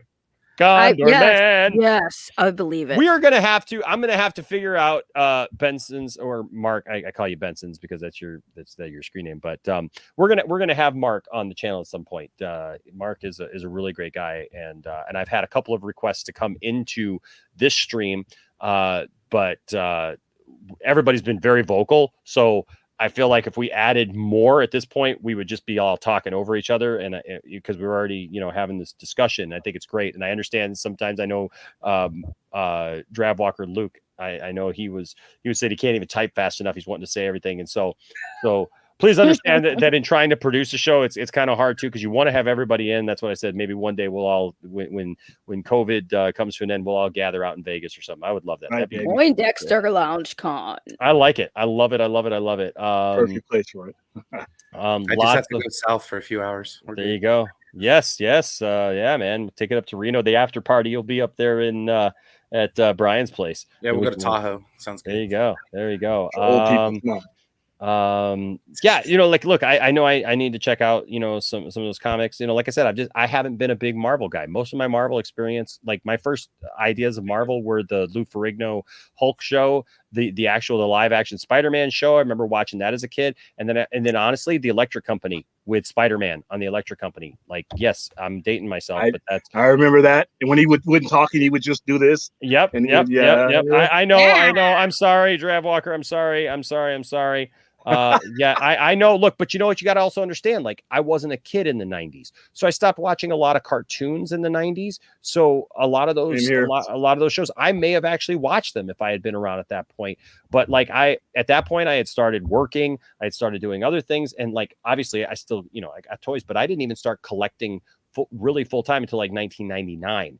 So like, that's when I first started like getting into actually having some toys, and then it just grew and grew and grew. So like, even there, I was still into that stuff and everything, but honestly, that's why I missed out on some of those cartoons and things. Ryan, I think you bring up a good point. No matter who it is, no matter what it is, word of mouth can travel far. And that's why I just say, like, even though I would want it to happen exactly the way William's talking about, right, in my perfect world, and I agree with that, and I agree with what Brian's saying, I'm just saying, I guess I'm not at the place right now where I could say that it would never happen. And RJ says Squirrel Girl. I just want a Squirrel Girl movie. I want a Squirrel Girl movie.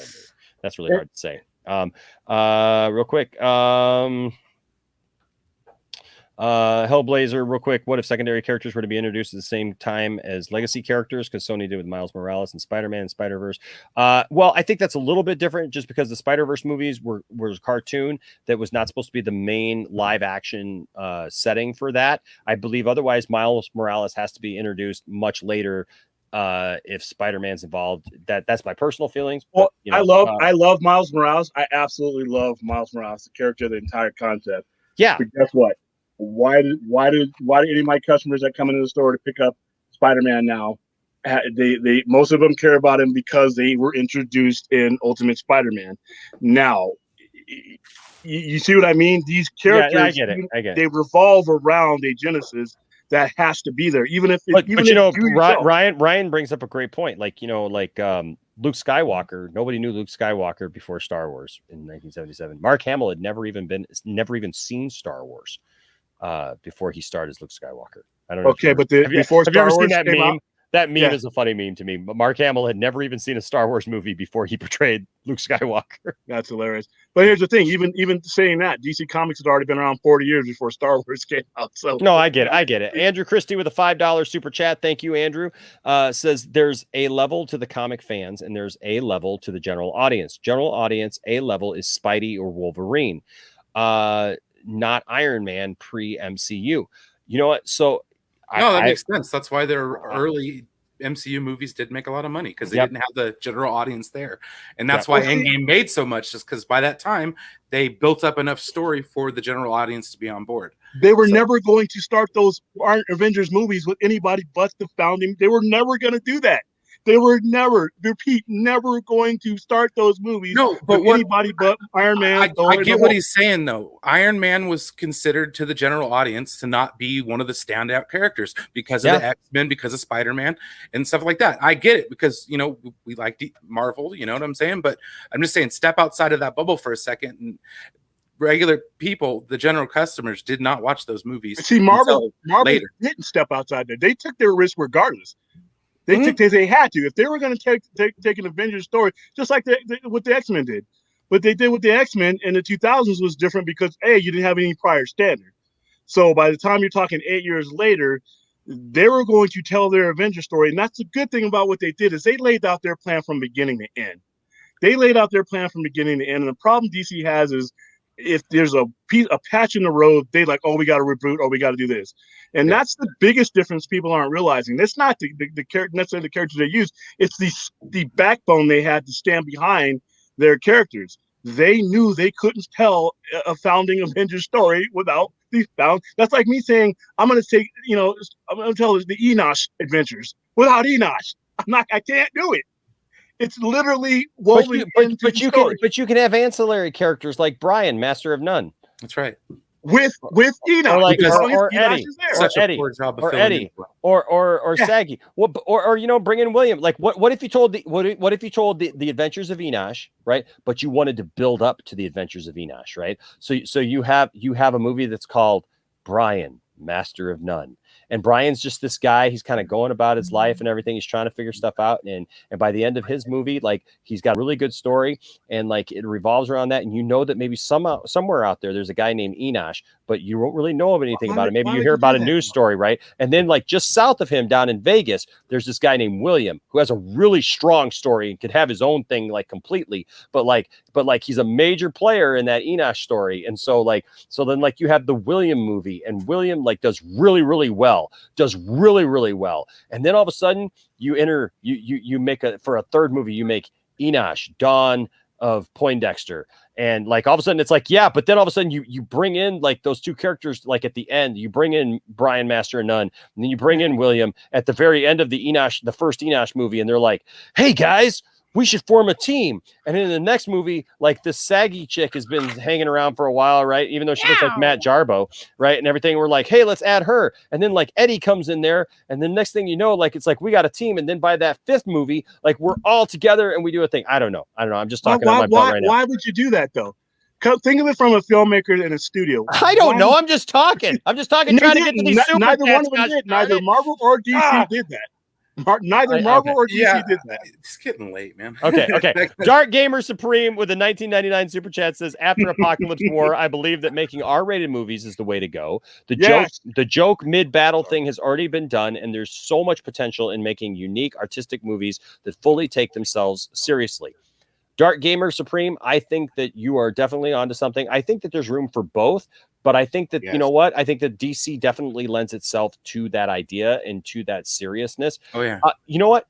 Dave Bautista said something interesting yesterday, though, when I was talking to him, and he said something about the fact that, you know, every once in a while, you just need something to break up the tension. Otherwise, you're going to get beaten over the head over and over and over again with something. I think that humor can be done well. Look at Zack Snyder's Justice League. Very, very serious material, technically an R-rated film, very, very well done, presented for adults, but there's some good humor in there too. It's not the silly slapstick, like you said, joke mid-battle thing like that. I've had a problem with that for sure. And I agree. But you know, I think there's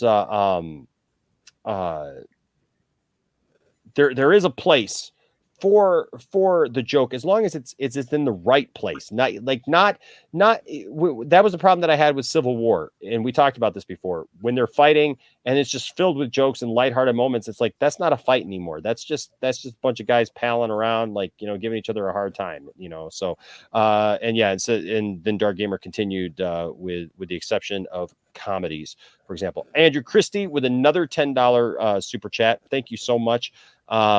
Says, by the way, my $100 super chat was a hypothetical devil's advocate.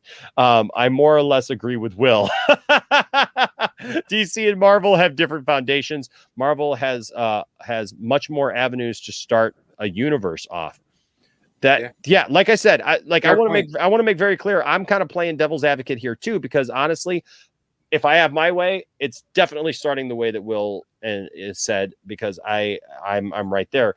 I'm just trying to look at maybe different ways, you know, that things could be for the next round. I don't know, but no, I totally agree with you. Marvel does, I think, have different avenues and different characters they can do that with. Dravwalker says, I want to strangle you, Enoch, but in a jokey way. I know, because they want to come. He wants to come in. I can't right now. H Barts with a $2 super chat says, Enoch's arch nemesis is the reverse Enoch, aka Hans. Yes. Hans is the one who freezes me. Enoch EXE has frozen. Yes, so Hans, you know, comes in here and takes over every once in a while. Because I have a Star Trek question that I so want to ask Brian before we finish this off. So I think we gotta. Caleb here says William is the GOAT. I agree. William is absolutely amazing. We're always glad to have William on here. Like, you would have never thought that this exact same stream. That's what I love about the Poindexter Lounge, folks. You would have never thought that this stream would be like ending on such a serious note and like a great debate like this one right here. after the craziness that was ensuing for a while. That's the greatness about this show. It's entertaining. It's fun. You never know where we're going to take you. You never know where you're going to go. That's why I tell people, stay to the end, man. Because, or if you come into a video later and you're like, this is stupid, like stay in there, fast forward it. I don't know. Hold on a second. Dravwalker says, but they're doing Green Lantern Corps movie instead. As I want Henry Cavill as Superman, all the actors getting to stay bar Henry. Even though they put him in Shazam, supposed to be. Yeah, I agree. With that sentiment. DC did want to start with that Green Lantern movie. Silent Scotty says, wasn't Iron Man chosen because kids chose it as a toy and a study? No. He's chosen because he was a founding member. Nope. I just looked it up and I did some research while y'all were talking. He was chosen because Marvel specifically said he was a relatable character and he was the most popular. It wasn't just because he was a founding member, but because of those two key factors, and because Marvel wanted to test the waters to see if they can make a standalone movie franchise. That was the actual initial so much reason. to the contrary over the last 11 years. So hold on. No, saying. I will tell you this. Silent Scotty, never argue with Silent Scotty's numbers. Silent Scotty knows more about all of us in this video than we know about ourselves right now. Trust me. Like you can cover your so then why did the Hulk cover your camera up and Silent Scotty can see through your thumb or your piece so of why tape. did they try with the Hulk? See, it doesn't. They can say that all they want. I don't disbelieve that that's what they said at some point. But the order when you flip open the pages of Avengers #1 is literally the order of these characters got released. That is not by accident. They can give me all the toy data up the wazoo. There's no way in the hell. There's just no way. Well, William, I'll pass the question off to you real quick. Do you think that if they had the rights to Spider-Man, that they would have started the MCU with Spider-Man? Yeah, absolutely. Yeah, they wouldn't have told an Avengers story, but they would have told a Spider-Man story. Yeah, I think so too. You know what? That's another interesting take on this. Is that actually Marvel probably started off the way that they did because they didn't have. I said that before. They had to. Yeah, no, they had hoarded themselves off to two different companies because they were going bankrupt in 2000. Dude, you couldn't give away Marvel Comics in 1998, 1999. I had quarter comic boxes full of just brand new Marvel stuff. I mean, they were tanking, and there was a lot of people throwing didn't even know if Marvel was going to exist post 2000. And when they sold Spider-Man, I thought for sure they were going to dissolve that company back 20 years ago, and their fortunes turned around. But no, if they would have had the rights to Spider-Man, they would have probably started off with Spider-Man. I don't remember. They wouldn't have started with that. I was gonna say I don't remember. Did Captain America come out after or before Iron Man? They came out after, didn't it? He came out after. Yeah, because I was gonna say that's why I was thinking. That's why I was like, why? Because it would have made sense to start with Captain America. He's more iconic. Because he's not a founder. He comes afterwards. Now in the movie's narrative, he is, but they literally gave you these characters in the order that they appeared in the comics. Literally gave you those characters. So toy data, T-shirt data, underwear data. Yeah, Iron Man was a founding member. There's underwear data. That's why. Hold on, there's underwear data. No, I'm just there's whatever they tell you their data was for picking Iron Man. What do you think I'm sitting in right now? Iron Man chonies. Underwear data. He has pictures of underoos, so you know. Benson's with a £5 super chat says, my story with Superman, which I would happily share. Because we're gonna have Benson's on sometime. It says also available for a Condor Man special. We got to do that. I got to figure out a way to be able. I know you told me like where it's streaming or something, but I don't think I have that. But we'll have to figure that out. It says I would amaze people with facts on that movie. I would because it's been so many years since I've watched Condor Man. I know what Condor Man is, but it's been a long. We're gonna have to time do a group watch of that. Heck yeah! I want to do a couple watch parties here coming up. Caleb says a Brian movie would make $3 billion easily. I wrote in there. I was like, hell yeah, it wouldn't. Yeah, right. Like you're so. I don't. That's a funny typo. Luke says gets a card of Enosh, and Brian says I'll look into it. Andrew Christie says give me the Poindexter cinematic universe. Comics do matter in the MCU 187. They do as a basis of their story. They might not stick to them 100%, but they do as a basis of their story. I mean, yes, even yes, the stores that Ryan. they Yes, brought Ryan. chocolates, so. Yes, Ryan. Always a box of chocolates. You never know what you're going to get here in the Poindexter Lounge. It's why it makes it interesting for everybody, I think. Drav Walker with a $5 Australian super chat says Enosh verse starts off with Brian, Master of None. At the end of the movie, gets handed a card of Enosh, and Brian says, "I'll look into it." Okay, that makes more sense. Okay, that just kind of like the Batman movie. Brian said, Yeah, I was like, huh? Oh yeah, yeah, no. right, yeah. Brian gets a card with Enosh's face on it and goes, like, tear this card in This half. guy's walking around calling himself Poindexter. I'll look into it. Here's a I'll look- truce, Bruce. Brian, we live in a society. Ooh, that was good.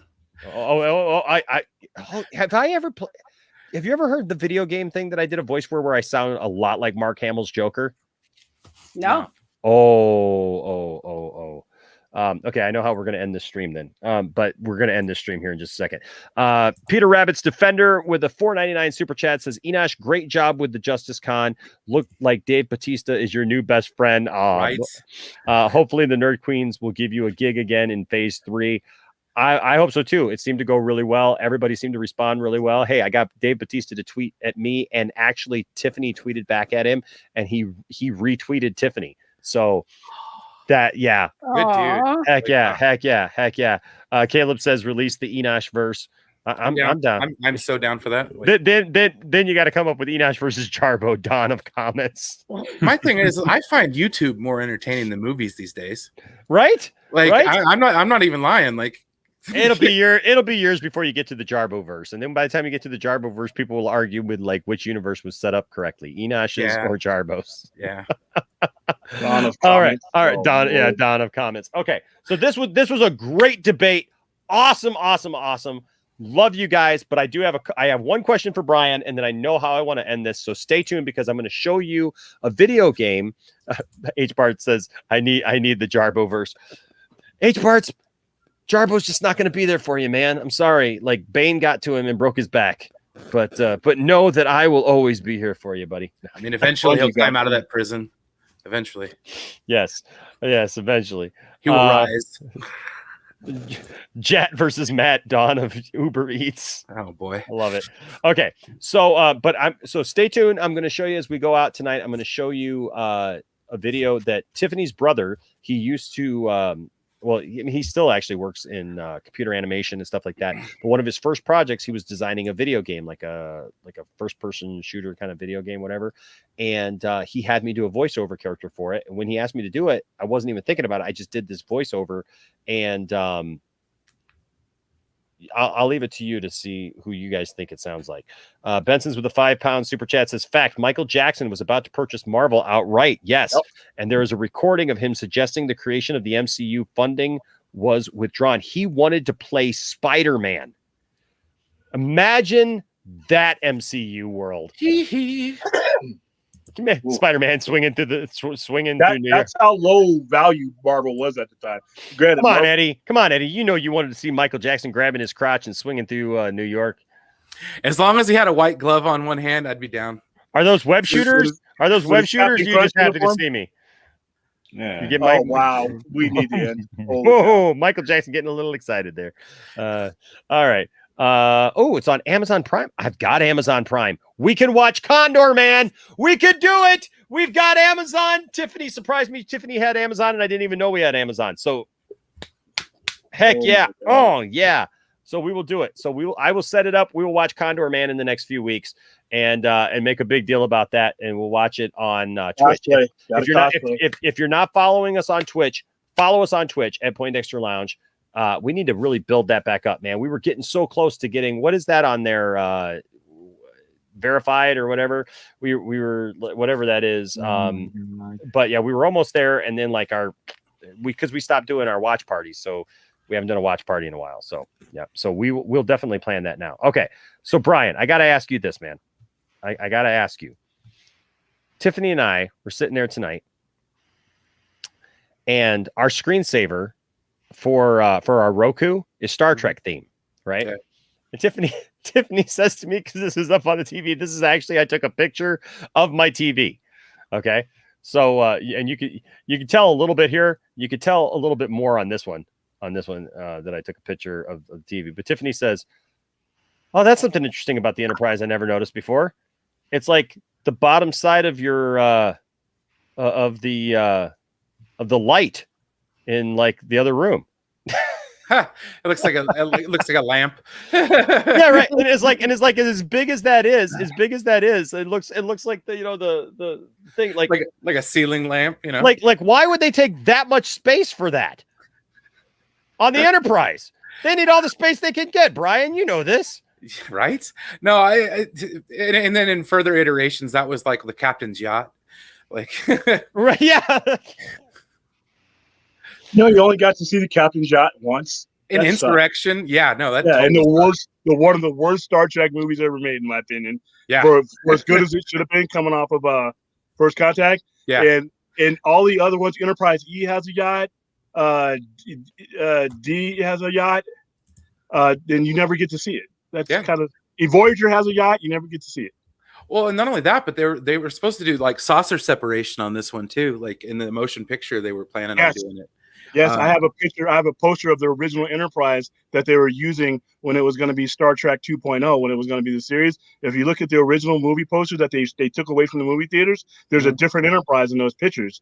And when they changed it, they changed the whole concept, because remember, it was going to be a TV show, and they were putting so much money into it. Star Trek Phase 2. They need to make a movie. Yeah. Yep. Well, see, what I'm wondering is the light that has to be there. Somebody's got to change that light bulb. Right. Right. That's got to be a huge freaking light bulb. But the phasers are coming out of there. Like I don't understand. That's not accurate. Like I'm like, that's not where the phasers. Actually, that's a torpedo. That's not a phaser. That's a torpedo. That's a torpedo. So that's a photon. Yeah, that's a photon torpedo. So my question is like, where's the freaking torpedo coming from? Right there. Yeah, I always thought it came from the dorsal, the neck, not the actual saucer itself. That's kind of weird. Nah, if you look at the schematic, it actually shows you where the torpedo bays are, and it shows you where above the giant light bulb. And it sucks because it's near the warp core. So if something goes wrong, it's really going wrong.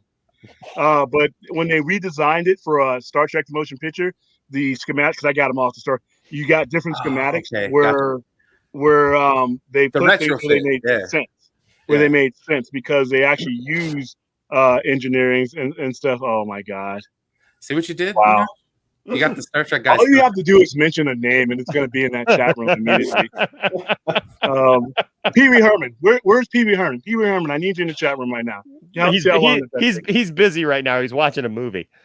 Yeah, in the theater, doing what people do in those theaters. So he ain't that's not out of the ordinary. Doing what Brian's waiting until the stream is done to do. Wow. Hey, that was harsh, man.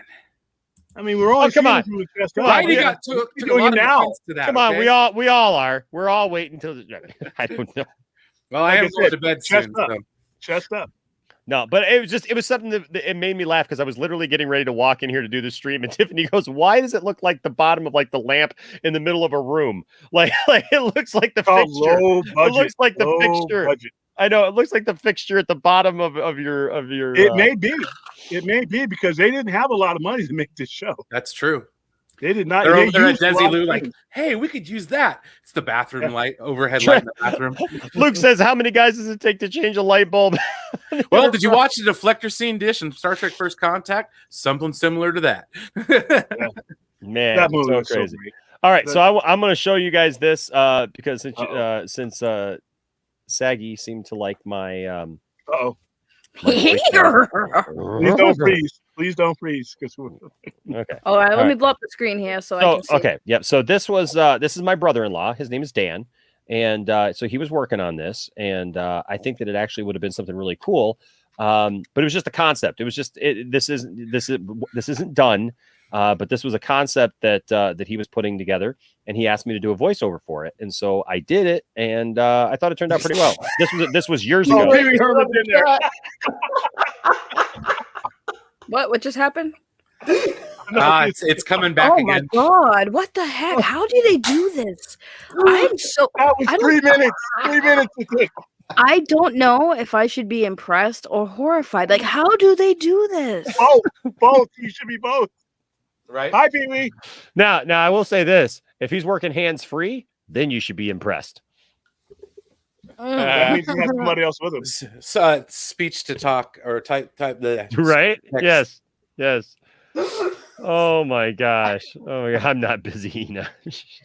Listen, the Yeah, point we is, know I've that you never. haven't been in anything in years. Listen, I go to a lot of streams. I watch a lot of YouTube channels, and I've never once in all my years being on YouTube been in a stream or watched a stream where so many parody accounts pop up on demand. But it's all the same person. That's the crazy thing. Is it's all the same person. I can't be. That's just too hard. I'm sorry. On demand. I guarantee you. I guarantee you. Next. I guarantee you, whoever it is, I believe it's the same person. Look, even with a picture, I love it. They even have an avatar. If they come in here in 2 seconds with Sir Patrick Stewart, I'm leaving. I am freaking leaving. Okay, so I'm going to show you this video. Yeah, you better watch it because Caleb says it's the same person. It's Caleb. I don't know. It's Caleb. I know one of them was Rush. If Elvis shows up, I'm leaving. All right. If Elvis shows up, I'm leaving. And we'll say Enosh has left the building. Enosh just left the building. Thank you very much. Let's see who we get first, Elvis or Just so y'all know, Elvis is actually my cousin, and that's true. That's real. Thank you very much. Where's the kickdown, man? Like, Priscilla, take it all. I think he's having are you having a seizure? A stroke? What's going on? Oh my God, Enosh, you okay? Enosh. Oh, it spells palsy. I'm just fine there, bro. Thank you very much. All right. So I'm going to show you guys this. I hope you enjoy this because this was actually a lot of fun to do back in the day. So here you go.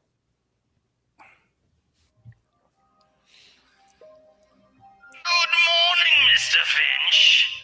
I am truly sorry that my men were so rough in bringing you here. But you see, we cannot have someone like you digging around in the company's personal files.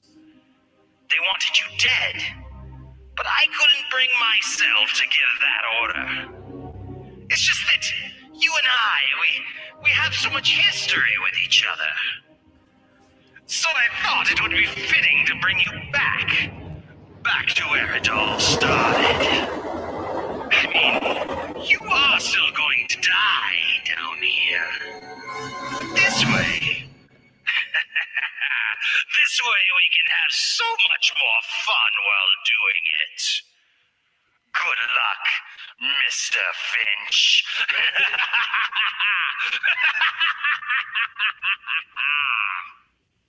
It's pretty good. I'm leaving. I'm freaking leaving. I'm leaving. Hello, my fellow people. But I have the power to bring her back. What the heck? Like, oh my God. What is happening? Who are you? Are you a wizard, Harry? Like, what the heck? Hi, Saggy. Oh my God. I'm leaving again. I can't. I'm leaving again. He got the picture and everything. I'm leaving. Hold on. It's like, hi, Saggy. Oh my goodness. You should give away prizes for the people who do it the quickest. Release the Snyder cut. Hello, my fellow people. Dear vagina. Remember that one's been in there in a while. Where's Whoopi Goldberg is next, buddy. Oh, jeez. Welcome to Sexy Cakes. I'm all stuffed up. I can't even do the voice anymore. My throat is all dry from doing 4.5 hours on this stream. All right. So that was my little that was amazing, by the way. Video game. That was cool. I want to play that video game. I want to play that video game, but like he never finished it. Like that was his role. Like he was trying to get a job at a place at the time, designing video games and stuff. And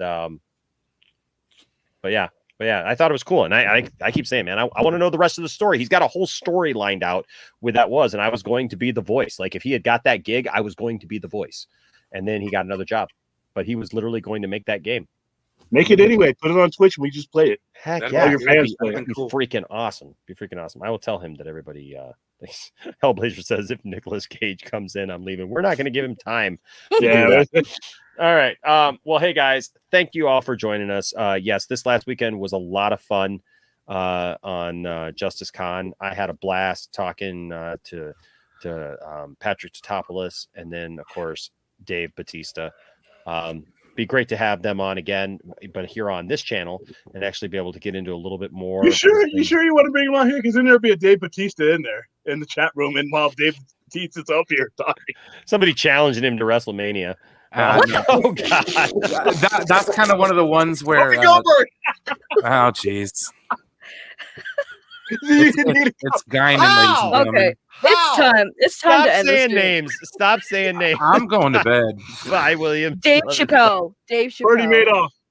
Bring Dave Chappelle in here. Bring Dave dead. Chappelle in here. Okay. Anyways, Dave Chappelle. You got 2 seconds, Dave Chappelle. Okay.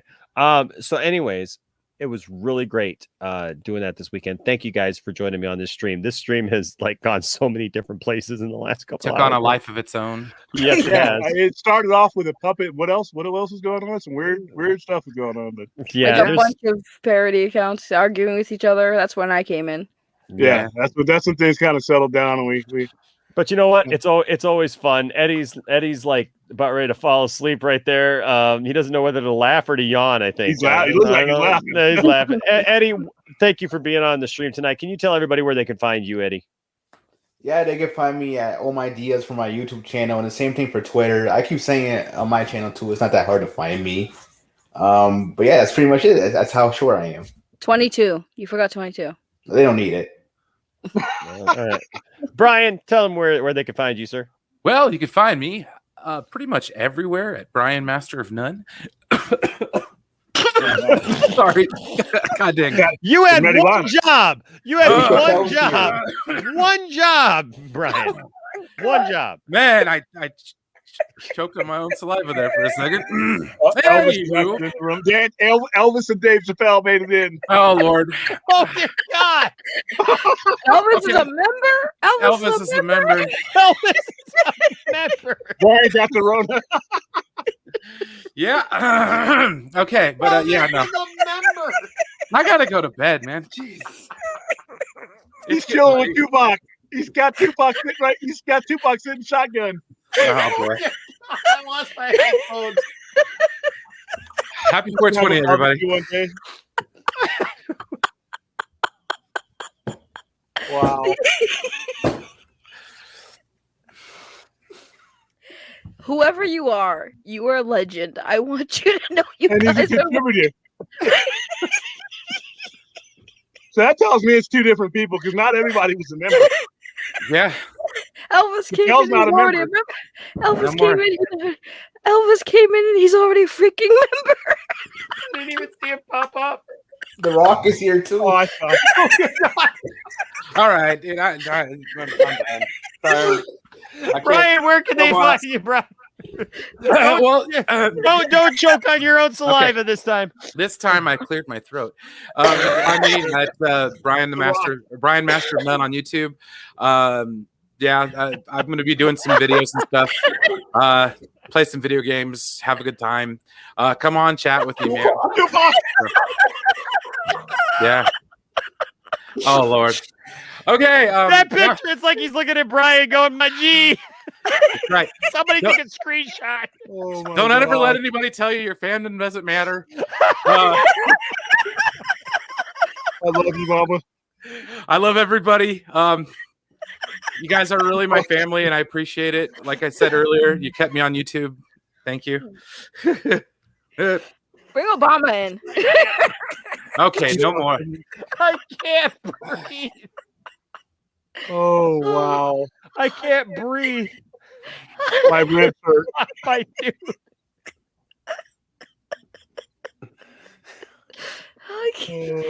These freaking parodies. These parodies are killing me. Oh my God. Gosh, I heard you interviewing my BF on Sunday night. Oh my God. I can't freaking breathe. I can't do it. Like, no, we're Biggie. Oh no. What? Oh, Elvis. Don't bring Biggie in here. It'll be World War III again. Oh my God. I can't. I freaking can't. Enosh, you're in the chat. Enosh, so what's his mostly What? Oh my God. Where'd you get that picture from? Oh my god. This is not one person, dude. This is the This is an best army. thing ever. Oh my gosh, I'm in tears. I would love to interview you, Dwayne. I want to interview Enoch. I know. Can you interview yourself? Can you interview yourself? Oh my goodness. Wow, I should ask myself some poignant questions, huh? Do it. Where Brian is asleep and Enoch 2 comes on. Brian looks like he's dead over there. I say we just leave the stream doing this right here. We somehow freeze this and just leave it going, like while people just keep talking in the chat, like as like different people. I mean, I could sit like this for a little while, but my back hurts though. So. Oh my goodness. Kind of why I'm hilarious. Oh, so when is this multiverse thing starting? Johnson is an a-hole. Don't interview that. He said it earlier. It starts with the Brian Master of None movie, and then it slowly migrates over to an Eddie movie, and then like yeah, Eddie movie, and then a Saggy movie. I'm available right now if you are. Oh my gosh. and then a William movie. This is too much. Nobody wants to see that. It's gonna be epic. Wow. Oh my gosh. Oh man. So my question is it a trilogy or a five part? Did you just say 3? That's not 3 pieces. That was 5 pieces. How do you not understand that? Learn math. I certainly did. Yeah, and sorry. All right. Yes, Caleb, I agree. This was an epic stream. We found out that Elvis is a member. Should I put Elvis on the members list now? Yes. So I let just him in the stream. Highlight it. Put Elvis there, so we know it's a member. Somebody doing it is a member. We got you. We know it's one of you all. It's one of these names on here. Wow, that narrows it down. Brian Master and None is on there. Yeah, I'm also. You're on there. William's on there. Oh yeah. Okay. Yeah, I see how it is. And I don't want to change my name again. It took forever on Google. So that's what's impressive about all this. By the way, the funny thing is, the person who's a member who changed their name, now they're stuck as Elvis for like 30 days. I think there's something you can do that makes it so that you can switch it. I think there's a backdoor app or something that you can do that without having to do it. It's very temporary though. But because I don't think you guys would be doing this thing. So William is admitting it's him who's doing it. No, I answer right here. We didn't see your hands all for a little bit though. They were down there. So we didn't see Pee Wee Herman's hands either. Yeah, exactly. And thank God for that. Yes, thank God for that. Yes, for sure. All right, folks. Well, hey, you know what? Don't let anybody tell you that your fandom doesn't matter, and don't tell anybody that their fandom doesn't matter either. If your worlds collide with yourself on your own stream, and apparently like every celebrity known to man, just take it all in stride. People wonder why I was so cool and collected talking to Dave Bautista and others. It's because all of the celebrities that come to the Poindexter Lounge. It's a place for celebrities and nerds. Yes. Now I feel like we should change the whole tagline. Welcome to the Poindexter Lounge, a place for celebrities. Oh my goodness. Watch party tomorrow, y'all. Oh yes, Saggy. Tell them what you're going to be watching. I'm finally watching the Snyder Cut tomorrow. Watch it with me. Yes. You just not seeing it? What time? I didn't have HBO Max, dude. I just got it. I'm doing it at 8 p.m. Eastern Standard Time. All right. Over on your channel, right? And then you're going to Twitch? Yes, sir. All righty. Yes, Luke. So many celebs joined the Poindexter Lounge. Now you can all say that you were here before the wave of celebrities hit the Poindexter Lounge. Yeah, we were here before it was cool, ladies and gents. We've totally gone Hollywood. The Fandom Menace will hate us. Which, by the way, I just want to say this. Yes, I am aware that Jeremy from Geeks and Gamers made a video about me this weekend. And some of my friends, including Saggy and others, have made videos about it already. Oh, trust me. We'll get to it this week. It wasn't important enough for me to get to today. Shade. Oh, Yes. But trust me, we'll answer it in kind, or not so kind, whatever we got to do. But guys, treat each other with love and respect. Yeah, right. I don't even know if this is really saggy. The ship has sailed. Oh my God. Another member. Well, that might be me. That's no. Did you post it? Like what? What? Did you post it? Was that you? Yeah, I posted that. Is me. Okay, that's what I'm saying. I don't even know anymore. Is it saggy? Is it popping the Snyder cherry? Okay. That is me. Oh, wow. What's up? What's up, Kinky Sphincter? What's up, Kinky Sphincter? Good to see you, man. Saggy Melons above Kinky Sphincter. Those two names. If you didn't know that these are chat room names, and with Peter Rabbit's Defender right there. I don't know that's what like that a means. bad porn movie, dude. I don't know what that means. The furry convention. Well, I just know this. Show each other some more love, and maybe moon each other every once in a while. All right. All right. And if you do, there'll always be a place for you. And that's how we sign off from now on. Now that all these celebrities are here. No truer words have been said than this. We talking about bands, but I still bust the heat. We've been going on for like 4 hours now, like Zack Snyder's freaking Justice League. Yeah. For sure. We'll see you guys next time. Why don't people moon each other anymore? People used to moon each other all the time, and there was nothing sexual about it. Possibly not sexual because I was 9 at the time, but the adults were doing it too. Wait a minute. We'll see you guys.